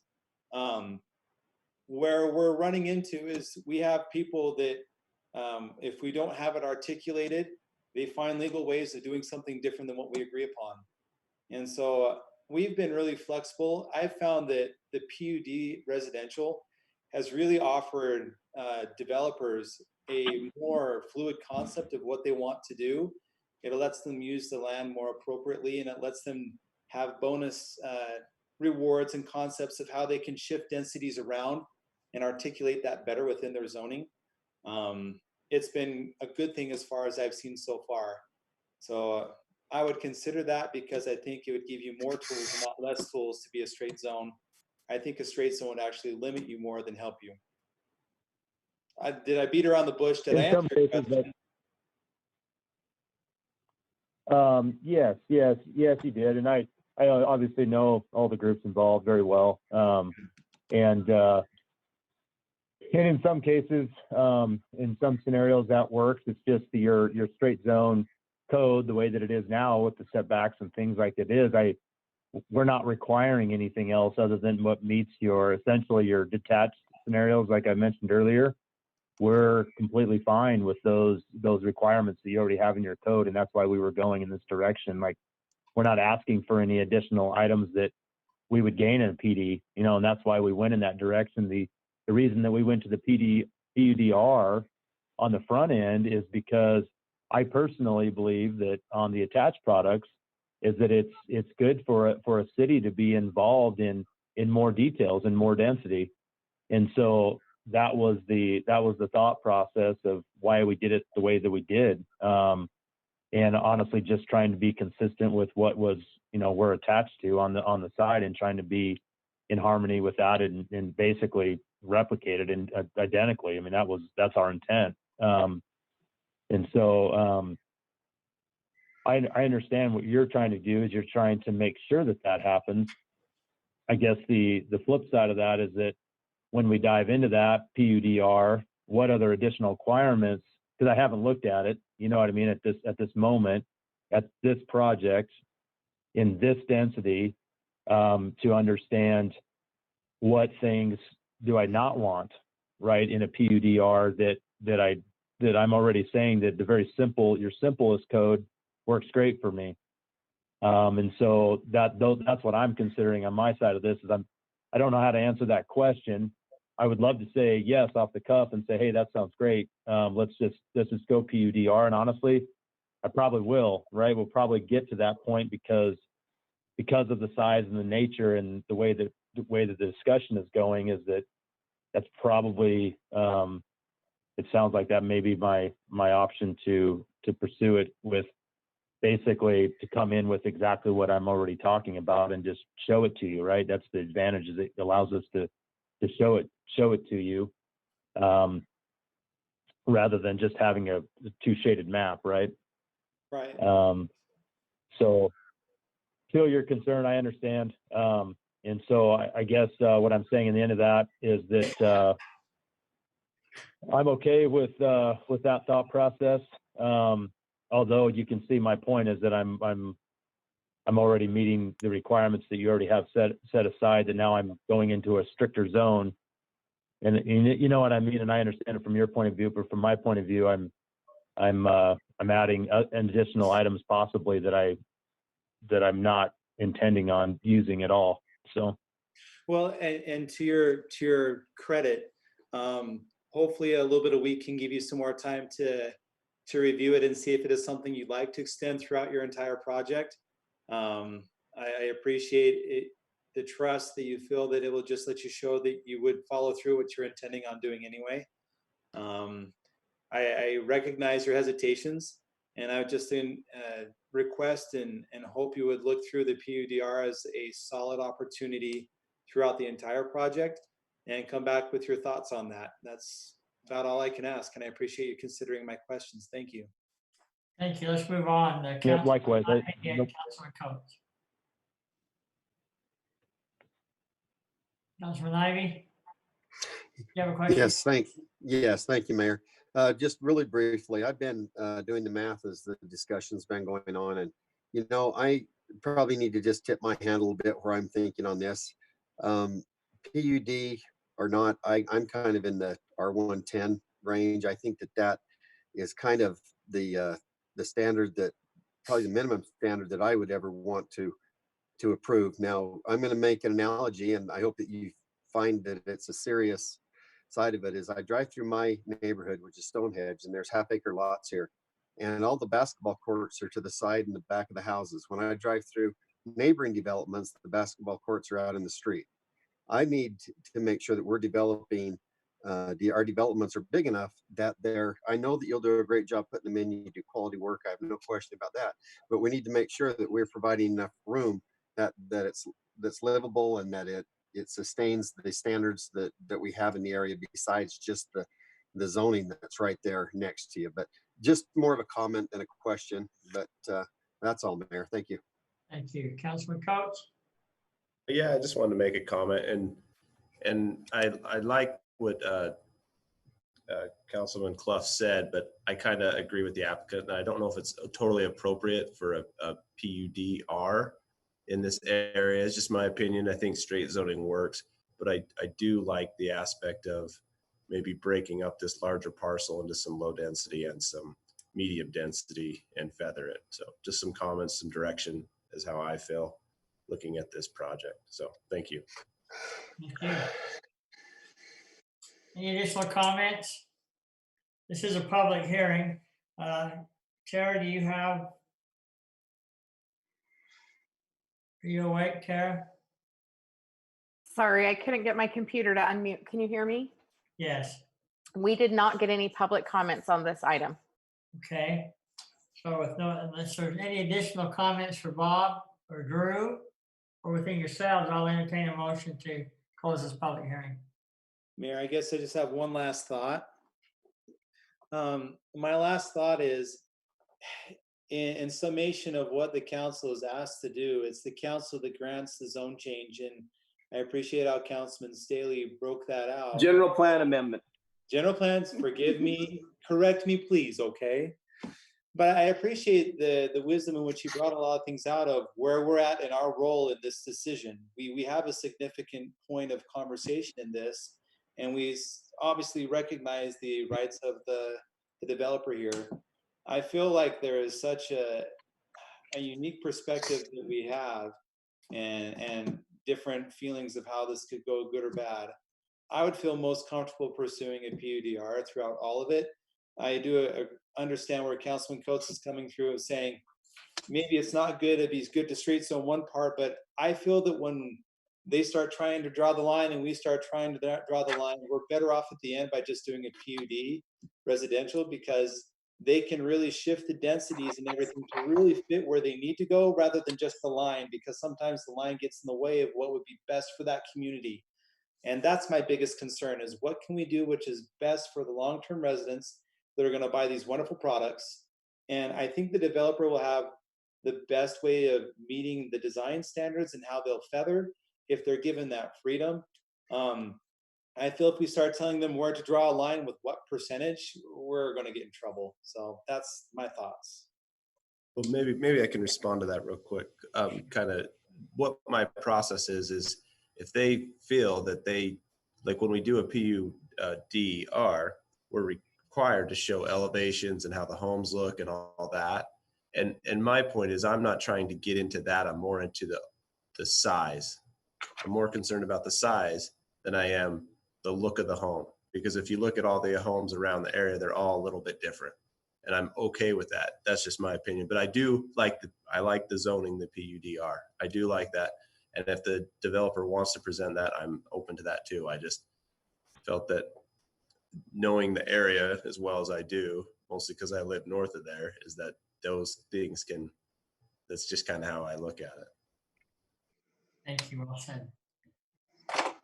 No other comments. I'll entertain a motion to close this public hearing. So moved, Mayor. I'll second that. Okay, Ivy first, is that correct? Councilman Ivy and Councilman Coates? Yeah. Seconded it, all right, roll call vote, we'll go with Councilman Ivy. Aye. Bluff? Aye. Staley? Aye. Coates? Aye. Ward?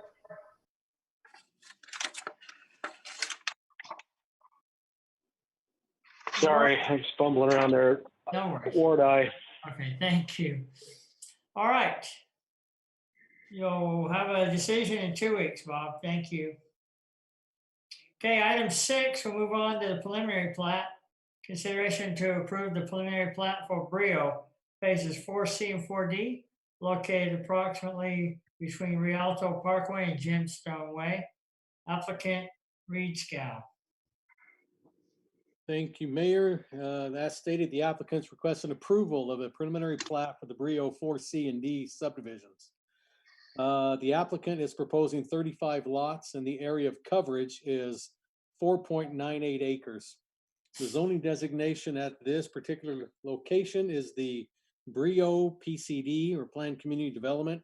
The surrounding zoning to this proposed subdivision is open space to the north, PUD to the east, PUD and open space to the west, and PCD to the south. The proposed subdivision conforms to the approved zoning.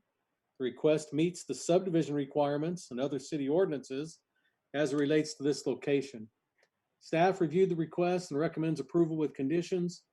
The Planning Commission reviewed the request at their April 1st, 2020 meeting. The Planning Commission unanimously recommended approval of the preliminary plat for the Brio 4C and D subdivisions onto you, the City Council, and that's based on the findings and subject to the conditions in your report.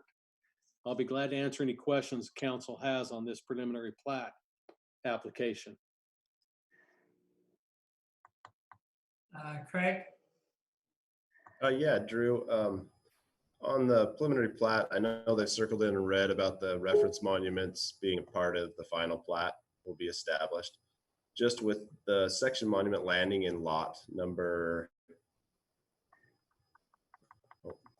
506, I just think that needs to be done before they start construction. That reference monument be recorded with the county.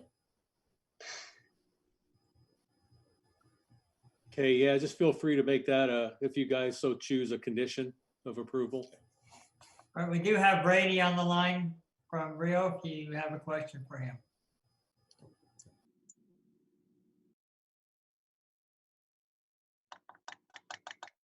No questions? Anybody ready to make a motion? Councilman Coates, if you were going to make a motion, did you want to address that lot issue that you mentioned? Yeah, I can make a motion if we're ready for one and make that a condition. I'll make a motion. We approve the preliminary plat for Brios Phase 4C and 4D subdivision located at Rialto Parkway and Gemstone Way with the findings and conditions provided by staff, with the additional condition number 12 that the west quarter corner of section 1, township 42 south, range 14 west of the Salt Lake Basin meridian have the county reference number recorded prior to beginning construction. I'll second the motion. I have a motion and a second. Councilman Staley, Aye. Councilman Ward, Aye. Councilman Clough, Aye. Coates, Aye. Ivy. Aye. Okay, that is approved. Brady, you still on the phone? It's actually Drake, Mayor, and Drake. I am. Thanks so much for your approval, gentlemen. And I have a proposal to make. I think the city needs to establish a code that the applicant on the last item of the agenda after a 5-hour meeting gets like some bonus density credits. Just a thought, but probably more so to you, gentlemen, for staying so long. Thank you, everybody. You bet, Thank you. Best of wishes. Good to hear from you. Thank you.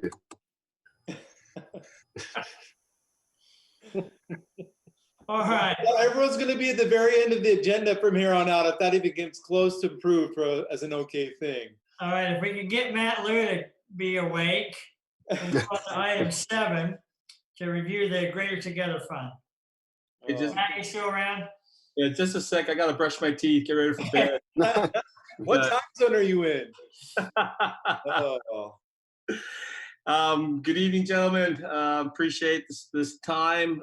Earlier today, I did send out a press release from the St. George Area Chamber of Commerce President CEO Don Willey regarding the bridge loan awarded to the Washington County Small Businesses, or the Greater Together Small Business Reliance Fund program. That is a mouthful. You had a chance to review that. If I could, in lieu of time, let me just kind of go through some quick summaries. Total applications that have been submitted, 76. Total applications funded, 36. So far, the dollar amount that's been awarded, $517,500. Just for information, we have had 6 Washington City businesses apply. 3 have been funded. An additional business is qualified for being funded but have not received their funds yet. Our total expenditure amount that we've funded from our original $50,000 that was given is $47,000 to date. Awesome. So the second round of funding is currently, going on right now. Its deadline is midnight tomorrow evening, or 11:59 p.m. Tomorrow, April 23rd. Wow. Any questions from the information that was sent via press release, or any specific questions that you'd like to ask me and or the mayor? I believe both the mayor and I was involved in reviewing a good number of some of these applications. I guess my first thing, Matt, is hearing how a lot of the small business loans were intended to be spent at a national level. It does my heart good to see what we've been able to do for the small businesses in our community, in our region, because it's just a wonderful thing to try to help out. And I'm so happy to hear how this money's been spent. My first question for you is, do you have an anticipation about the how many people do you anticipate are going to be applying for this grant when you compare it to the first round? How many people in total applied, and how many people do you anticipate to apply this time? So the information I got, total that, like we mentioned earlier, total that applied was 76. 76, yeah, and I'm assuming that we'll be pretty close to that same number by midnight tomorrow. I apologize. I thought it was just you reviewed those specific ones. I misunderstood. That was my fault. You're totally fine. Sometimes my, how do I say, my communication skills lacking because of the whole Hawaii pidgin English that I got going on. I blame my ears, but I could blame Hawaii if it makes you feel better. Okay. So can I chime in? Absolutely, man.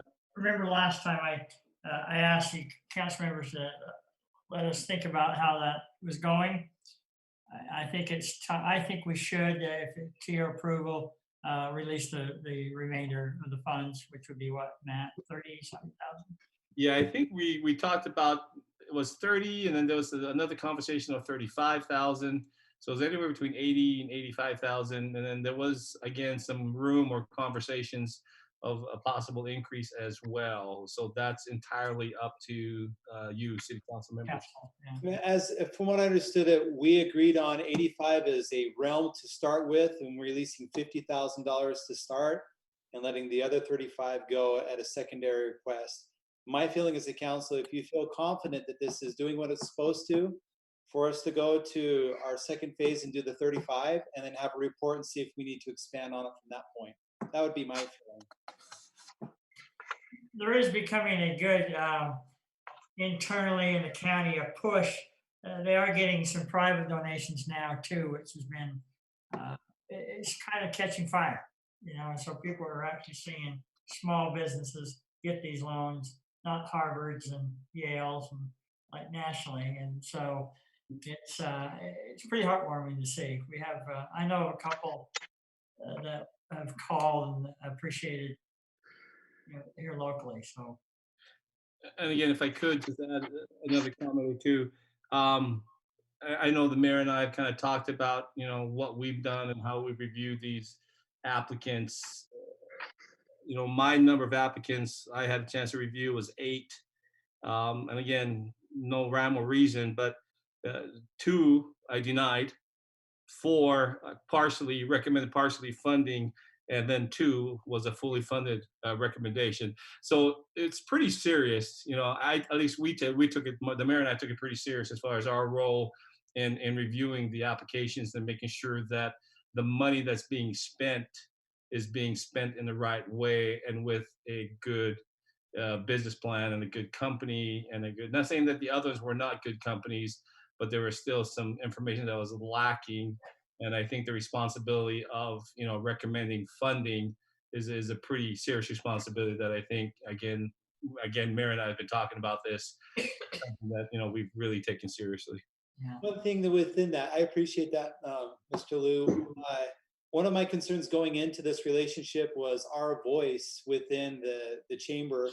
And it sounds like that you were given a lot of latitude with applicants within Washington City. Did they lean as a committee upon the idea that you and Mayor presented for the applicants from Washington City in these scenarios? Yes.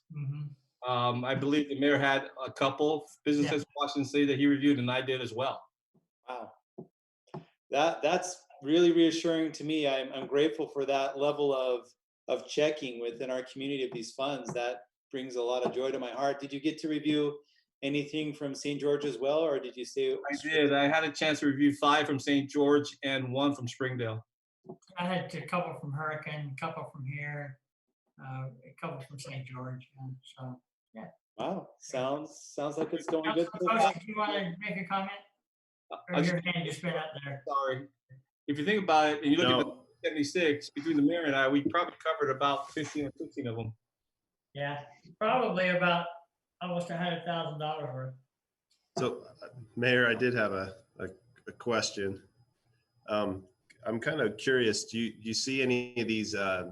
Can these businesses apply for a second round if this prolongs even longer? Or are you saying since they received the funding, they can't go for a second round? We haven't discussed that, but I'm kind of hesitant to give a second round. Sorry, Mayor. From what I've read, Councilman Coates, is if they've received funding on the first round, then those that have not, like the couple maybe, that I denied, they have a chance, to go again the second round and see if, things change or what have you.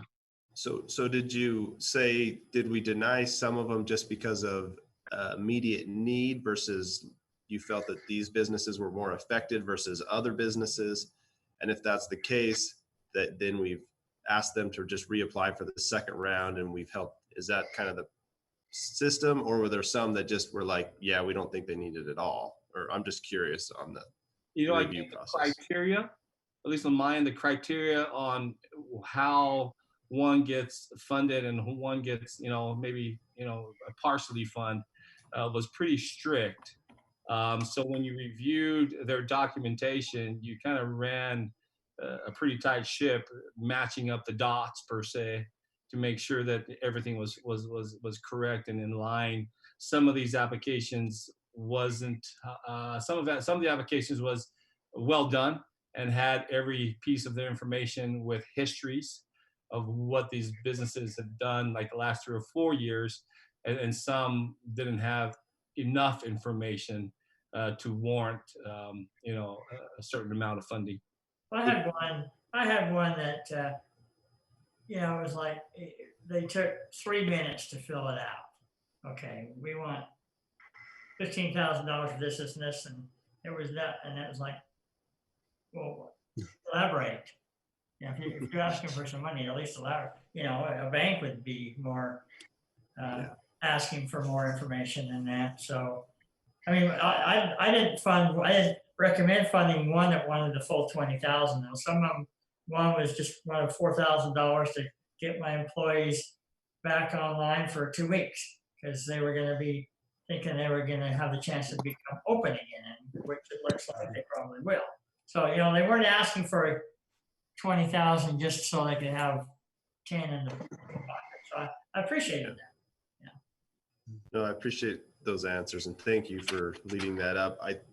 My last kind of question is, I'm just curious if we've given any feedback to these businesses to help, because some people might not be as good at writing and be able to apply for these things that might need some help, and maybe we can give them some direction on what we're looking for, and maybe this is all they need, is maybe they could view in on this or not. Just curious if we gave them any feedback and encourage them to apply again. I did not. Did you, Matt?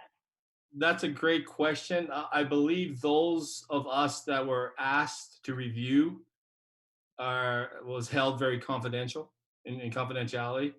So no one knows who reviewed what and where's. As far as feedback, I would hope I can take that back to Trevor and to Dawn, and then just kind of see how they have handled communicating, down the line to these businesses, which is a good comment to just kind of talk through. But again, going back to the requirements, it's pretty detailed. I mean, it's not as, as how do I say, stiff or strict as going through a bank or a financial institution, but they're asking profit loss statements, they're asking tax returns, they're asking personal tax returns, they're asking history of your business, they're asking employees. So it gets pretty detailed on the information that's asked that they need to provide. Okay. Well, I appreciate that and thank you. You're welcome. Thank you. Any other comments for Matt? Or questions? Well, you waited how many hours for 10 minutes, Matt? We appreciate it very much. Exactly. I've waited for 5 hours and 39 minutes. Fine, go back to surfing and make us feel bad, okay? But again, it's nothing what you do. It's nothing what you guys do every other week. Tell you what, Matt, we'll give you 1 unit extra. Whatever. Yeah, excellent. I'll take that as a credit. Thanks, Matt. Appreciate the report. Okay, we'll move on to report from the assigned committees. Anybody want to report? I'll start with me. We're still trying to figure out a few things. I have had no new assignments, so I'm just reporting back that I have not done anything since we talked last. All right, we'll go with Coach Ivy and Staley. How's that? On my report, they haven't had any meetings, so there's nothing to really report on the solid waste district. They did mention if it got bad enough, they might have to enact their safety plan, but they haven't brought that up since then. And it was just in an email, but that's all they've really talked about. All right, thank you. Kurt Ivy. Thank you, sir. I want to report on some of the webinars, especially this last week. I really just boiled it down. I know we've been here a long time, so I'm just going to go through this. Tuesday's webinar with Lieutenant Governor Cox through the league. He talked about the CARES Act 3.5, which is the first part of it is an economic development package of $370 billion. The second part of the CARES Act 3.5 is for public health, 100 billion, and 25 billion of that goes directly for COVID testing. Now, the one that interests us the most as a municipality and as me as a council member is the stimulus 4.0. This is where state and local governments will, we need to wait for the next bill 4.0 for potential budget relief and revenue replacement loss, like sales tax, room tax, gas tax, which could directly go to benefit our budget. Then the next thing is pools, playgrounds, restaurants, gyms will be reevaluated on May 1st by Governor Herbert. It sounds optimistic from Lieutenant Governor Cox said. Now, you may have heard in our community that some gyms are open and some are closed, and I had several questions asking why that's the case. Well, and I think the short answer is that the governor's directive is non-binding. I mean, people are still have the choices that they can make. And then the last thing is the lieutenant governor was asked about summer celebrations that may have been postponed from the spring and different like 4th of July, 24th kind of celebrations. And his answer was, don't cancel them yet. So optimistic. Hopefully, hopefully those will still be able to be had. The last comment that he said that I thought was wonderful news is he said, today's numbers are the best we've ever had, and that he is cautiously optimistic about getting our economy going and getting forward with that. And then the last thing I'd comment on is the very good web information that we had that the mayor and Councilman Staley and I sat in on and listened to. It sounded promising. I don't know where it's gone since, but there are certainly people working hard trying to get our economy back online and still look out for the health and welfare of our communities. So, whew, mouthful. Thank you, Mayor. Yeah. Councilman Staley. All right. If you haven't pumped your bike tires up on your pedal bikes, not motorbikes, now is the time to do that because May is bike month. Now, there will not be a bike to school or a bike to work day. I'm sorry, Councilman Clough. Not this year. However, what this committee is trying to do, and it's countywide, we're doing a safe riding media campaign with the hashtag Where You Ride, and we're trying to have people encourage people to ride together as families, and then post on social media where they're riding, when they're riding, and then with chances to kind of win some prizes and things. So it's pretty cool. They're doing, we're going to work with and support the city of St. George, and what they're having is a virtual run and ride. And then you will need to pump your bike tires up for when Main Street is completed, because the council is being invited to do a bicycle ride on Main Street as we break in that new road. So Planning Commission's doing well. They're meeting on Zoom. I think they had a record meeting. It was really short last time, and Matt Lou's still doing what he's doing on a county level. And that's all I have. Thank you very much. City manager report. Thanks, Mayor, and good successful meeting considering we pulled it out of the ashes of not knowing if we were going to have it tonight. So everybody did a great job. You did bring up the community center. Let me touch on that really quickly because we did meet on that today. The mayor joined us for that. Right now, we've got both directives from the state health as well as the county health. They mirror up kind of okay. But we think we can meet the criteria of both of those. And so we're at least anticipating what we're calling kind of a soft opening potential for May 4th. That's of course after the 1st. So if things don't change too much and if there's continued concerns on the 1st, then we can always deal with that. It's going to take us a little bit. And these will include continued restrictions such as half the pool capacity loads, social distancing. And so that's what we kind of talked through today, to at least be prepared to do some sort of an opening if we continue to get some good, strong signals from the state to be able to do that. And that would include both the dry side of the building, the wet side of the building, and some of our classes as well. Real quickly, just a couple of, and I'm just going to hit the big projects, just so you know where we're at on the big projects. So if you haven't been up near Washington Parkway on Buena Vista and right off of Washington Parkway, milepost 13, they are paving. They paved all of that east side pretty much to Main Street. They're working on the final grade from Main Street West, tying into the Green Springs area, and they'll be working on that, getting that paved here shortly. The water line and hydrants have been placed, and they're testing those lines. Encourage, of course, our public to avoid some area up there because there's a lot of big trucks going on back and forth. Our road maintenance project will begin May 1st. The Main Street project from 400 North to Buena Vista, the utilities work is being completed there. They're lowering the grade and preparing the subgrade, and that'll be in place before June 1st, and then that will be open so we can get that back open. I think we indicated to you that crossing will be closed until about June 1st. All utilities are currently being lowered. One of them was lowered today at 4:30 in the afternoon when they cut us off. And all that's in preparation for, of course, us lowering the grade of the road. And then we're still planning on a completion for Main Street on July 1st. So hopefully, Councilman Staley, the bike ride, you can kind of look toward that date.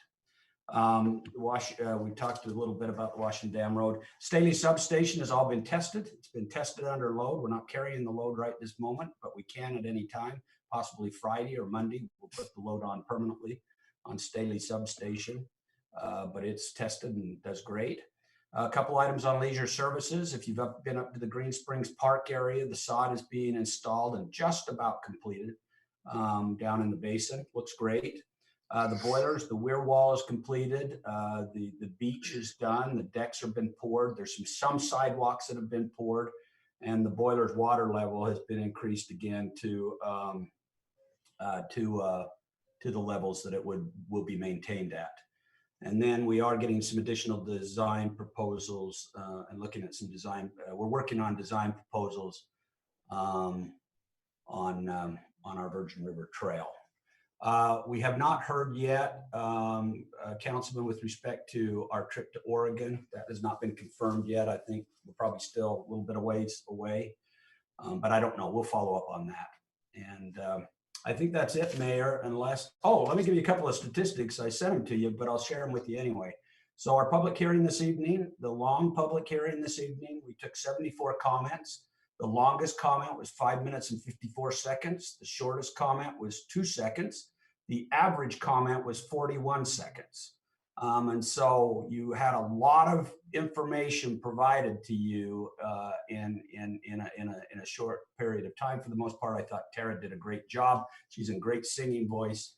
And so I thought that you might be interested to know those statistics. So I think we have a couple of council members with questions. Is that right? Councilman Staley and Ivy?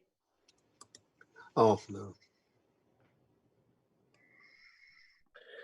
No, my hand was just left up, but it really has been if I had anything to say, it's really a pleasure, Mayor and Council, working with each of you. I sure appreciate everybody's views and what you bring to this council.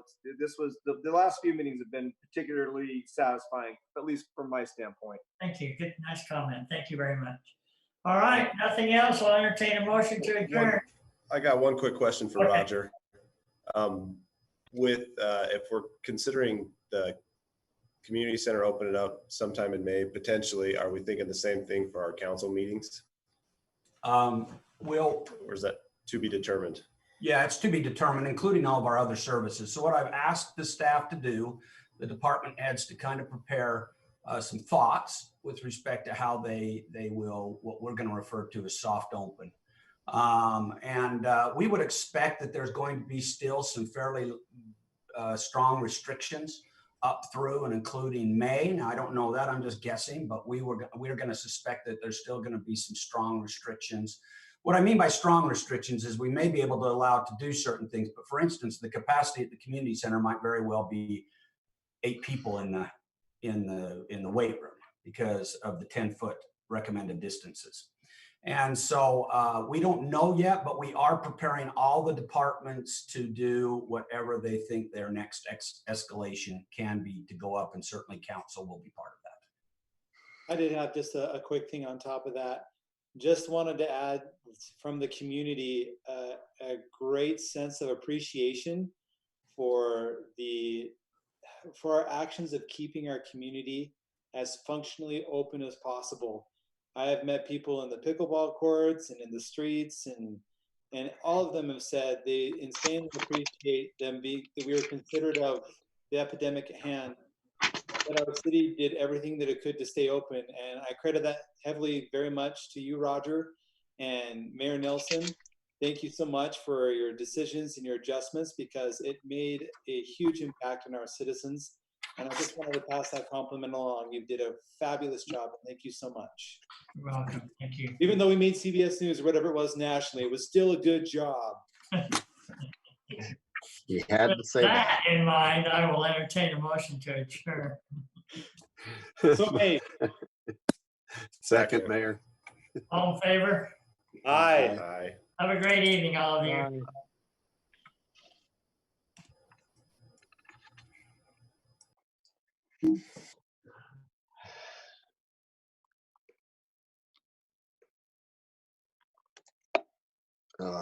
Heavens bells, what a meeting.